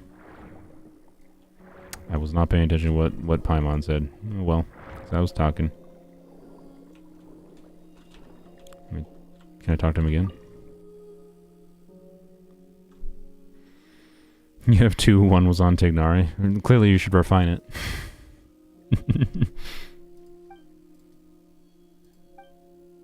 Concerned with what's happening over there. Over there? Where's over there? I don't see anything over there. Off we go. Oh, it's just... Oh, okay. Sure. Oh, frick. Because I... Yeah.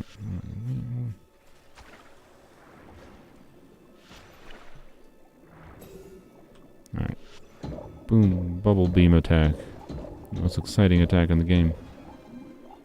Alright. There you go. I'm free to play and you didn't think it was a good choice? Oh, really? Okay. Yeah, that might not have been the best choice, especially if you already had a bunch of Skyward Harps. But I don't blame you. Aqua's very tempting, especially if you want to do goofy things like me.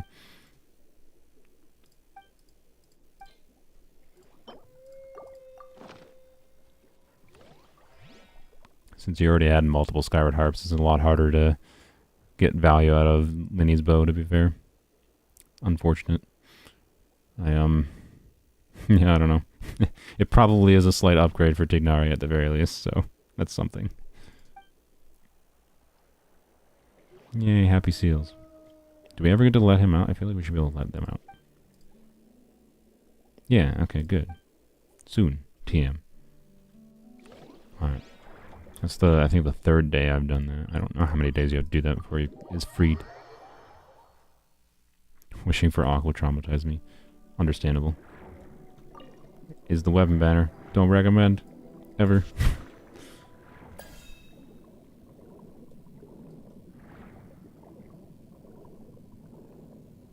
Behold the ruins of the something. Oops. Come on. Alright, how stupid can we make this photo? We have to aim over here. Alright, how zoomed in when can we be? I really wants us to do here. Wait, can we do? No.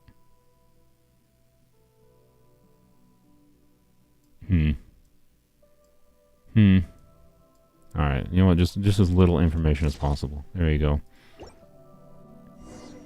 Perfect.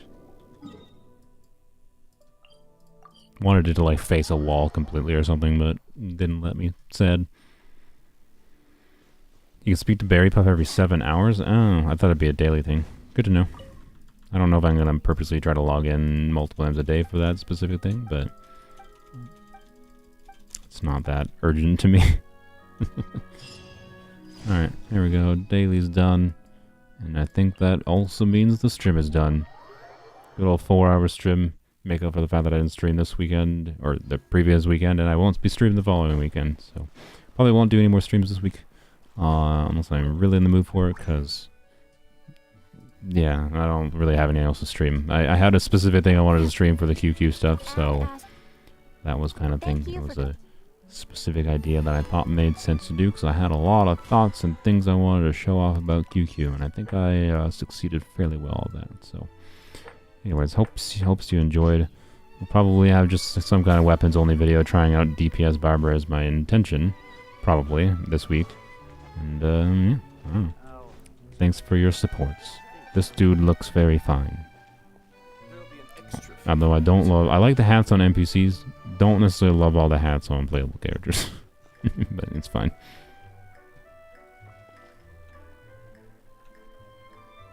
Almost there, 60. Indeed.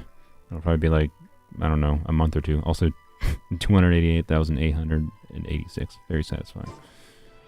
Yeah, I'm not even sure... Great, not the end of the stream. Said I was just ending the stream. I'm not even sure if I'm like, it might seem weird to you that like I'm saying this because I have, you know, 265 wishes right now. Plus my star glitter that's probably going to be used only for wishes. So functionally right now I have like 300 wishes, and I'll probably have at least another 50, 70 more by the time Nouvellette comes around. And I have a guarantee, but I'm still not sure if I want to wish on him. Even though I'm really kind of interested in him for a number of reasons, but I don't know if I want to, because Fiorina, I know myself well enough that like, and my account is already very much like Dolphin status. It's not like I can DC to Nahida, DC to or un-C6 Yolan, right? Un-C2 Kaza. And if if the Hydra Archon has a supportive constellation too, that is not just, you know, if the Hydra Archon is made more for hyper carry, like Raiden, I'm not gonna go for C2. I don't give a flying about her C2 then. But we already have a leak for her sword, and it looks broken AF. It literally looks like a power crept Jade Cutter for most units that could use DPS swords.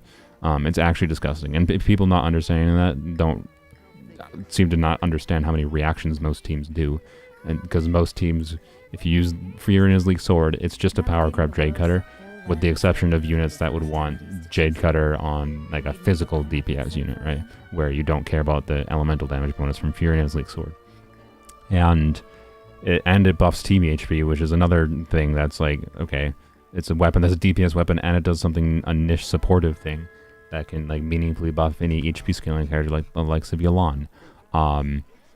So assuming her sword is true, right? Alright, I already know I'm probably going to want her weapon, and who knows what's going to be paired with, so that might be painful. And then I might want her C2 if it's like a C2 on the tier of Nahida's C2, where it enables something fun on a supportive buffing level for other teams, rather than just increasing Furina's own damage. And the fact that I like the character too. Like, I know myself well enough that if I want to make sure I don't spend a crap ton of money on fucking Furina's banner, I should probably just save everything I have for Furina. Because this is not even enough to guarantee a C2 and her weapon, even with a guarantee, right?